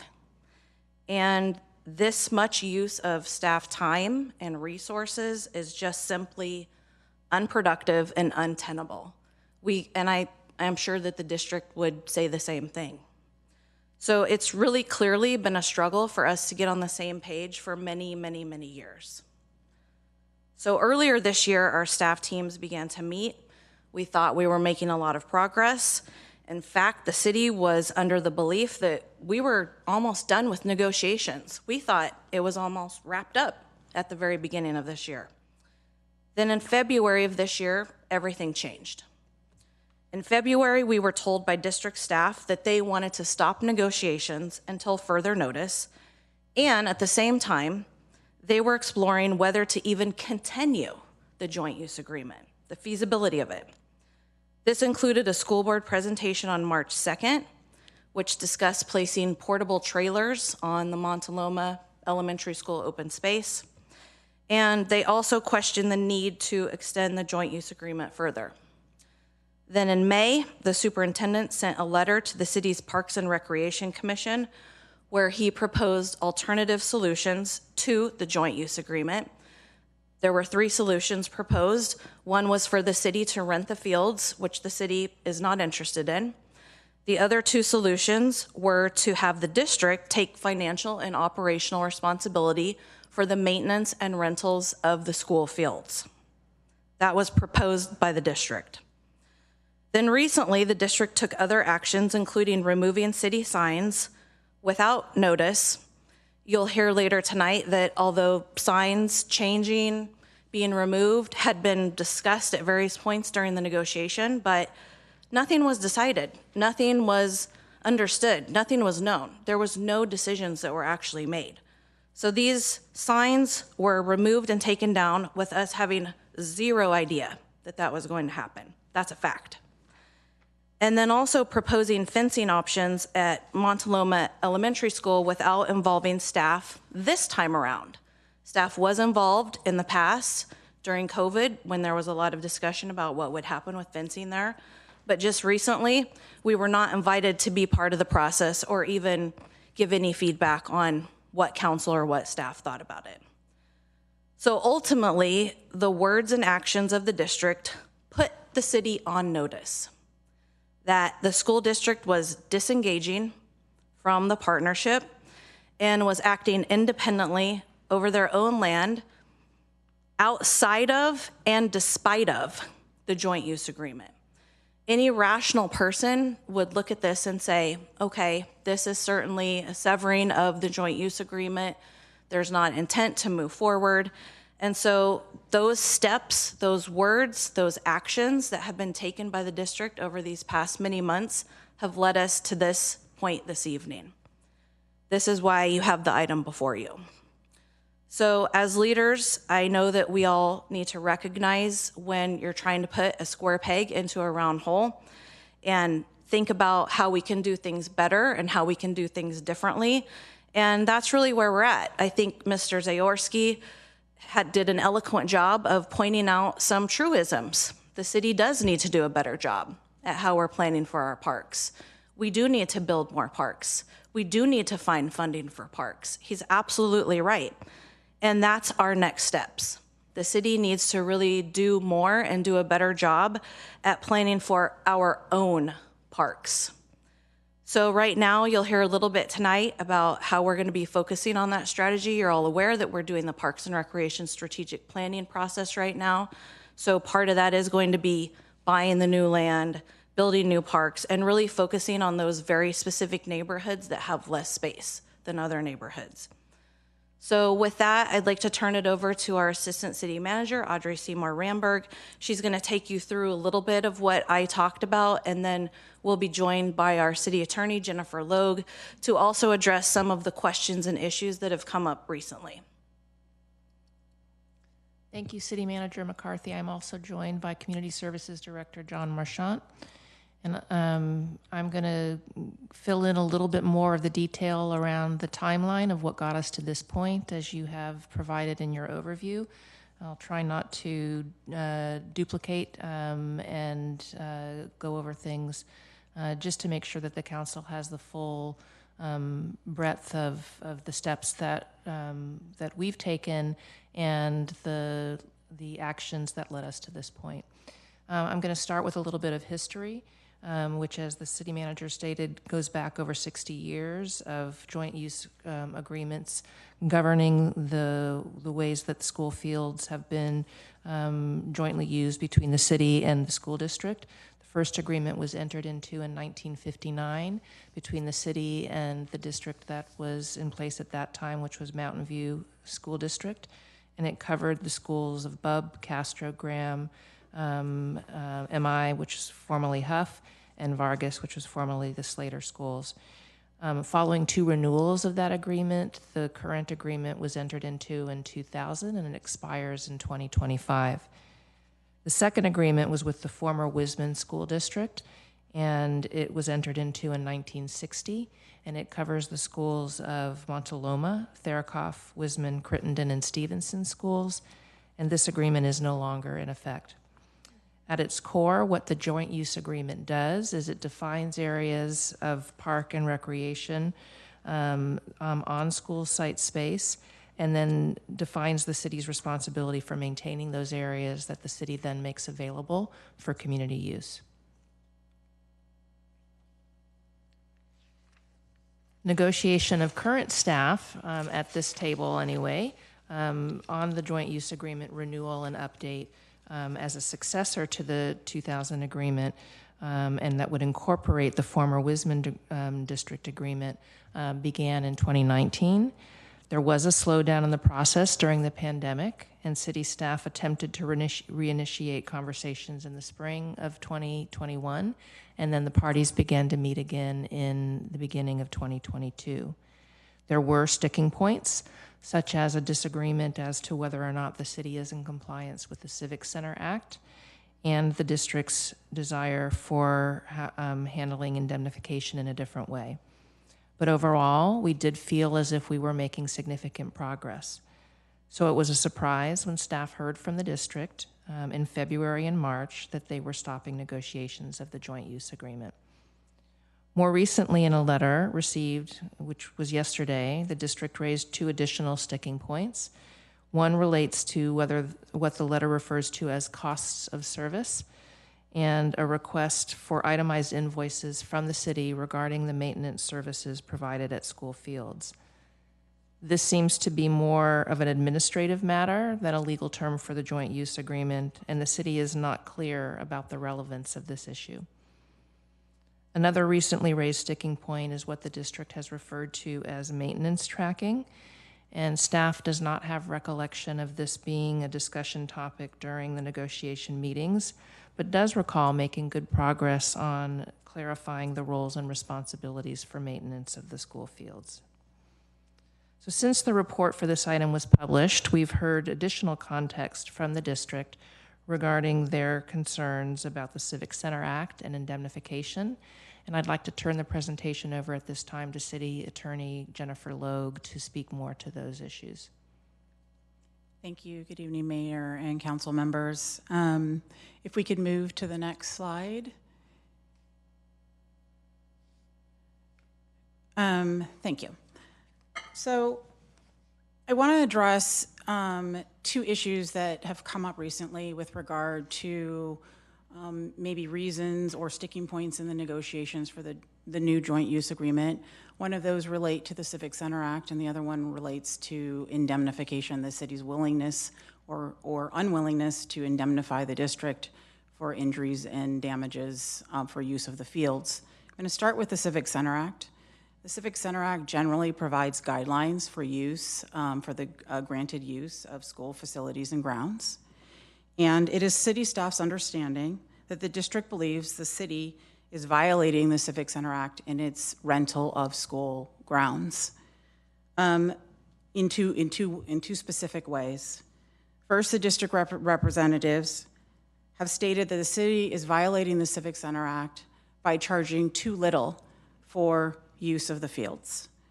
For use by nonprofits or clubs or associations that promote youth and school activities, the Civic Center Act sets a maximum fee that can be charged but does not set a minimum fee that can be charged. And shown up there on the PowerPoint slide, I have my first bullet point, which says use fees, and I have quoted the portion of the Civic Center Act which provides guidance with regard to fees that can be charged for use of school grounds by nonprofits and the organizations that I described. And the law states verbatim, except as otherwise provided by law, a governing board of a school district may, not shall, may charge an amount not to exceed its direct cost for use of its school facilities or grounds pursuant to this section. That law, as we interpret it and as we understand it, says that you may charge an amount not to exceed the amount that would allow you to recover the cost for maintaining the fields as they're used by members of the community, but you do not have to charge that amount. You can charge something less than that. And so the claim that the city is violating the Civic Center Act by charging too little does not comport with our reading of the Civic Center Act and its plain language. The next way that the district representatives have stated that the city is violating the Civic Center Act is the way applications for use of school fields are prioritized by the city. And the Civic Center Act, however, does not prohibit prioritization of applications. And in fact, it specifically authorizes the establishments of terms and conditions for use of school grounds. And my second bullet point on the PowerPoint slide shows another quote from the Civic Center Act that says, the governing board of any school district may grant the use of school facilities or grounds as a civic center upon terms and conditions the board deems appropriate, subject to limitations, requirements, and restrictions set forth in this article. So schools are allowed to adopt reasonable regulations for use of their facilities and grounds, so long as they are not in violation of other provisions of the Civic Center Act. The city, standing as, I suppose, in the school's shoes in this regard, has adopted a policy which provides for prioritization of certain sports and organizations over others.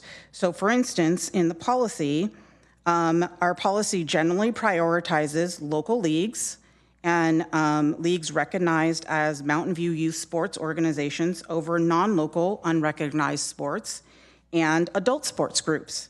And it also prioritizes sports based on season. So for instance, football and soccer are given priority during their typical season, which would be August to December, over other sports like baseball that are not in season during that time. It is the city's position that this is a reasonable and legal regulation of rental use of school fields as provided by the Civic Center Act under the bullet point section there, which allows for reasonable terms and conditions. And, you know, it has always been and continues to be the city's intention to comply with the Civic Center Act. Under no circumstances do we wish to be out of compliance with the Civic Center Act. And so during the most recent negotiations for the new joint use agreement, we agreed to include a specific term which has not appeared in any of the other joint use agreements, which I have quoted under bullet point number 3, where it says, the city may allow other groups to use the recreational areas pursuant to the city's scheduled recreational programs. All scheduling, use, fee collection, and other activities shall be compliant with the Civic Center Act. And so during the negotiations, we agreed to include that term. Now, if you could move to the next slide, that last term that I just described that we agreed to include in it is very important with regard to defense and indemnification. In the letter that Dr. Rudolph sent to the Parks and Recreation Commission, it states, the district has requested that the city agree to indemnify and defend the district against any challenge. The city declined to do so. That's not true. we never declined to defend and indemnify the school district. In fact, we offered to defend and indemnify the district to the fullest extent permitted by California law. And shown on the PowerPoint slide, I have quoted the language, the indemnification language that was included in the last version of the joint use agreement that was sent to city staff from district staff, in which they included, other proposed edits, but this language stood in that agreement, and that's where we thought we had an agreement on indemnification language. And if you read this language, it's very, very strong. It says, to the fullest extent permitted by California law, each party shall defend, indemnify, and hold harmless the other party, its agents, representatives, officers, employees, and trustees from any and all losses, liabilities, claims, suits, and actions of any kind, nature, and description, including but not limited to attorney's fees and costs, directly or indirectly arising out of, on account of, connected with, or resulting from this agreement. I'm going to stop there because that's important. It says this agreement, which means if we violated the term requiring us to comply with the Civic Center Act, we would have a duty, and a lawsuit arose out of that, we would have a duty and responsibility to defend and indemnify the school district for that violation under this provision, which was contained in the proposed joint use agreement. And so, yes, it is a mutual indemnification provision. It does require the school district to also indemnify the city for its own errors, omissions, negligence, but we are clearly obligated to defend and indemnify the school district pursuant to this provision. So we were very confused when we saw this letter stating that we declined to defend and indemnify. Thank you. Thank you, City Attorney Logue.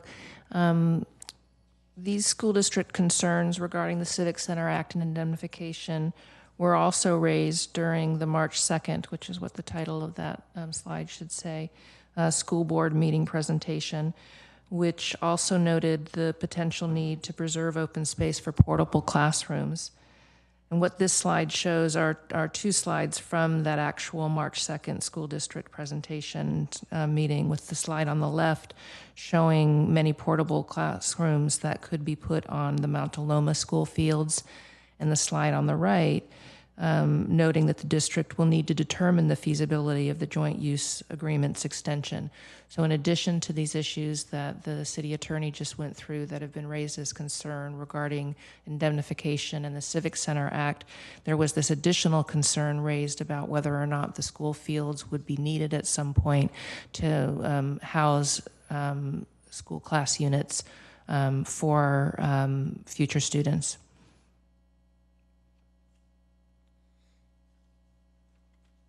This is the May 3rd letter that was referenced both by the city manager and the city attorney. And what you see on the screen here are excerpts from that letter. And as noted, these did include statements regarding the potential need to use the school fields to house portables. So that was a reiteration in this May 3rd letter of what had been stated at the March 2nd school board meeting. The letter also raises the concerns again about the Civic Center Act and the district's interest in broader indemnification. And it was in response to these concerns that the letter put forward some potential solutions to have the public rent fields from the district. So this is a quote from that letter saying that if the district were to take over field rentals, groups would simply go to Facilitron to rent field space. Another potential solution was identified in the district's letter, that the district maintain its own school fields, saying from another quote that maintenance of the fields would be cost neutral to the district, and that this proposed option may also be the most beneficial to taxpayers. The district did put forward a third solution to have the city rent fields from the district. However, paying rent for the fields on top of the cost of maintaining the fields is not in the city's interest.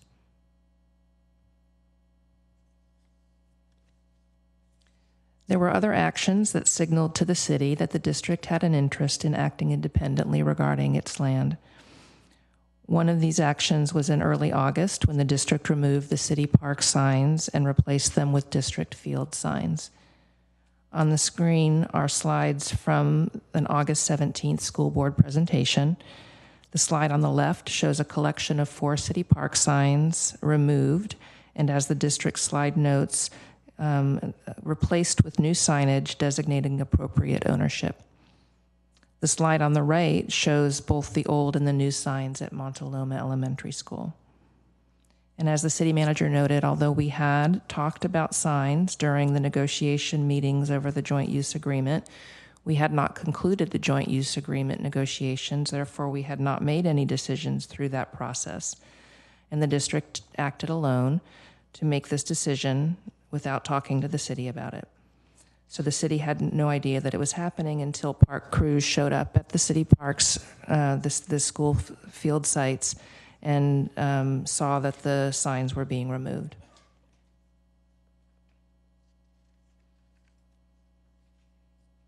Another district action was to reinitiate plans to install a fence at Montaloma Elementary School. The city had been part of a working group in 2021 about fencing at Montaloma. However, that working group ended, and the city was unaware of the ultimate new plans to introduce a fence at Montaloma School, and the city did not have the opportunity to provide input on the 3 design options that were being considered by the district. When we learned about the plans, the city did offer to assist in outreach to the sports groups who use Montaloma fields, but were told that that was not necessary. Following additional community outreach, by the district, the board approved option 1, which is what is shown on this slide from the August 17th school board presentation. In addition, at this meeting, staff notes that the joint use agreement was referred to as a pawn for the school district to leverage additional funding from the city. These recent steps by the district regarding signs and fences were seen as independent and unilateral acts. Taken together with the previously mentioned communications, this led to the conclusion that the district was initiating an end to the partnership over school fields. And this led to the city's recommendation that's before the City Council this evening to discontinue the joint use agreement and to focus instead on finding possibilities to expand our parkland. The city continues to be committed to building new parks in the community. Last month, the Community Services Department initiated the Parks and Recreation Strategic Plan, Imagine Mountain View Parks. As part of this plan, the city will develop strategies to identify and buy land for new parks and to develop those parks, especially to help meet parkland goals in areas of the city that are underserved, such as Montaloma, Rex Manor, Wisman, and other neighborhoods north of Central Expressway, and Central and San Antonio planning areas south of Central. In addition, the city has worked on 5 parks over the past year and a half and has identified 8 new park sites. The city is planning to complete a nexus study to determine the feasibility of charging a parkland fee on commercial and hotel development. And the city is also exploring is also conducting a fee study that will look at field rental rates and review making them closer to market. And the final comment is that the city is exploring a feasibility of a revenue measure, as was discussed early in this meeting, which could help to fund new parks. So my last couple of slides are just the next steps that the city would undertake if the council does go forward with discontinuing the joint use agreement. First, if council approves the recommendation, we would formally inform the district in a letter from the mayor, a draft of which is included in your council report as attachment 1. While the 1960 JUA is no longer in effect, the 2000 JUA doesn't expire until 2025, so it would be necessary to send a letter at the staff level initiating the termination of this joint use agreement. We would then coordinate with the district on a transition plan to determine the work and that would be needed to do together on the steps and timing for a smooth transition. We would also work with the user groups and help to find opportunities to make reservations on city fields. We would look at how to reassign city park crews to other parks and to the downtown area where a higher level of service is warranted, especially given the expanded number of city parks in recent years.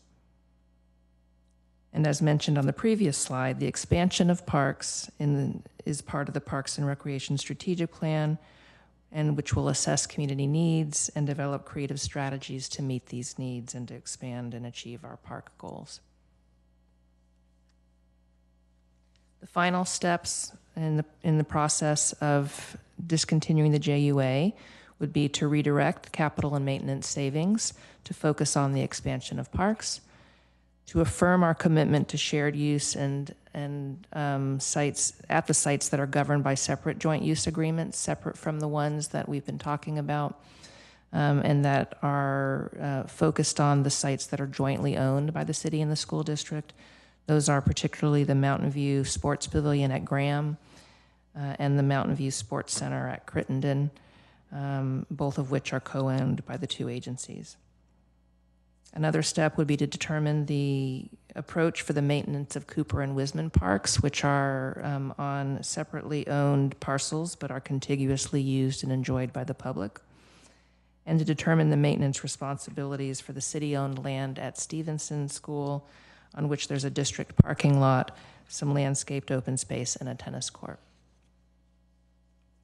This leads me to the final slide of the presentation, which are the recommendations that are before the council this evening. Those are to authorize the city manager to send a letter to terminate the joint use agreement and to work with the school districts on that transition plan, to affirm the continued agreements and commitment to work together on the jointly owned sports facilities at Crittenden and Graham, and to approve the mayor to send the letter that's included as attachment A. So this ends the staff report, and we're available to answer questions. Thank you. Do any council members have questions?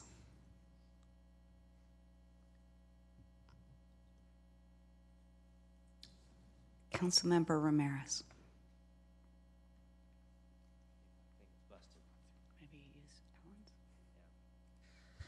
Thank you, Mayor. I have a couple of questions.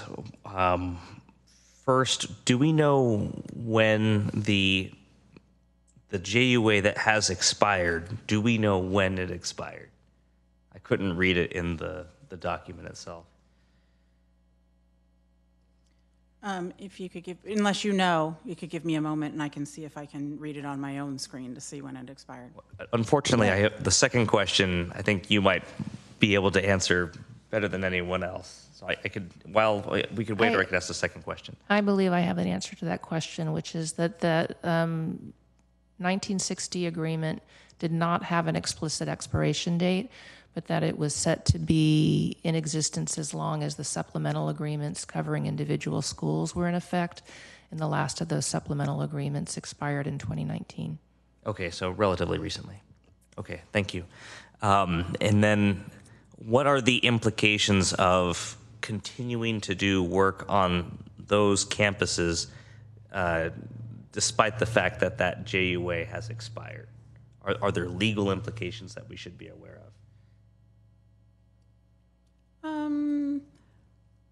I mean, I think continuing to do the work on those campuses in light of the expiration of the agreement might demonstrate. It's kind of iffy. I think that what we would need to do is, in our notice, probably terminating the 2000 joint use agreement, make it clear that we are also terminating our actions under the expired joint use agreement. I mean, it's complicated law, but there are legal theories under which, you know, the expired joint use agreement could be argued that it continued as long as we continued to perform under it. But what would the termination terms be after that? It's unclear. So I think that, we can work with them. We can just basically work on a transition plan in light of the fact that we've continued to perform. We would not want to simply just walk away without, making sure that there was a proper transition plan in place that probably aligned with the termination of the joint use agreement that is still in existence. Maybe a more direct question would be, let's say, we have been operating as if the JOA didn't expire. Let's say there were a problem, right? A pretty severe problem where there's litigation. Is the city protected despite the fact that that document that provides whatever level of protection, that the document provides, so that doesn't exist anymore, right? So is the city liable for anything? Do we have a defense even though that document technically doesn't govern anymore? When did the problem occur? Did it occur? I mean, it depends. I mean, did it occur now before we've, right, ceased our up? So after the expiration. So let's say, we decided to postpone this item for 2 weeks and then something catastrophic occurs. Are we protected? Are there legal concerns that we ought to be aware of?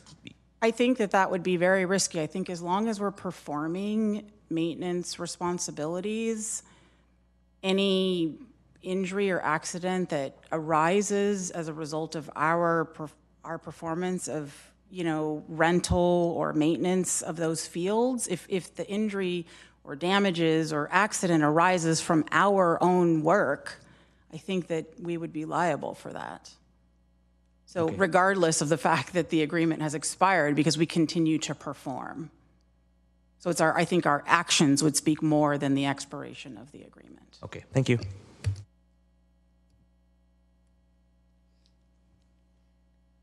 Let's see, other questions? I don't know whether, so there are public speakers on here, and so council members, if you have questions, please do raise your hands. Okay, I don't see anyone else. Are there any other questions?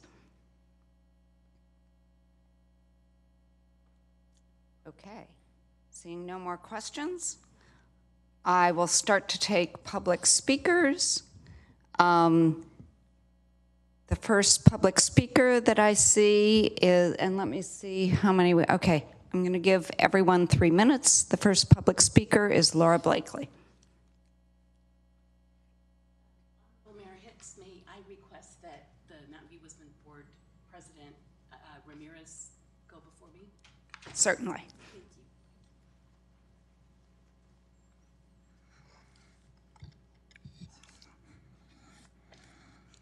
Good evening, everybody. Good evening, Honorable Mayor Hicks and council members. I'm Laura Ramirez Berman, President of the Mountain View Wisman School District. I am also here in my own capacity.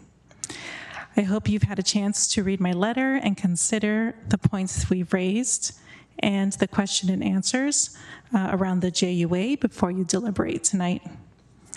I'd like to provide some clarification about the JUA negotiations.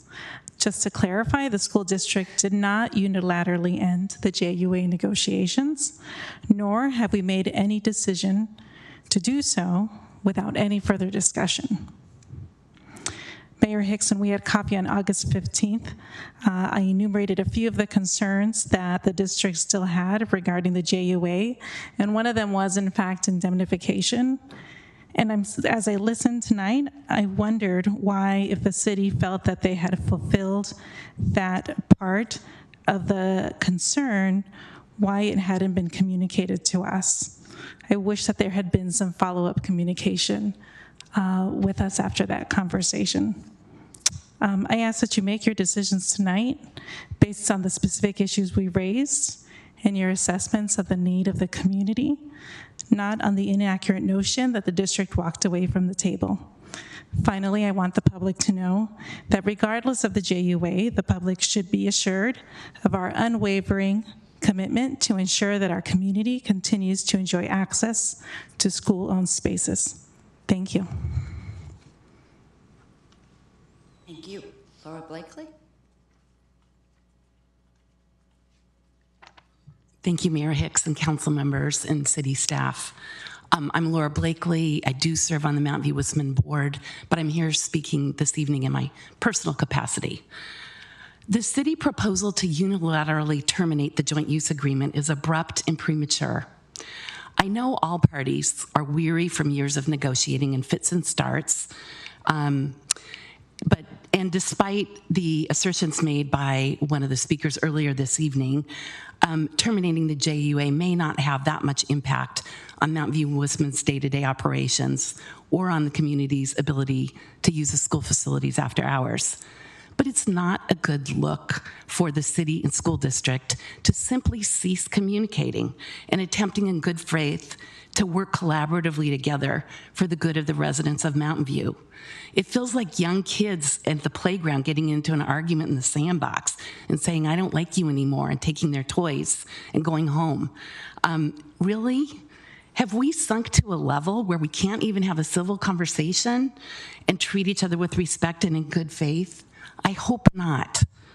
I believe that most, or probably all of you council members ran for office because you love Mountain View and you care about our community and you want to make it even better.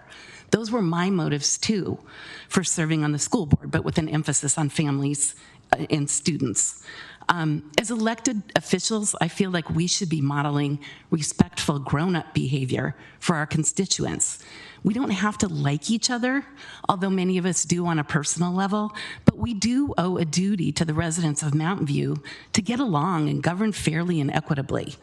I encourage you to think about the impact unilateral termination of the joint use agreement will have on our community, and the respect our constituents have for the public agencies in our community.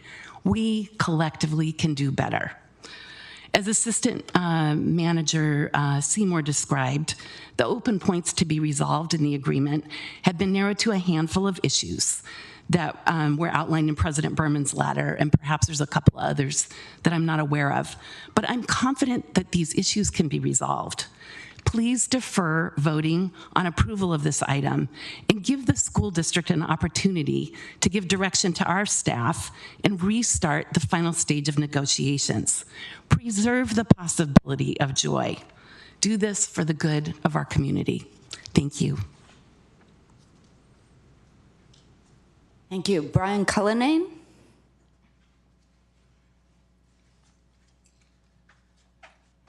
Hi, everyone. Thank you, Mayor Hicks and Councilmember. My name is Brian Cullinane. I'm resident of Mountain View for 8 years. I've been the president of the Mountain View Los Altos Girls Softball League in our area for girls 5 through 18. We've existed for, I think, since '72. I'm here trying to represent some of the local nonprofit, volunteer-run youth sports that are going to be very much affected by this decision, whichever way it goes. Our nonprofit youth sports are really struggling. There are more and more advanced and expensive travel teams that are asking for more and more fields, and they don't care about the costs. They are happy to pass that on to the people who can pay. For example, in my league, we are 25% full scholarship. We keep our costs so low to try and keep any girl who wants to play softball, who can keep playing softball, where they can get there, they can ride their bike and be part of this community. I'm familiar with the council's report. Thank you, City Manager, Assistant City Manager, for the summary. It was really well done tonight. I believe I understand what the recommendation is, but with respect directly to youth sports, this really feels like a step in the wrong direction for us. You can look at the quality, for example, of the Los Altos fields that are run by Los Altos School District as a direct understanding of where we're headed. Those fields are terrible for softball. We can't play on them, essentially. And that's why we use Mountain View fields more, probably a little more than we wish we would sometimes than Los Altos, but we just can't put the girls safely on those fields. The move that's been talked a little bit, Facilitron, wow, Facilitron is gonna be a mess. That is a system that will be completely taken over by all of the advanced travel teams. No matter what cost gets put in them, it will squeeze us out. We won't get our fields. We won't have enough time to run our leagues. And I really believe that a lot of these nonprofit youth orgs like mine will be gone in 3 to 4 years if we move to something like that. Again, I understand the recommendation. I really do. It seems like there's stuff on both sides here, but for us, it probably will kill girls softball in our area. Lastly, just ask if there is any chance of common ground. I know how difficult this has been. It is definitely eye-opening to see so many years of work back and forth on both sides. If there's any hope for common ground in a resolution here, we would appreciate it if there's any hope for that to still be something that the council could do other than simply approving this resolution tonight. Thank you all for your time. I appreciate it. Thanks. Thank you. Mark Jamgard?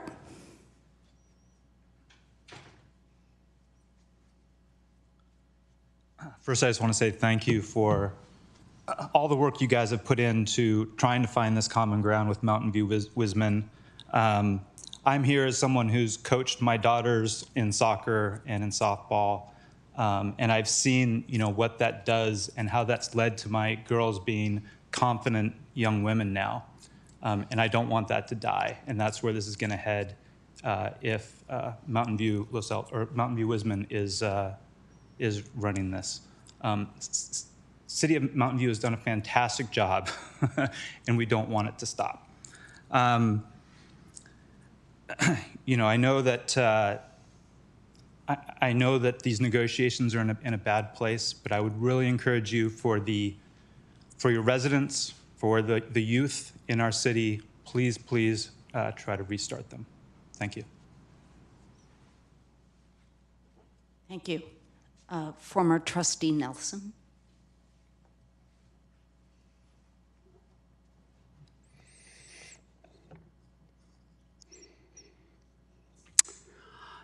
In a room where it happens, I used to be, maybe I will be in the future, Mr. Randolph seems to be the negotiating rock.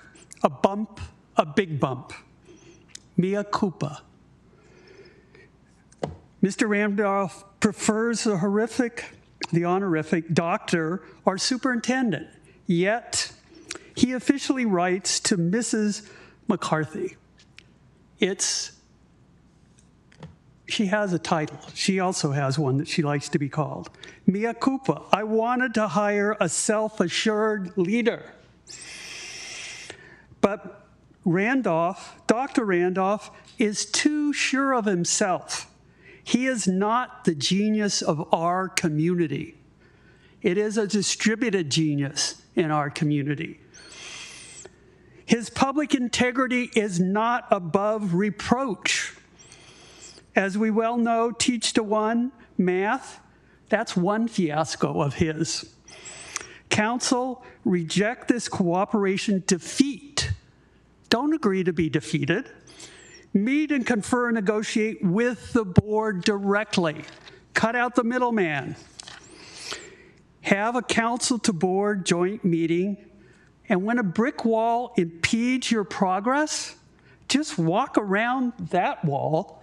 Just walk around it. I'm Stephen Nelson, member of the board that hired Dr. Rudolph. I too, for all have sinned and come short of the glory of God, myself and Dr. Rudolph. Thank you.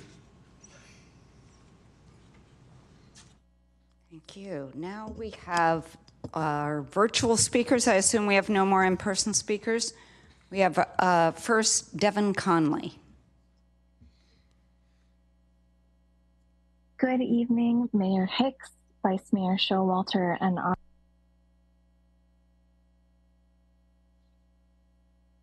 Good evening, Mayor Hicks, Vice Mayor Showalter, and honorable council members. I apologize for not being present in person tonight. My childcare arrangements fell through. I had hoped to speak on this item, but unfortunately I've been informed that a member of the public is threatening a Brown Act lawsuit if more than 2 trustees speak on this item. But I did want to share that I am here via Zoom and paying close attention to this evening's decision making. Thank you.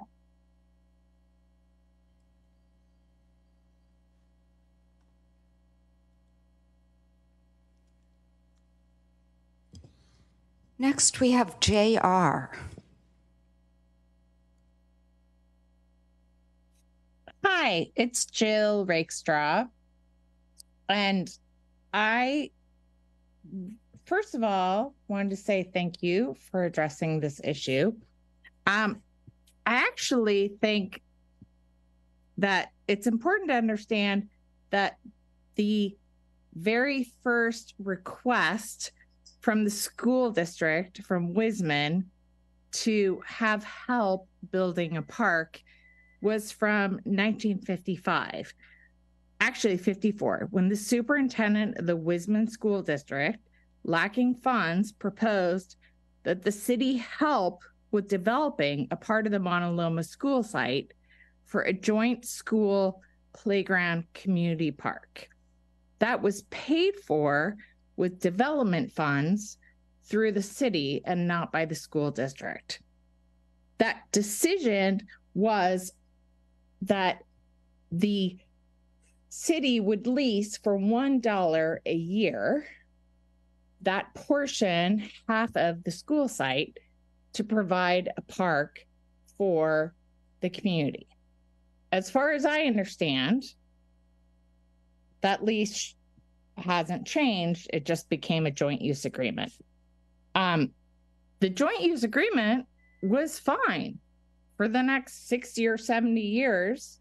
When we started to discuss fencing, somehow it became an item that people hadn't thought about for a really long time. I don't necessarily think that it needs to change. I just want to make sure. I would prefer that things stay the way they are. The city has done an excellent job for 70 plus years maintaining the portions of the school grounds that they own. And I would just like to see that continue. Thank you. Thank you. And then the next speaker is Christopher, I hope I pronounced your name right, Christopher Viaggi.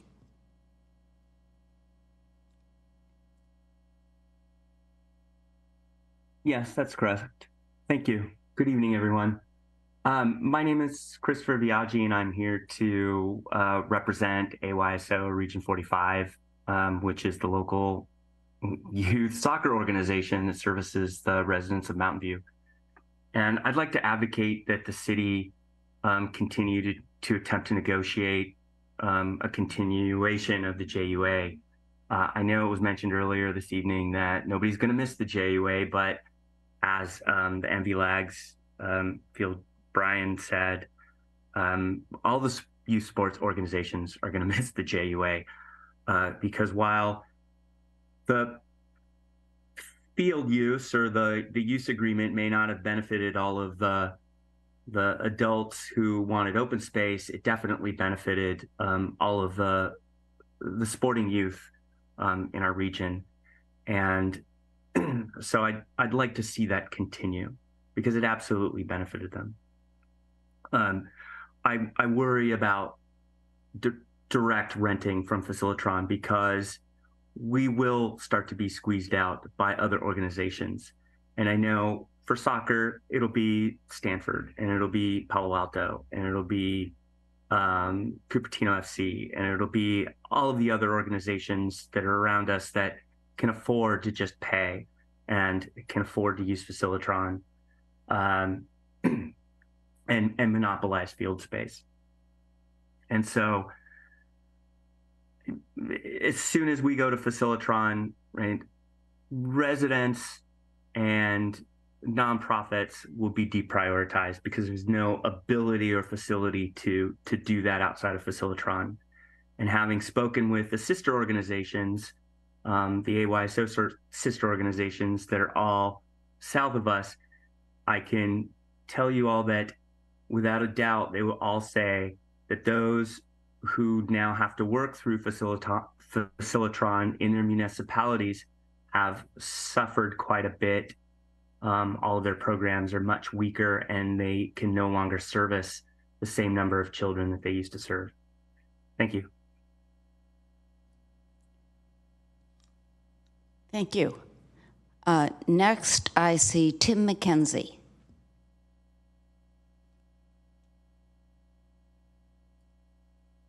Hi, all. Tim McKenzie, resident of Montaloma since 2015. I need to make the observation that this whole situation really has felt like a political pissing contest between the city and the school district, which seems to have been started by the school district based on my somewhat paying attention, but really it feels like think of the children as a rhetorical shield to fight over political power or something in the city. It's really frustrating as a resident of the city. Doesn't seem like there's actually much. It seems more like a conflict between the boards. And echoing what people have said earlier, I hope that we find some way around this impasse. We're able to do some things. Also, as a resident of the city who has been involved in a couple of things, I wish that there was as much examination of the school resource officer program as there appears to be for this situation. I don't know if anyone went to the PSAB meeting just recently where we heard the 1-year report out on the SRO program. There was a child discharged a weapon from a cop accidentally, which is just an absurd thing. But this whole thing, I would love to see resolved. Love to find some ways where we can find some common ground, rebuild trust in ways that the city and school district could work together on some things. Hopefully, we just one potential idea I've floated in the past. I don't expect anything to happen anytime soon, but I'll keep saying it occasionally. I would love to see the voting age lowered to 16 in municipal and school board elections. And that seems like a really natural place for the city and school district to find common ground and work together. And I'd hope that that could be a way to build those bridges that have clearly been broken. So good luck making these decisions. Sorry that this is a conversation that we have to have. Thank you. Okay, so this is the last call for public comments. I'm seeing no more virtual or in-person commenters. So we will go to council comments. First, I see Councilmember Ramirez. Thank you. And sorry, I have to use the other module because mine isn't working. I have a couple of quick follow-up questions. So first, thank you to the members of the public who have remained with us this late into the evening. Just to clarify, unfortunately, Superintendent Rudolph didn't speak, so I'm sort of asking you to speak on behalf of the district. But just to clarify, did you share with the district the indemnification language that you showed us and the interpretation of the Civic Center Act? The indemnification language was included in the draft joint use agreement that went back and forth between city staff and Mountain View Wisman School District staff during the negotiations.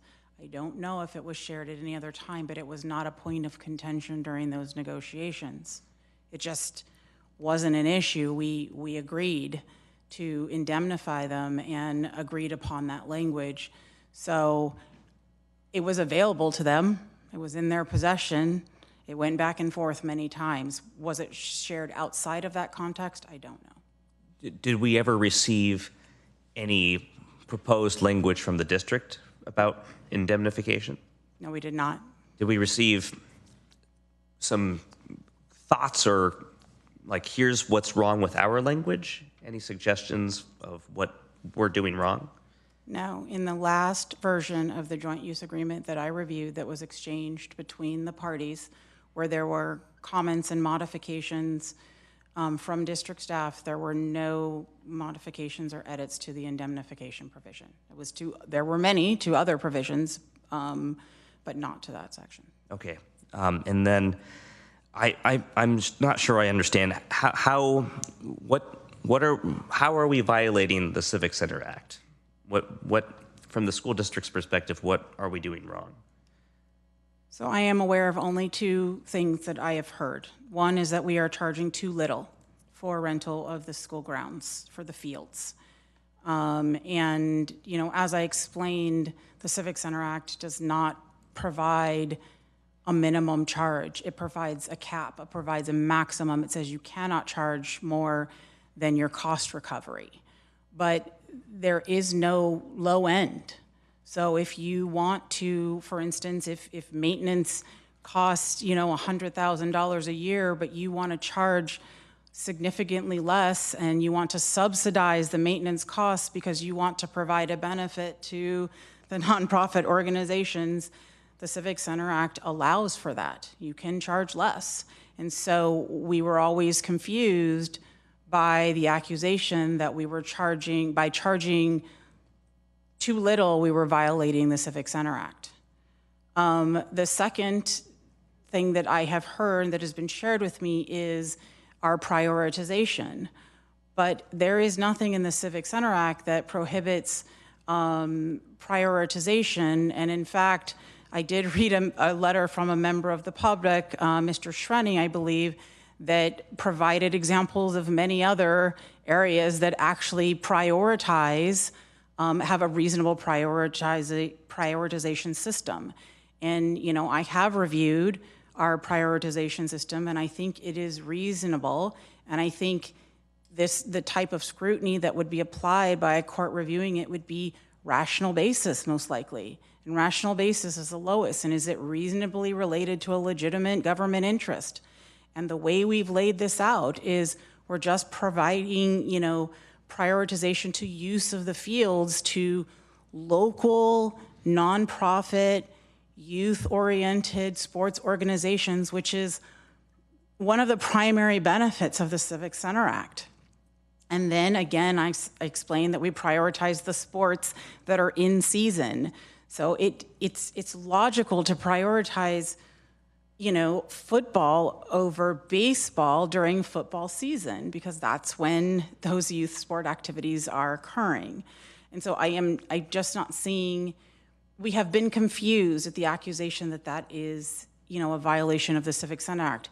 However, I will also clarify that we have asked many, many times for specific examples of how we're violating it and what we can do to not violate it. In fact, in the negotiations, we said, you know, we're willing to put this language in it saying that we will comply, but what would be really, really helpful is if district staff articulated very clearly exactly how we're violating it so that we can correct the behavior. And as I stated, the only two things that have come up are the two that I've described, which we might just simply be at an impasse on those, and we might disagree on the interpretation of the Civic Center Act, but we just don't think we're violating it based on those two things. Okay, that's helpful. Thank you. I'm curious to know if there's been any. My apologies. I've got a cold and it's starting to act up. Has there been any communication from the district suggesting that there's any board direction around the negotiation with the JUA? Councilmember Ramirez, not explicitly, no. Okay, so there's never been a suggestion, for instance, that, you know, the board has any interest in discussing the JUA? Oh, yes, let me clarify. So there was a suggestion earlier on this year from the superintendent to me that the board was interested in discontinuing the JUA. So it was suggested that they wanted to explore it and that there was interest, but not explicitly that the board directed it. But I was certainly told in writing, and we were told many times in meetings that it was something that the board was wanting to discuss and consider whether the expiration of the joint use agreement should continue to, should expire, basically. And my apologies if I missed it. When did we receive that communication? February, a couple weeks prior to our negotiations ending or being put on pause by the district. Okay. Okay, thank you. Councilmember Ramos. So I'm trying to understand the time frame. Negotiations paused when? February of this year. And was that the same time we got the email from the superintendent that you referenced? Yes, it was 2 weeks after I received an email. Okay. Just for reference, I didn't get the email. It was sent to us. But the quote here I see is, as such, there is now a feeling on the board where it wants to weigh the consideration of ending the joint use agreement. As you know, while everyone values the agreement, the addition that many students means that all available lands will be used for portables to house future students. There is now a sentiment that ending the JUA will help to ease the tensions of a transition of the future reduction of green space, where we would have to place portables on existing fields. And so this was after negotiations were paused? This was a couple weeks before negotiations were paused. Okay. And so it would be reasonable to think that negotiations were paused for similar sentiments that were in that letter? Correct. That is what staff believed. And we were told that it was not going to commence until further notice. So our negotiations were paused, but there was still actually some action between the school board and the city. There were a couple of the school board meetings that I had the opportunity to listen to. One interesting, there were a few interesting letters, but one interesting request that I saw that came in front of the council representing from the school district was a public records request. How common is it for a jurisdiction to send a public records request to another jurisdiction? It's almost unheard of. In our professional careers, us staff on the executive team have never been at any agencies while we were working where one agency did a Public Record Act request of a partner agency. And I have a sense of why that would be, but why is that usually unheard of? When you are partners with an agency, even when you're trying to work through differences, you would work through challenges and problems via staff, perhaps via electeds, and would not resort to submitting a Public Records Act request to inundate that agency with thousands of pages of documents and hours worth of time and work that the other agency's staff would have to do. It's just not, it's not a common practice. It's not a professional courtesy. It's unheard of. And as far as you know, those conversations, the action of filing a public records request, also I believe they also sent a letter to our Parks and Recs Commission. Correct. That is the letter from May that was referenced, where the superintendent again raised the issue of placing portables on school lands, if enrollment should possibly increase at some point in the future, and then 3 proposed solutions were given to change the nature of the joint use agreement. The first solution was for the city to pay rent to the district, which, as our assistant city manager stated, that's not something that the city would entertain, to pay rent for fields that we are paying to maintain. Then the second and third proposed solutions were for the district to take over the maintenance of the fields at what was said at that time to be a much lower cost than what the city paid. And the other option or proposed solution was for the district to rent out their own fields. So those actions taken together with all the other many actions over the months led to the conclusion this evening. And so all these messages, the letter to the PRC, Parks and Rec Commission, the PRA, this email, pretty much around the time we weren't in negotiations. Correct. No further questions unless we're ready for comments. I think we have a few more questions. If that's Councilmember Abakoga is in the queue. Thank you, Mayor. I actually wanted to see if one of the district representatives could come forward, and I just have some questions that I would like to hear directly from the district on. Okay. If you Particular don't want to, person? that's fine. I mean, it's up to them as to who they would like to speak. And if they don't, that's fine. But frankly, I just want to hear. I'm looking for, I guess I'm trying to understand the rationale for some of these questions or the issues and why, does the district want to know how much we charge for the fields or how much we spend on maintenance if we're paying for them? And why does the district have I guess it sounds like a concern as to who the city rents the fields out to. But again, I don't know. And I'm looking for clarification here. Like, I guess I'm just trying to understand what the issues are. I get the indemnification, but it sounds like that's been clarified. And I guess I'm looking for acknowledgement on that. But the other two issues that have been referenced in the letters, I just want to understand like what the concern is. Yeah, so if I can get someone to respond to that, that would be very helpful. Otherwise, I don't know how we're going to proceed on this.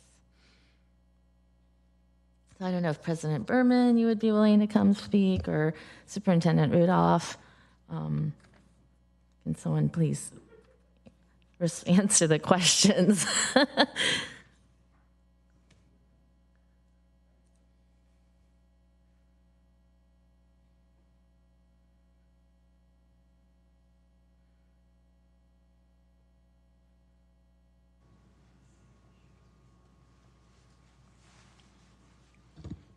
Good evening.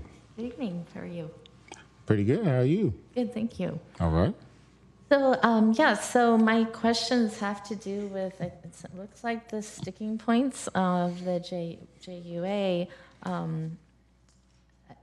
Could you explain or share what the concerns are around the pricing of the rental of the fields, or who the city rents out to, or how much the city spends on maintenance? Because I don't think we charge you for that. We cover all those costs. So I guess I just would like some clarification as to what your concerns are around these issues. Sure. First, on the indemnification, that hasn't been resolved. I got a text from staff who's listening to this, and it hasn't. I don't sit at negotiations, so I can't really attest to that. But I can tell you, I would suspect that if two lawyers needed to address it, they would just call each other up and they would address it. So I can't speak as to whether or not your indemnification clause meets the mustard, but I do know that our lawyers haven't talked about that with your team. The second one has to deal with sort of the structure in which you are setting the fees. And so, yes, the Civic Center Act allows you to prioritize different groups, perfectly fine. However, you can't blanket every single group at a set cost. You have to delineate it. The second part about this is that it has to actually adhere with the actual board policy, which that hasn't taken place also. And in terms of the fees, I think this is in response to the city continuing to say that they take this as a loss and that they constantly are putting this back. And so or at least my response, I can't speak for the negotiating team, my response simply was, well, you either accept it as a loss, and we all just accept that that's the cost that we're actually paying, or you charge a rate that's commensurate with whatever your costs actually are. That's my perspective on it. I mean, I'm sure Dr. Westover, who actually sits in the negotiation, probably has some more, but in the fee structure, if you go back to 2017, since we've been negotiating this for quite some time, the fee structure was actually determined. A large part of the joint use agreement are a series of mishaps that have occurred over the course of various transitions. So it is fees that have yet to been paid. So for instance, lighting bills water bills that have not been paid. Vargas never came, that's actually how this all started. Vargas actually never came online to the joint use agreement because the city refused to pay for the Vargas field until they had a joint use agreement that captured Vargas field. So that's the origin of all of these negotiations. And so these mishaps over time have led to the question in terms of, well, how is maintenance actually being handled? How many hours are taking place? And sort of who is using the particular fields, and whether or not that adheres to the various groups that have been carved out by our board in terms of nonprofits, for-profits, and other ones. So you can't, while you can say an adult nonprofit fits within a certain criteria under your interpretation, it doesn't necessarily mean that it meets the board's interpretation of how the rental rate should be charged. And that's a large part of where the issue is, that the way that the fields are rented out have to adhere to that. I think the last thing is, and while, and I've talked with several of the youth sports members, no one wants to end any of the youth sports, but what cannot happen is that you block schedule before as a priority before anybody else has access to the actual fields. So if you do it at this time and you block and everybody has equal access, then that totally complies with the Civic Center Act. But if you book all of the fields prior to the actual rental process, then we have an actual issue. And I do want to clarify, and I just want to point this out to Kimbra, because I know we haven't talked to our city manager, McCarthy. In my email, as our meetings were previously, we actually spoke about issues that both of us collectively had. That's the whole point of the actual meeting, is to share, here's what's going on, and to find a common ground. We did that with teacher housing when there was an issue there. We did it, and I shared it again because we didn't have a meeting in January. Now, after that, the meetings ended. But what I find interesting about this is, because if I was signaling it was an end to the joint use agreement, I would have brought it to the board. But in my last email at the beginning of August, I also stated that our board was developing an environmentally green steward plan. And wouldn't this be a great opportunity for all of us to show how we could reduce our carbon footprint and the use of combustible engines? And I inquired about the feasibility of using electric lawnmowers at the conclusion of next year, because it's possible that that's where we're going to go. So these questions did not indicate, that email did not indicate, and I also talked about water usage and reclamation and that this is the opportunity for us. Those comments did not suggest that we were ending it, but 7 years of negotiation, that's a long time. And I agree with you, it is a frustrating moment. But at no point, outside of me expressing privately what was taking place and how we needed to find a solution, did I ever once say it. In my letter, while I understand it can be interpreted one way, and I apologize if that's how you interpret it, but my letter simply indicates that if you refuse to indemnify us, because at this point, we still believe that we haven't met that clause, that if you refuse to indemnify us, here are 3 possible solutions. That's it. This is our workaround because we didn't have the time or capacity. So I think that, and I understand that there's a lot of hard feelings, and I can own my role in this. I hope that you can own yours. But I do think that cooler heads have to prevail. And if it was an issue where I wanted to unilaterally change something, I would have took it to my board, like I do all the time. Well, so, let's just have a frank conversation. Let's have a frank, yeah. So why did the signs get removed without the signs got removed, as it was stated in the FAQ, because city residents continued to get put in the queue in terms of how to address issues. And what ended up happening is 2 months later, they come to us upset that they got the runaround from city staff. Now, I'm not blaming anybody here. Obviously, none of us are taking the phone calls. But when somebody has 2 months of that issue, And then we take Montaloma and we have that whole community saying, I thought that this was a park and it's not. All that, and we expressed interest time and time again. And I did email the city manager saying we were going to change the signs. And we intentionally made the signs to look exactly the same so that all that changed was who you needed to go to address the issue. Because up until last week, when I needed to make a phone call to report an issue, it goes to a standard number in the city, and the person in the city's office actually said, I have no idea about this. So we had to reclaim the phone number so that we could address issues that continue to come up, because it is unfair to us as an organization to take the blame for things that should be done by both organizations. And that's why we changed the sign. Oh, I mean, I have my opinions on it. I understand. We get blamed for a lot of things that we're not responsible for. I hear you, but all I'm trying to say is, I'm going to stop it here. Okay. I know we're just doing questions, so we can have conversation after that. Thank you. Thank you for responding. I appreciate it. All right, thank you. Councilmember Matichak. Thank you. I had a question for city staff, and that is, what options do we have in terms of fields that we manage and control for youth sports? It's very difficult to hear the comments tonight. Good evening, Council. John Marchant, Community Services Director.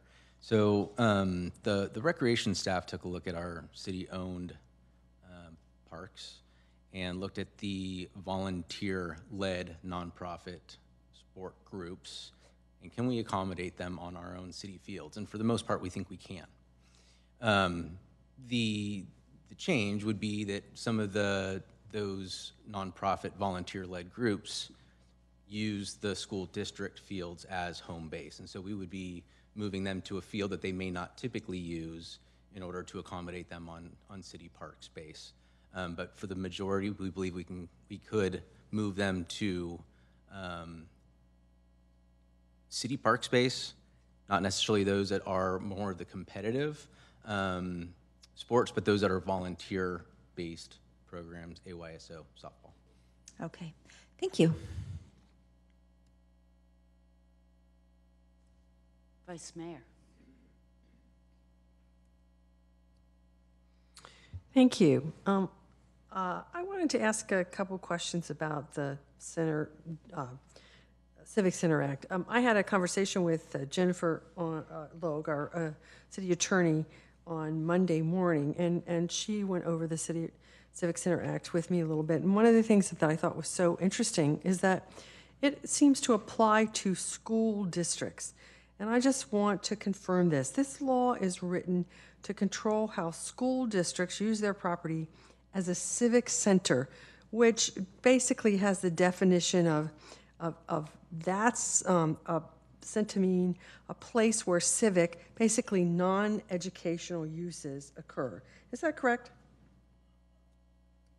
Yes, that is. Okay, so when you read through, we read through several pages of the Civic Center Act, not the whole thing, it's not very long, but we only went through a couple pages, but this, the word city was not mentioned anywhere. It really applies to this school district.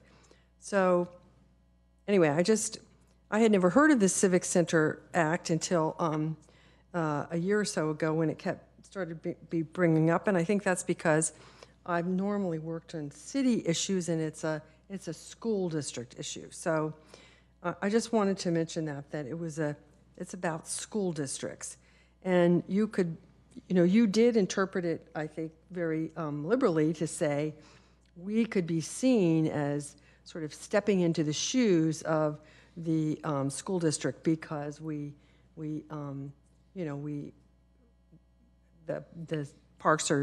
fields are used for parks during non-school hours. Okay, and then another question I wanted to ask you is about the idea that we have two school board members here who are speaking on their own behalf.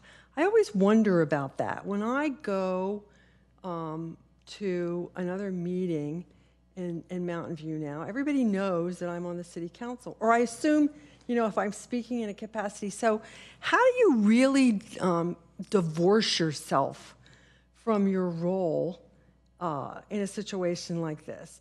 I mean, particularly when we're talking about a school district issue. How can an elected official do that? I don't want to read too much into the comment. Maybe they were just here saying that they were speaking as school board members and also as members of the Mountain View community.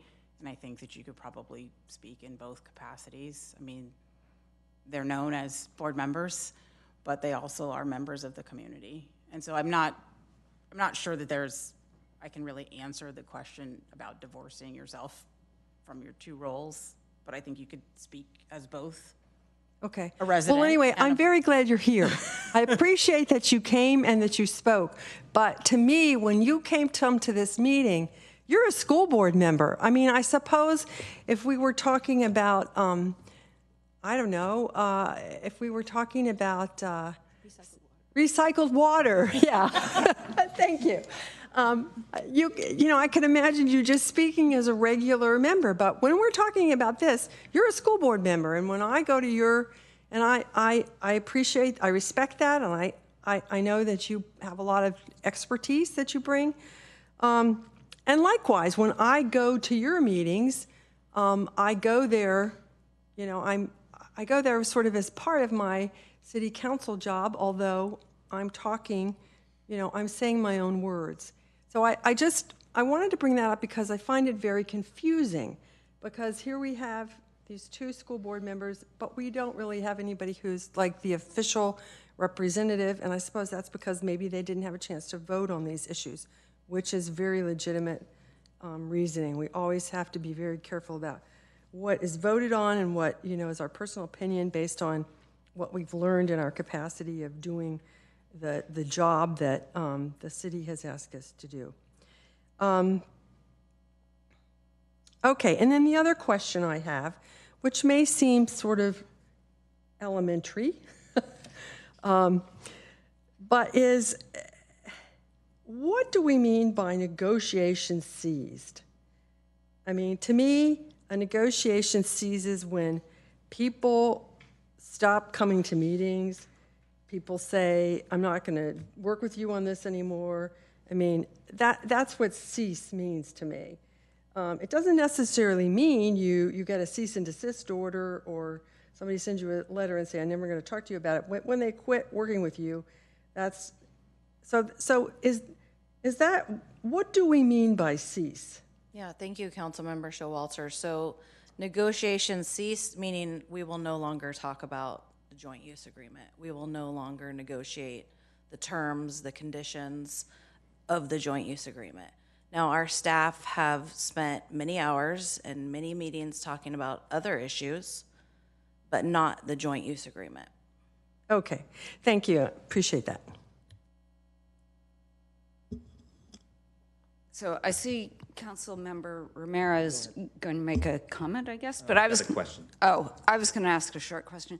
So I'm hearing the term "refuse to indemnify" thrown around a lot, and I'm curious how and when that's been used, because I'm hearing something kind of, I mean, that's what I've heard from the school district, that the city has refused to indemnify, but from the city attorney, I'm hearing that there was indemnification, there was text about it, and it's less a refusal than a disagreement maybe about terms. That, so I'm wondering whether I've continued to hear this term "refuse to identify" and indemnify, and I'm wondering if that's been used continually even after you had proposed that text. So the first I heard that we refused to indemnify in any context was when I saw the letter saying that we declined to do so. The indemnification provision was not a hot topic during during negotiations, and I heard Dr. Rudolph say that he got a text from staff saying that that is not resolved. But what, in response to the question from Councilmember Ramirez, when he asked, had we ever received any proposed alternative language, we had not. So even if there's a disagreement with regard to the indemnification language that I showed, we were not told there was a disagreement with that language. And I read the language, it's very strong. I don't know what more we can give, but I don't think that staff ever said they wouldn't consider alternative language. We never received alternative language, indemnification language, and never once did we decline to defend and indemnify. So I honestly don't know where that has come from. We just didn't say we wouldn't defend and indemnify. Okay, thank you. Councilmember Ramirez. Thank you, Mayor. And just to be very clear, I'm speaking in my capacity as a council member, not as staff to San Jose Councilmember Sergio Jimenez. I have a question for staff about the concern that the superintendent shared about members of the public contacting the city about the fields. Because we maintain them, it's hard for me to see a scenario where we would say we don't know or not our problem. Do you happen to have information about the nature of the complaints and how do we respond to questions about the fields controlled by the JUA? We would answer questions just like we would for any other park facility. I think we need to look at what phone number is being listed, where that is going, and ensure that we have the appropriate staff being contacted. So if there is a improvement we can make, we can certainly look into that. Okay, thank you. That's helpful. And it's a pretty big step to have members of the public say, we've been getting the runaround from the city, and then to say, okay, we're going to change all the signage. So did this district ever communicate with the city to say, hey, we're getting a lot of concerns from the public and there's uncertainty about who's addressing the concerns that we're hearing? Like, did we hear about those concerns? Did we take any corrective action? What was the communication from the district about those concerns? Thank you, Councilmember Ramirez. Well, I'll take some of this and then I'll turn to our Community Services Director to fill in. So signs had been talked about during the course of negotiations, and city staff and district staff both were trying to reach agreement on how the new signs would look with both logos, city logo and the school district logo. And it was something that over that course of time, there were different ideas, but nothing was ever agreed on. Nothing was ever landed on at that point. And we do know that the signs needed to be updated. There was no dispute over that because some of the signs were old. Now, in relation to the actual park signs themselves, some of which had been up for decades, we had no idea that was going to happen. And as we heard this evening, the signs were planned and designed, which takes weeks, maybe months. And I was notified on a Thursday when I was on vacation. Granted, no one would have known that. Didn't see the email till the weekend, but the signs had already been planned to come down on Monday. So we didn't know about that. But yes, in regards to knowing that the signs needed to be updated, yes, that was something that staff had been talking about, but there was absolutely no agreement, no decisions, no determination on what they were going to look like. They weren't even designed jointly. So that's where that landed. Thank you. And Mayor, I'm ready to make comments if there are no other questions. All right, go ahead. So my last question was if you could explain this issue of the rentals and priority, and Dr. Rudolph mentioned adult leagues versus youth leagues, and like how does that all work, and I should have asked what the policy is that we're apparently not complying with. Maybe you know that, but could you explain that a little? You don't have to go into all the details, but yeah, how does this all work? So that goes back to some of the questions that City Attorney Logue was talking about, which is it's a matter of us receiving information, very clear information of how we can meet what the district feels is non-compliant and be able to negotiate from there. And so it's just a matter of getting clear information and clear direction so that we could determine whether or not that is a negotiation that we want to continue. So could we potentially satisfy the adult league requests on our fields and then reserve the school fields for youth if that's the issue? I don't think we're at a point of understanding what the issue is. Okay.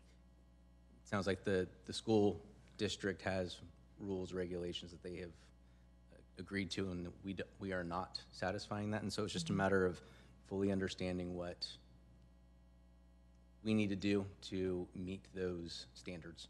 And then are you familiar with, is it Flextron or scheduled? Facilitron, yes.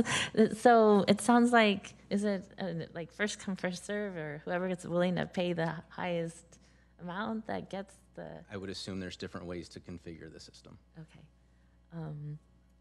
And then our priority is to try to accommodate the nonprofits and that allows for more opportunity for youth of all incomes to participate. I know we've done, like, I personally have done like club volleyball, which is expensive. So, but our priority has always been to try to accommodate those that are less costly because of their nonprofit status. Is that right? There's a nonprofit rate is good for both, but we are giving priority to those groups that have a higher Mountain View residency on top of the nonprofit rate. Okay, great. Thank you. Councilmember Ramirez. Thank you, Mayor. So I think everybody knows I'm very poorly read, but I watch a lot of movies, and I like to reference them. And I've been thinking for many months now about, I think is he the Warden in Cool Hand Luke, when he says, what we have here is failure to communicate. And I feel that very strongly in this meeting, where the presentation of the facts shared by our staff is very compelling. And then I hear information from the district that is different. And I feel that a lot of the information I get from there's a lot of deeply mixed signals, and it's not easy to respond as a consequence, right? So if there's an email saying there's a feeling of the board, where we want to consider ending the joint use agreement from the superintendent, it's really hard not to take that seriously. Wow, that there's actually interest in ending this, and then there's no communication, and there's a total lack of clarity on where we're in the wrong, where we're sharing language that feels very strong and clear to me, and we're being told it's not good enough, but we're not being told why it's not good enough. So what I don't want to do is direct our staff to continue spinning their wheels in mud. I don't think that's going to be productive. I have no confidence that if we continue to negotiate the way that we have been, that things will be any different 7 years from now. So I feel like the path forward is a narrow one, and it's for the board to provide direction in a public meeting saying, we want a successor JUA, and here are very clear and unambiguous terms. And if that comes back to us and it aligns with something that we're comfortable with, great, we can move forward. But if it's an affirmation of, the ambiguity, then I feel like that's the same thing as directing our staff to continue negotiating with a party that just is not on the same page on a lot of the things that we've been talking about. So I'm comfortable with the staff recommendation, But I also would love the board in a meeting to articulate their concerns very clearly and say, if there actually is interest in a successor agreement, here are the terms.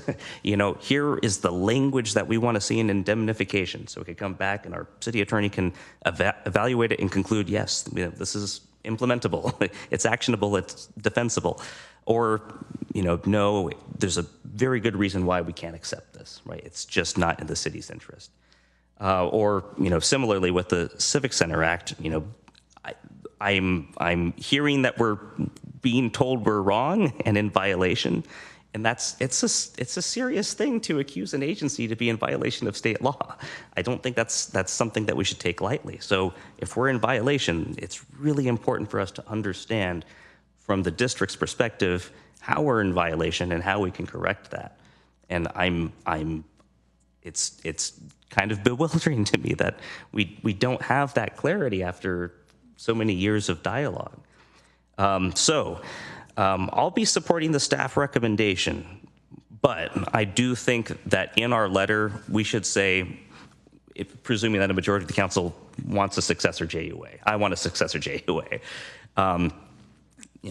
Here is the way we can get to one, right? It's clear that at a staff level, there is no longer an ability to reach a mutually acceptable outcome.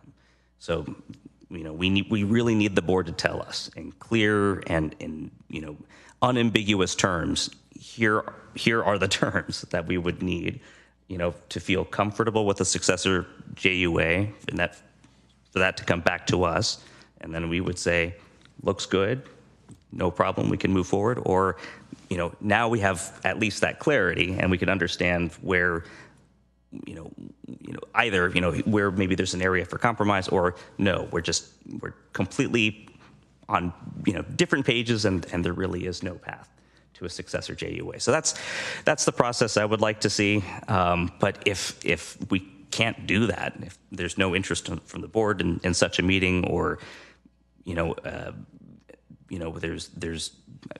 I guess the council would have to be comfortable with that too, right? Maybe we need a time frame. We don't want this to linger indefinitely. But those are the kinds of things I'm thinking about in terms of direction we can provide in our letter, where we might be prescriptive in how a successor JUA can be developed. Thank you. Councilmember Ramos. Thank you, Mayor. As I have been watching all this unfold, and seeing the communications that came from the school district, and also comparing that with discussions I've had with school board members, and I do believe that the discussions that I've had on an individual basis with all of you have been pretty productive and collaborative, and there's the general sense that we want to work together, and that is something that just has not been quite happening in these negotiations, or the lack of these negotiations. I am supportive of the staff recommendation, largely because I think about being a good boss is to not subject your staff to as Councilmember Ramirez said, spinning around the mud and spinning your wheels in mud. And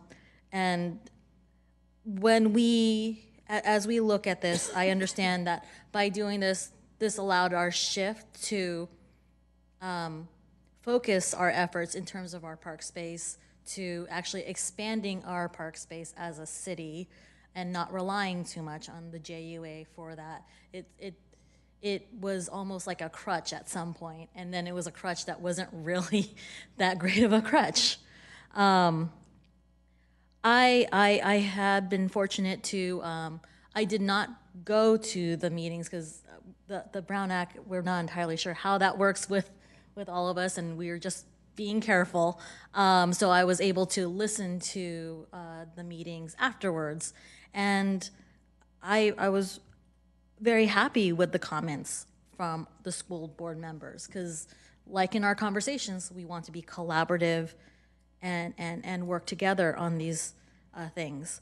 I agree with Councilmember Ramirez. I don't, the way we are negotiating now is not working, and I hold trust in the school board. The issues of communications that I have mentioned in my questions, I saw no votes that directed staff to do, to tell. I saw no votes that said the school board was considering ending the joint use agreement, but it was in a conversation that was sent presumably under official capacity. And so I think in order to resuscitate the JUA or come up with a successor JUA, we really need a vote from the school district with clearer guidelines and really work on this as we represent our joint constituents. So I agree with Councilmember Ramirez to move forward with the staff recommendation, and that narrow path of our letter to the school district should probably have directions or clear guidelines on what we hope to get in order to bring back negotiations with the school district.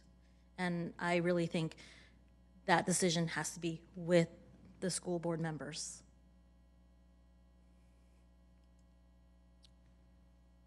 Councilmember Abbott-Koga. Thank you, Mayor. So this is a very challenging and disappointing place to be as someone who served on a school board, the County Board of Education, and my first foray in Mountain View politics was walking precincts for a parcel tax measure, 8 months pregnant and on partial bed rest. So education and schools have, been very near and dear to my heart. And both my girls have gone through the school district. So, and a large part of my wanting to even serve on the city council was that I wanted to maintain and strengthen the relationship between the schools and the city.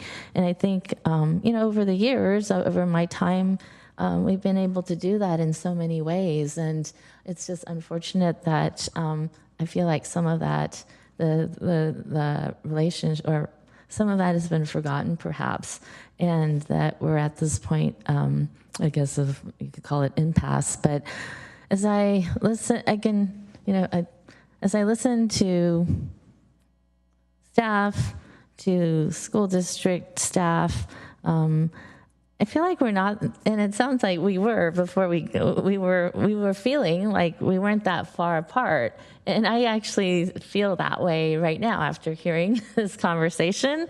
But what I have not gotten is clarity, frankly, from the school district. I've had personal conversations with school board members one-on-one, and frankly, I've sensed that there might even be dissension on the school board as to where their position is on some of these issues. I can see the letters, the communication we've received, and then the actions, the chain of actions, and the conclusions that we've come to as a result of that. But hearing that the board, the school board has said that they did not give clear direction, I think that's what's really missing. Is I would like to know from the school district if they are interested in continuing negotiating, because I felt like we were reacting to what them essentially saying we're done. And if that's not the case, then let us know. Just let us know what you want to do. And you've heard, I see 3 school board members and 1 online. So you've all heard this evening, what seems to be the issues, what are the city's responses in terms of indemnification. I agree. I don't understand what this policy on rentals is and how that we might be violating the school board policy and the Civic Center Act.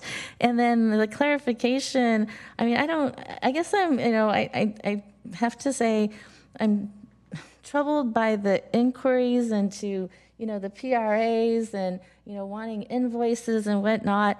It just sounds like if people have an issue with the fields, they just need to know who to call. So can we just give them a clear phone number that someone's going to answer, and then be just clear in terms of who's going to take the responsibility in responding to any concerns or complaints we have from the fields. I mean, to me, this is pretty simple stuff. So I don't, I get it. There's just been a lot of emotion, I think, that's unfortunately got in the way. But, trying to be dispassionate about this, I think it seems like there's, simple few items. School district, you've heard our city attorney on indemnification, and then it's up to you as to decide if you can live with that or not, I guess. And then, let us know what your policy is, and it sounds like we can adjust accordingly.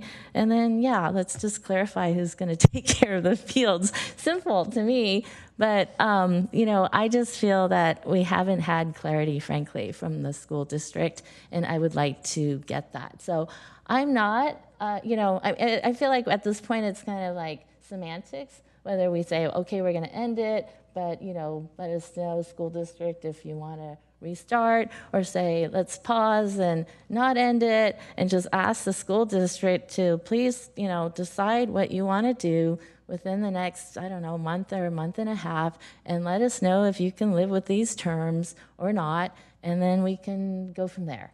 So I think I know I have to hear from my other colleagues, but I think we're kind of, getting to a similar place. It's just a matter of what order we want to do it in, right? Thanks. Councilmember Matichak. Thank you. I want to be really, really clear that this is not an easy decision. I don't think any of us take it lightly. And it's really disappointing that we've gotten to this point, because the city has had a really good relationship with the school district for many, many years, but things have definitely changed. There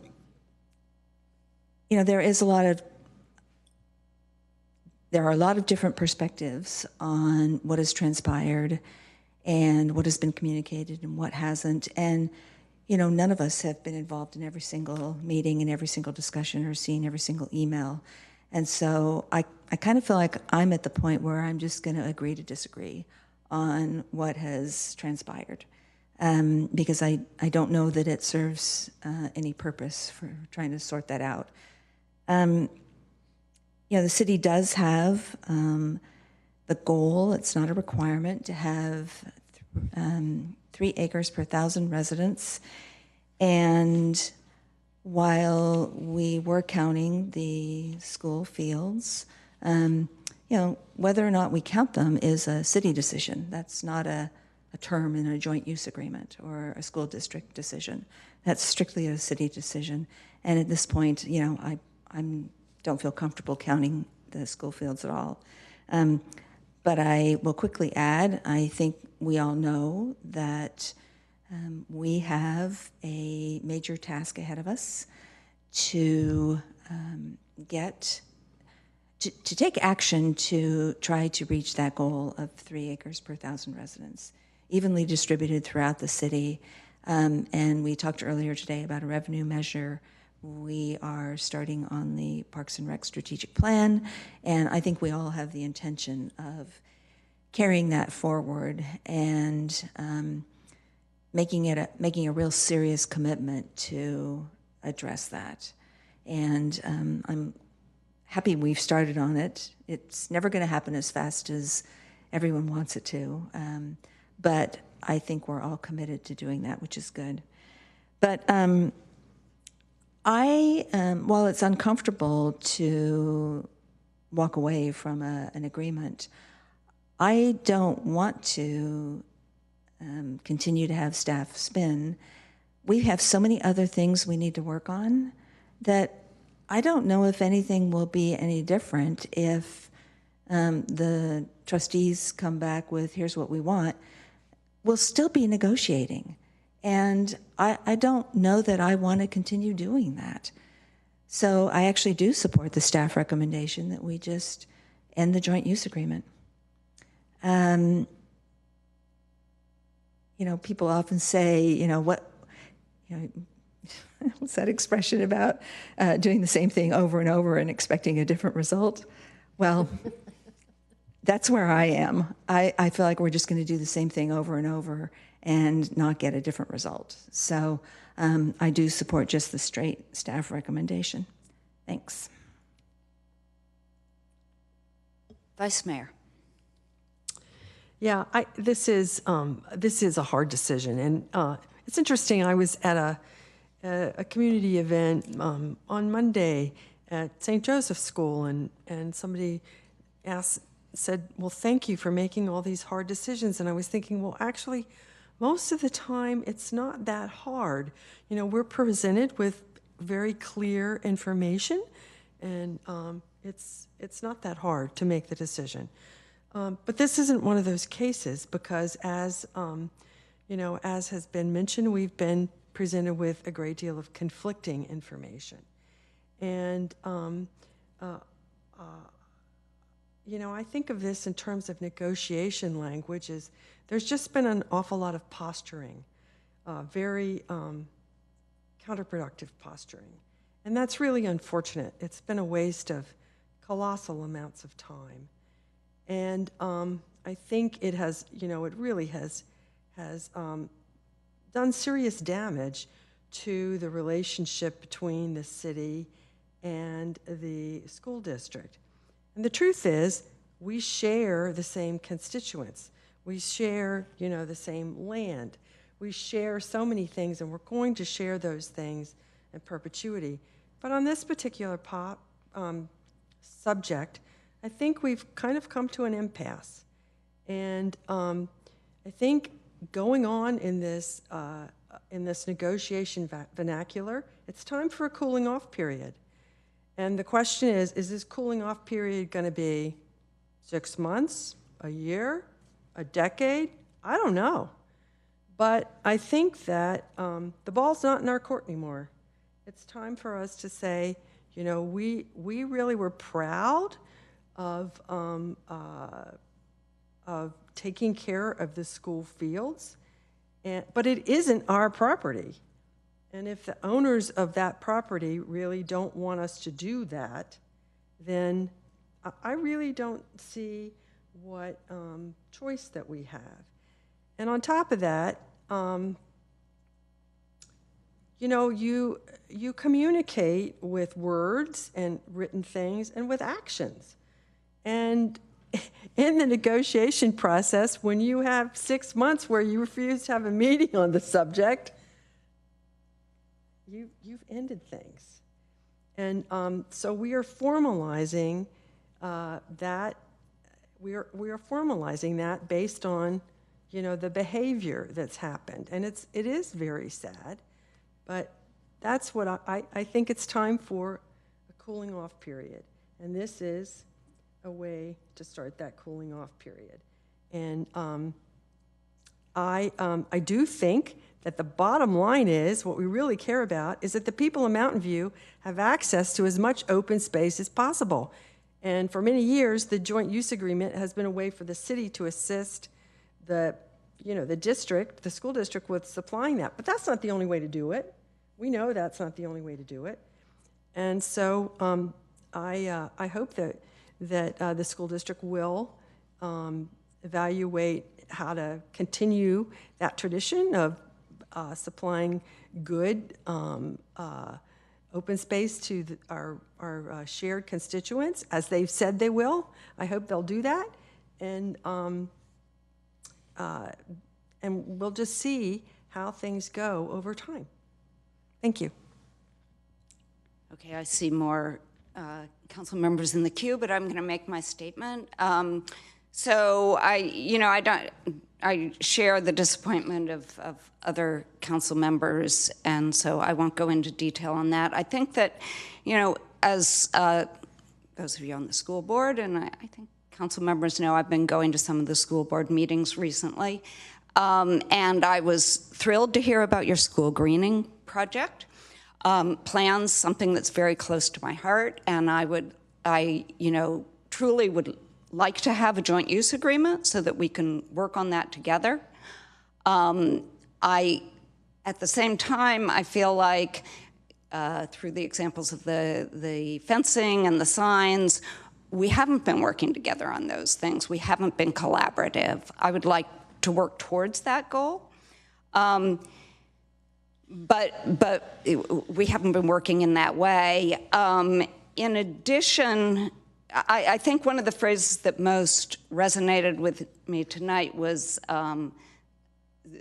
talking about our staff spinning wheels in the mud, or maybe school district staff as well. And I think I put that on top of the situation. I think the situation we're in now, and this is not the fault of the school district or the city, but in terms of the school fields contributing to a park-like situation for residents, the exception of the leagues, I think that's diminished over time because unlike 50, 60 years ago, there are a lot of after-school activities and summer activities. So I think, no matter what was happening between our two bodies regarding these negotiations, I think it's time to start looking elsewhere for parks for the city. I think for city residents. I think to do a good job, we just have to do that. But on top of that, it means that a relationship between us negotiating the JUA, as it becomes, like we've been saying, as it becomes more time-consuming, and what we're getting for residents out of the JUA diminishes over time, we need to become more efficient, not less efficient on working together, and that's what I'm not seeing happening. So I think that I hear different things from different council members regarding where we go next. I hear pause and cooling off period. I hear the voting for the end of the JUA, but asking the school district, the school board, to come back and give us some clear direction. Those are kind of the two things that I hear. I don't know if there's any way of broaching those two.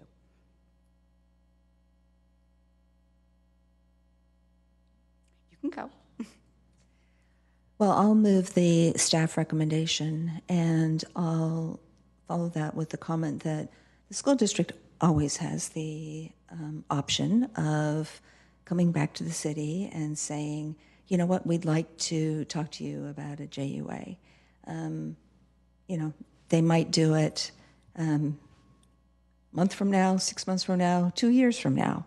But I think for me, ending the joint use agreement is the right thing to do, and the ball's in their court. I appreciate staff working with the nonprofits that have spoken tonight to try to help them out. So thank you for that.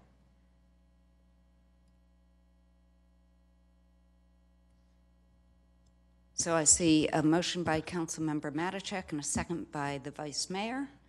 Councilmember Abekoga, do you want to speak? Yes, thank you. I had a question first. I know we had set up a ad hoc committee, I believe, and then there's a meeting scheduled next week. Depending on how we vote, I see where the votes are going, how will that, or could that affect what we were planning to do with this ad hoc and the meeting? Thank you, Councilmember Abekoga. So the ad hoc committee was intended to be an offshoot of the joint meeting to discuss the Education Enhancement Reserve Joint Powers Authority Agreement regarding shoreline. So the JUA was not a part of that? Correct. Okay. All right.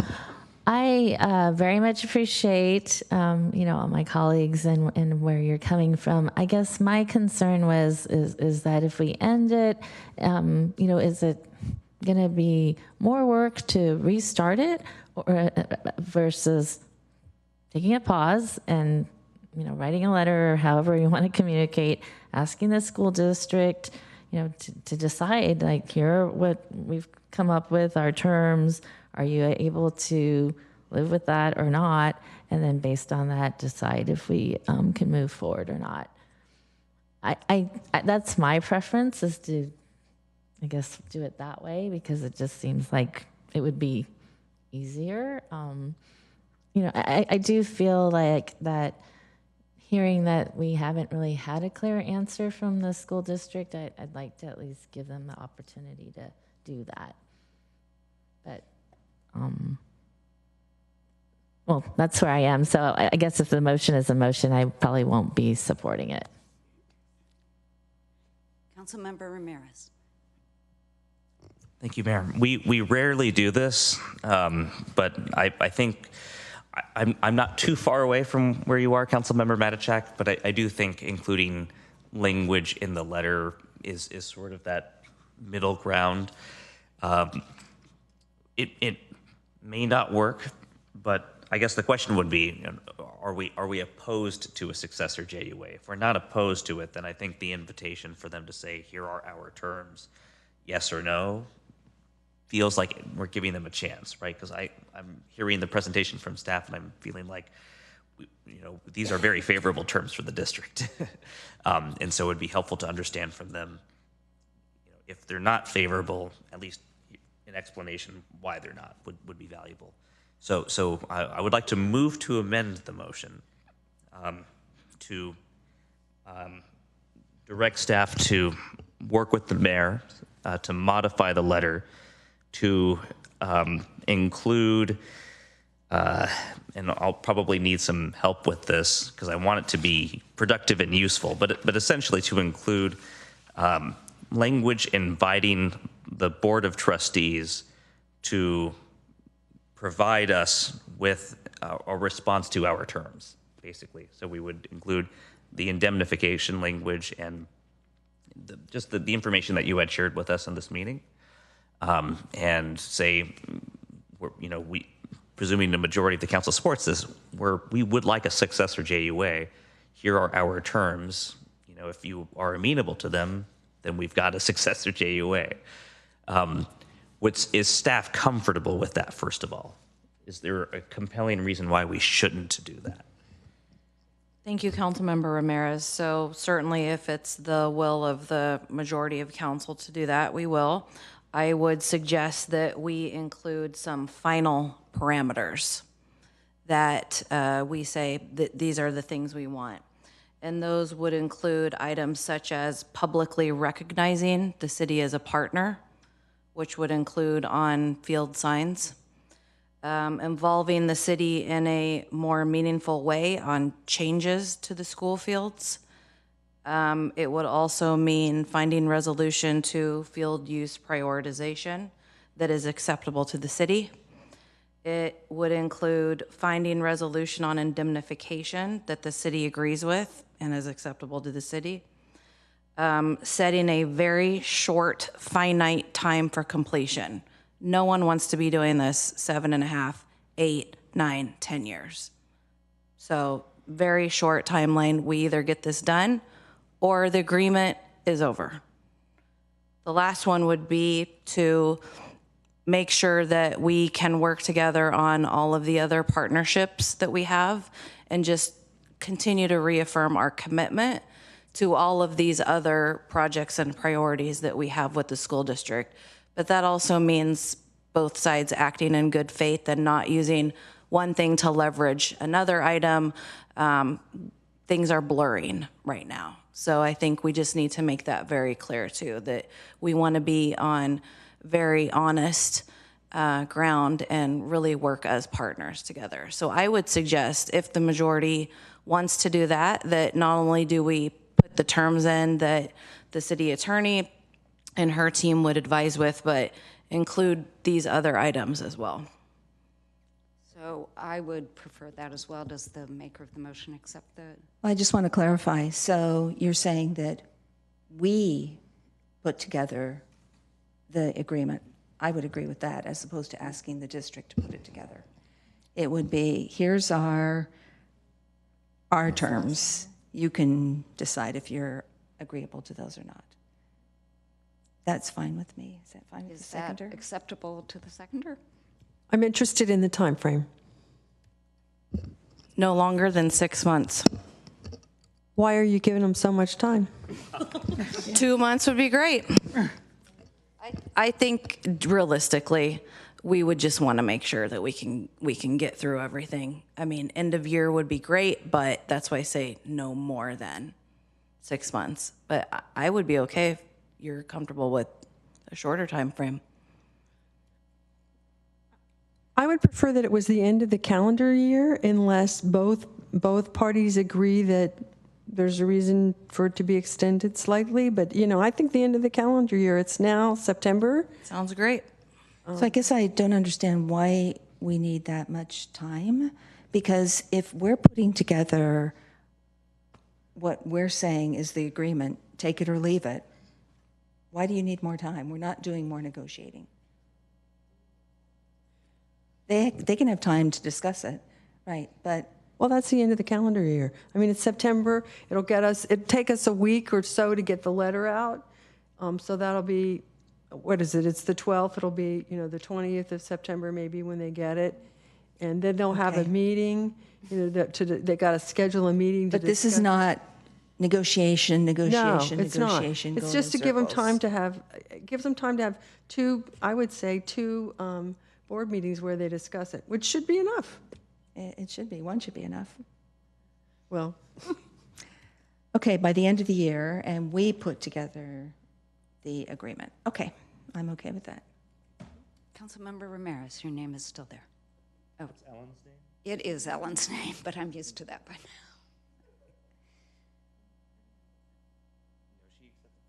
Yeah. So we have a motion and a second. We can vote if there's no other discussion.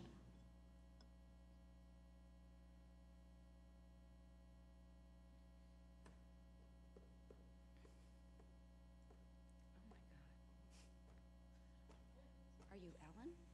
You have to. I don't think it's going to, I mean, I still have to vote though. Oh, look, there it goes.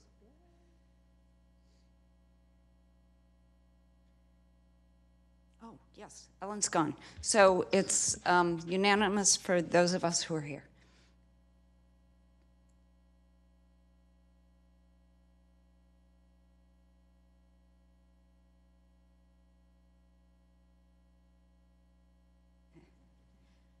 Okay, so you want a short break, and I guess we can vote without him here. Oh, yes, we have a motion to continue after 10 o'clock. We can vote. A motion by Councilmember Abakoga and a second by Councilmember Ramos.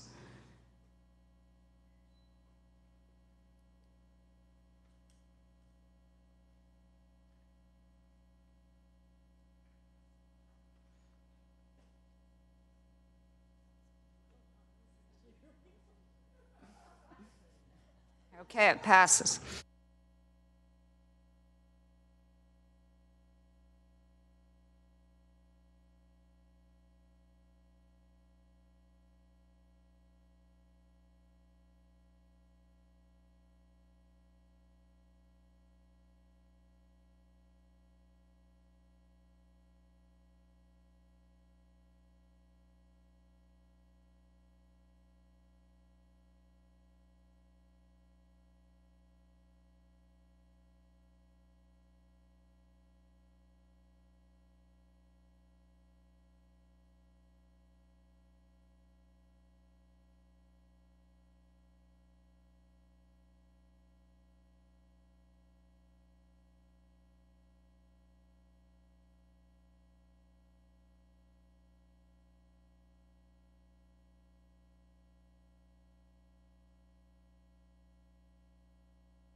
Okay, call to order.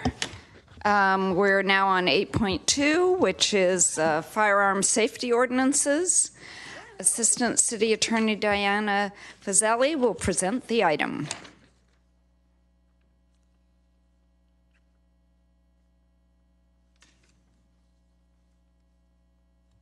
Good evening, Mayor and Council, or rather, good morning, Mayor and Council members. Diana Fazeli, Assistant City Attorney, here tonight to present on item 8.2, firearm safety ordinances. This item is a bringback from the October 11th, 2022 City Council study session, at which time our office presented Council with potential firearm safety legislation options.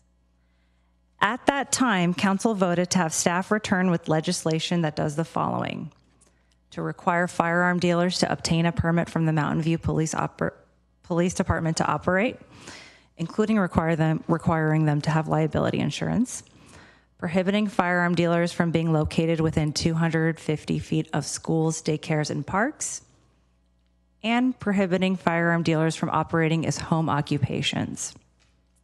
For those existing firearm dealers who may be operating from their homes, Council also provided direction to not grandfather them in, but rather provide them a grace period, also known as an amortization period, before they would be required to cease operations from their home. This direction is before Council tonight in the form of two ordinances. The first is the permitting requirement, which includes the location restrictions, and the second is a zoning text amendment to effectuate the home occupations prohibition and establishing the grace period for those existing home occupations. These ordinances will be discussed in turn. The first ordinance is the firearm dealer's permit ordinance. Firearm dealers are required to obtain a federal firearms license, an FFL, and a California license in order to lawfully operate within the state. California authorizes local agencies to adopt their own permitting requirements for firearm dealers. And if they do, then firearm dealers would have to comply with those local permitting requirements before being able to get a state license. And that's in the penal code section that I have on the slide.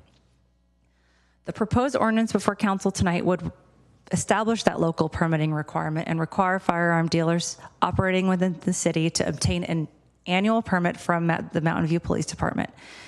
And that would be required in order for them to be licensed from the state. The proposed ordinance requires the applicant to provide specific information to be included in a permit application. For example, it includes putting their prior permitting history, criminal conviction history, and demonstrating compliance with federal and state requirements. It sets forth grounds for the denial, suspension, or revocation of the permit. It also sets forth those location restrictions, 250 feet from schools, daycares, and parks, that they can't operate as home occupations, and that they comply with any other applicable zoning regulations. The requirement for liability insurance is also included in the proposed ordinance, as well as an appeals process to challenge any denials, suspensions, or revocations that would take place before a hearing officer. And finally, it establishes a 90-day deadline from the effective date of the ordinance in order to come into compliance with the ordinance.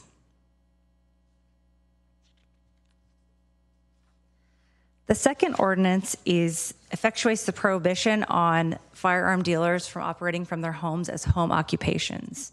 Section 36.28.90 of our zoning code specifically sets forth which uses are prohibited as home occupations. And our proposed text amendment includes language that encompasses the retailing of firearm and ammunition sales. It also includes the amortization period. So the legal standard for the amortization periods is providing a reasonable time commensurate with the investment involved. Because firearm dealers operating from their homes it doesn't impact the structure of the home or the primary use of the structure as a residence, the biggest costs are associated with the need to move any inventory and finding somewhere else to conduct business. Accordingly, we determined that a year was appropriate before existing dealers would be required to cease operations from their homes. The proposed zoning code amendment went to EPC on August 16th, where a majority recommended approval to the City Council.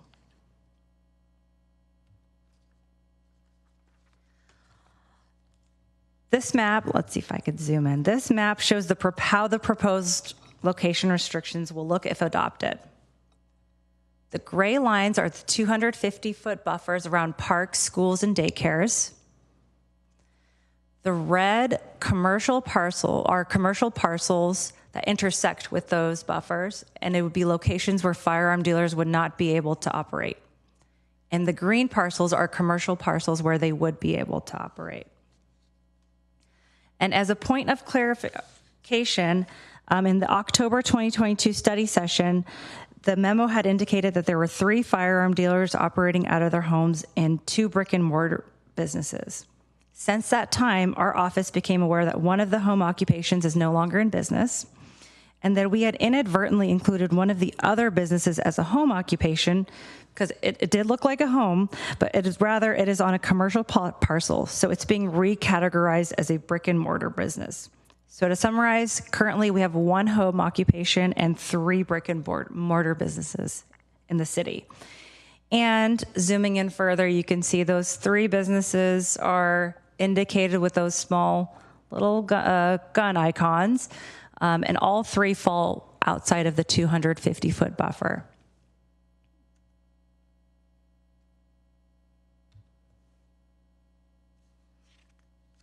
Oh, I'm sorry, I had one more note.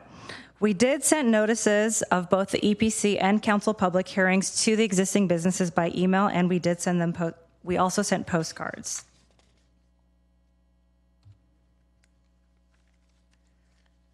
This chart shows how our proposed ordinances, how our neighboring cities fare with the proposed regulations in the proposed ordinances.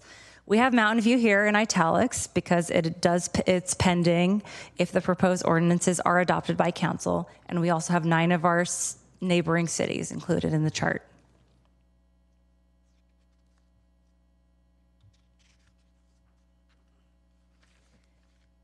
If council does adopt the proposed ordinances, our office would work with the Mountain View Police Department to create the application and ensure that the process is ready for the intake, review, and response to those applications.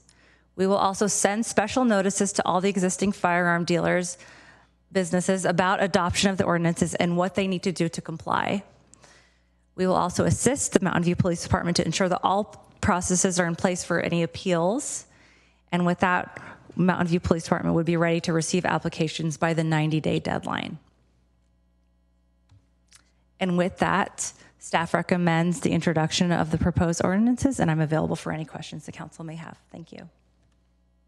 Thank you. Council questions?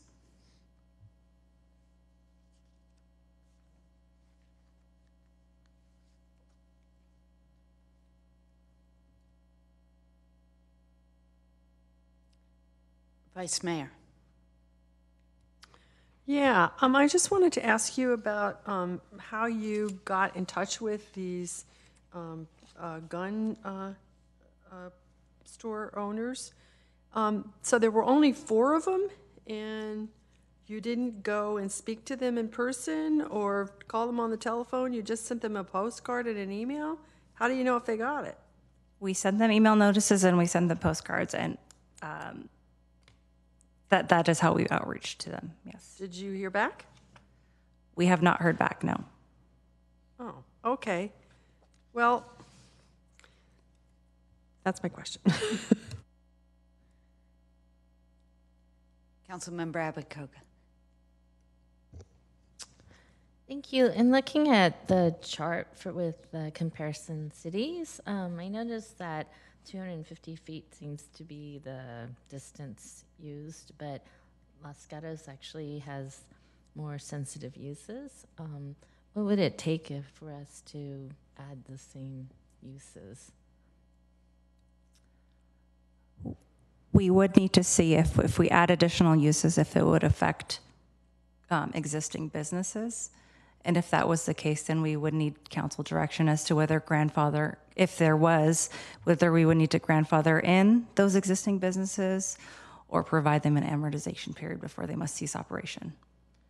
So this evening, should we could pass what's being recommended, and then how would we potentially revisit? Would it have to take an alternate vote? So if you pass the ordinances tonight, you could direct us to investigate adding additional uses to see how they would impact the existing firearm businesses. And if there was no impact, we could come back with amendments for your adoption. If there were impacts, we could come back more like a study session and say, this is how it would impact. And then you would provide further direction. And then we would come back with an amendment after that, after the study session. So it's kind of two ways it could go. Okay, great, thank you.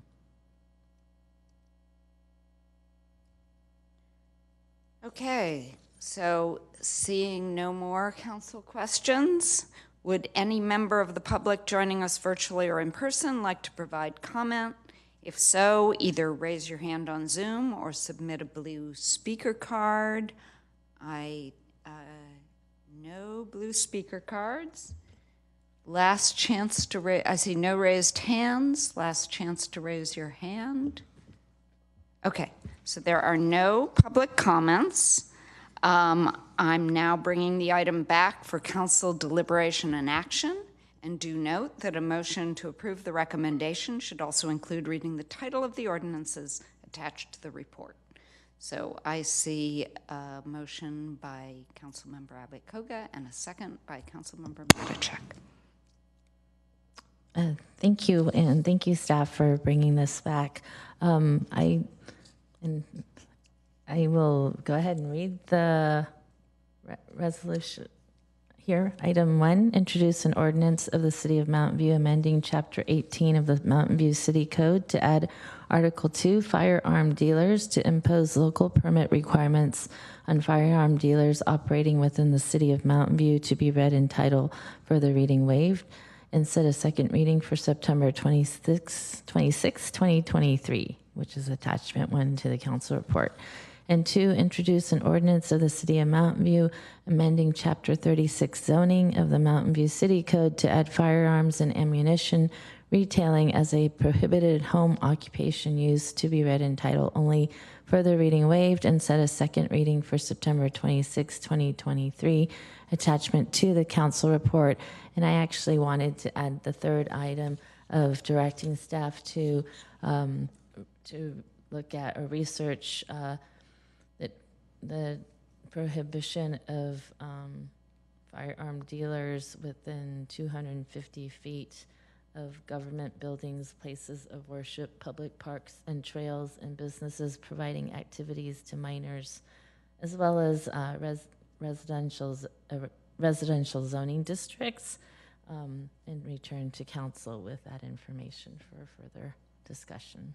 I don't know if the seconder wants that part. Thanks. Second has been pulled. Councilmember.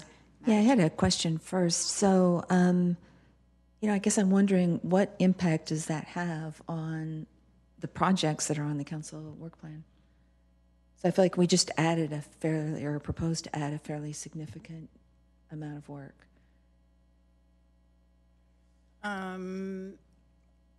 Diana, do you want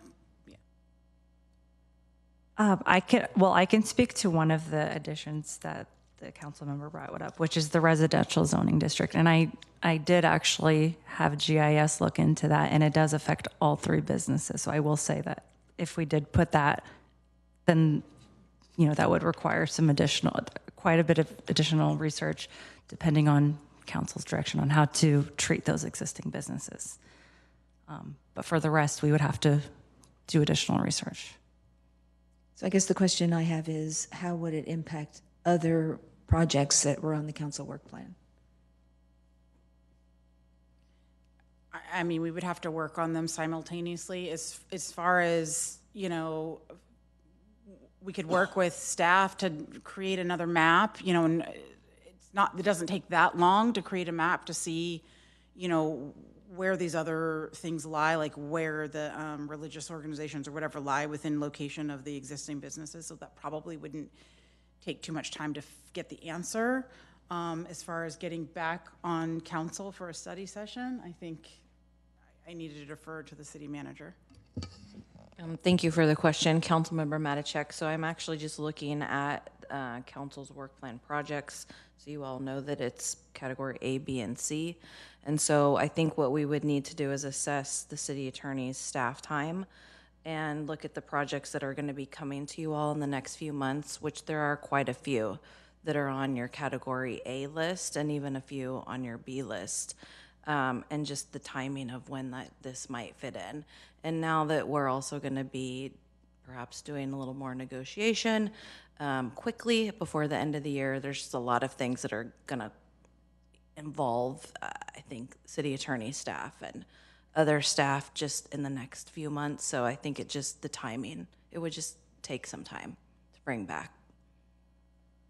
And I must be tired because Diana does work on the joint use agreement, so she is going to have to, work on drafting, that to get it back out, turn it around quickly. So okay. I'm hoping you can help me, because we had several conversations about gun safety ordinances. I remember at one point, a few years back, we agreed on doing one a year. And then more recently, I remember some conversation about accelerating that and doing more than just one a year. And so I guess I'd like to know where we are on that, because I don't see this as deviating from the latter agreement of doing, more ordinances. Councilmember Abekoga, I'm looking at, give me a couple minutes to just find where you all put this. And really, it's just the workload of staff, really. I mean, I don't think it's a matter of whether you all are prioritizing it or not. Clearly you are. It's just when that might be brought back to you. Mm-hmm. And I'm not gonna say we need to do this by the end of the year. I guess I was just looking at it as I thought this was a part of the work plan to continue to work on gun safety ordinances. So it would just be within the next cycle of the work plan.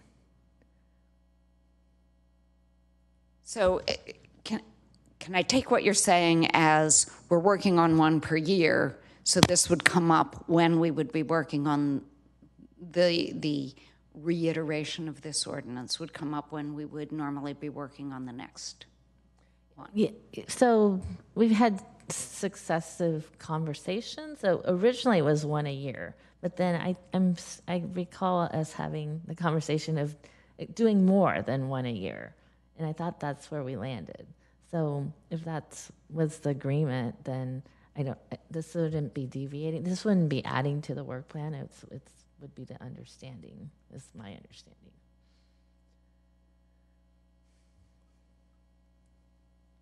Yeah, I actually don't remember that as more than one a year, but I could be wrong. But, I will let the motion stand as is, and if there's a second, that's great. If not, that's fine.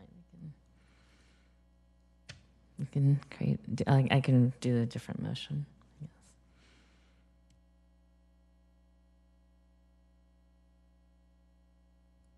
Okay, I'm not seeing a second.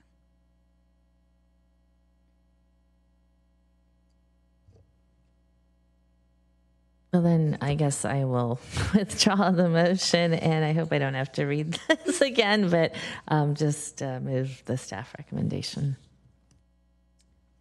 So now we have a motion by Councilmember Abekoga and a second by Councilmember Matichek, and we can vote.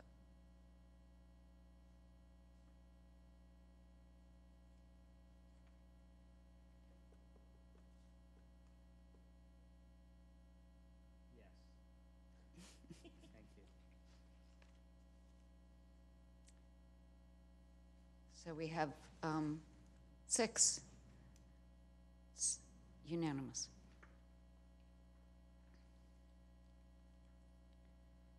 So now we move on to item number 9, which is council staff committee reports. Are there any reports? Councilmember Ramirez. Thank you, Mayor. I would like to report that in accordance with Council Policy A2, I think it is, I took a taxpayer-funded trip to Scranton, Pennsylvania for the Mayor's Innovation Project in the first week of August, I think it was. I won't belabor the point too much. I thought it was a fantastic conference. A lot of really interesting presentations. Our colleague Lisa Matichak was there as well. We got to meet Senator John Fetterman, which was really cool, and hear the senior senator from the state of Pennsylvania, Bob Casey. Is that right, Robert Casey? Speak as well. It's how often do you have 2 U.S. senators in the same room? It was a fantastic trip, and there was a lot of material that I think I will be using in future meetings. Thank you. Vice Mayor. Yes, I also took a wonderful trip at the taxpayers' expense. I flew to the city of Tacoma, to the north of us, in late July to attend the National League of Cities summer meeting. I serve on the EENR, the Energy, Environment, and Natural Resources Policy Committee, and so this was our working meeting to put together resolutions. And I'm glad to share those resolutions with everyone. We are working on sort of finalizing them. Today we had a Zoom to go over all the changes that have been proposed, and we have another Zoom scheduled for September 27th because we didn't finish the job today. And our resolutions will be approved, hopefully, without change at the general meeting at the NLC conference in Atlanta in November. I've been to a number of BCDC meetings that have really focused on sea level rise policies. And Monday, I attended the Patriot Day celebration at St. Joseph's School, in celebration of 9/11 with several members from our fire department and our police department, and that was delightful. And as many of you have been, I've been to a number of neighborhood association social events this summer, and I'm glad to be back. Thank you. Councilmember Matichak. Thank you. Yes, I also attended the Mayor's Innovation Project Conference in Scranton, and the conferences that they hold are very small, maybe 40, 50 people, and it's a panel format, and the presentations are very practical, I guess I would say, lessons learned, informative. It's really one of the better conferences, I would say. Really enjoyed it. I also participated in a Santa Clara County Airport Land Use Commission meeting in August, and the main topic continues to be the update to the comprehensive land use plan for the San Jose Airport. We're having challenges agreeing on that. And I participated in a BOSCA, Bay Area Water Supply and Conservation Agency board meeting in July. And as of July, sorry, this is a little bit old news, the water storage system for the Hetch Hetchy system was 100% full. Yes, and that's where the city gets the vast majority of their water. We received an update on the negotiations for a new Tier 2 drought allocation plan. So Tier 1 is the amount that SFPUC allocates to their customers, BOSCA being one, so to speak, and then BOSCA negotiates among itself, the 26 agencies, that Tier 2 allocation plan. And we will have another update on that at the next meeting. And BOSCA is also starting to work on a strategy for the next 20 years, primarily looking at, I guess I would say, water supply.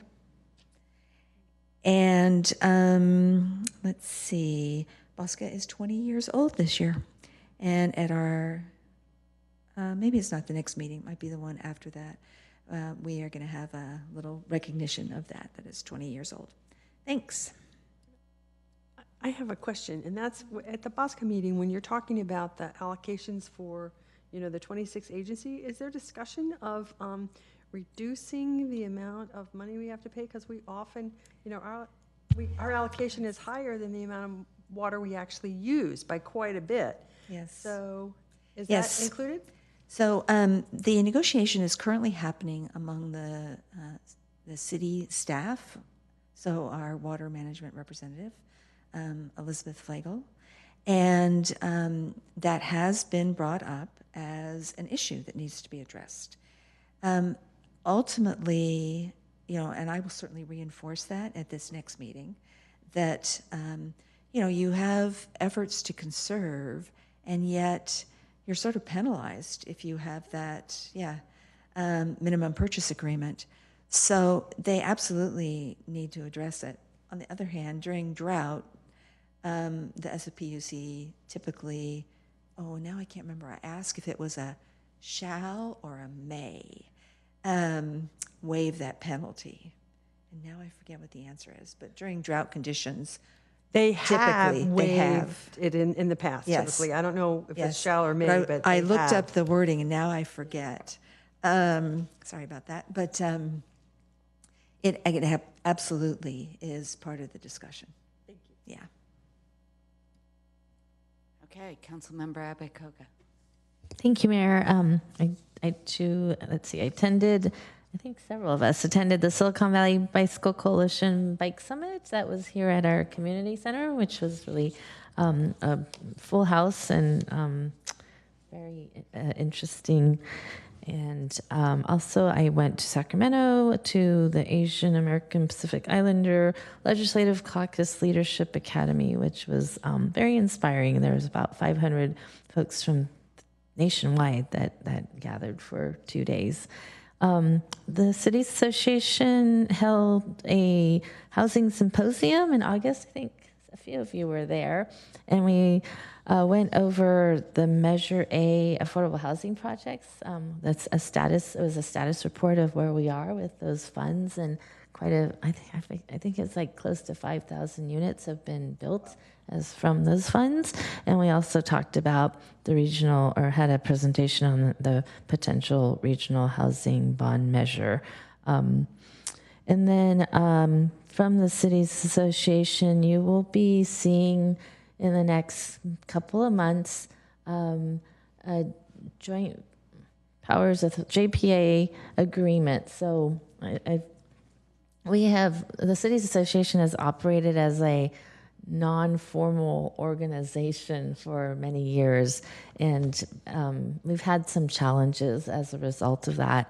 And so the board voted last year to form a JPA, and that agreement has been worked on, and we hope to have that completed. And the board will be voting on adoption, and if it is adopted, then each city is then required to vote on it. So that potentially will be coming to council for a vote. So I just wanted to give you a heads up on that. And then sad announcement for Silicon Valley Clean Energy. Our CEO, Girish Balachandran, has announced his retirement. And so we are beginning a search for his replacement. He's been a fabulous CEO for 6 years now, so he will be very missed. Thank you. Oh, actually, I did want to going back to public comment. Is there, regarding the gentleman on Rengstorff Park and the trees on the SFPUC easement, could we get some response to that as to where we are and if we do have opportunity to ask the PUC for a delay in removal? And then the Parks and Recs plan, the comment about the choices not including things like more park space, which I thought would tie into our potential revenue measure. Can we revisit those options and have the community weigh in on them? Thanks. May I? Yes. Thank you, Mayor and Councilmember Abe-Koga. So we do have city staff, our Public Works Director, Don Cameron. I believe our Community Services Director may also be meeting with the individuals who came before us and who've written. And we do have some pretty stringent limitations with SFPUC. So they're going to actually be meeting at the Magical Bridge area to walk through the plan and the designs for the parks and the trees and what some of our limitations are and what we may be able to do. I believe that's happening this week. And then what was your second part of your question? With the Parks and Rec plan, the comment about how there are some choices that were not included in the list of improvements. That's already been discussed with staff, and we will be making sure that in future community meetings that on the surveys, we will make sure to include way more robust options that are reflective of where we know we're headed in the future. And we'll also make sure that the messaging is consistent with council's vision and priorities.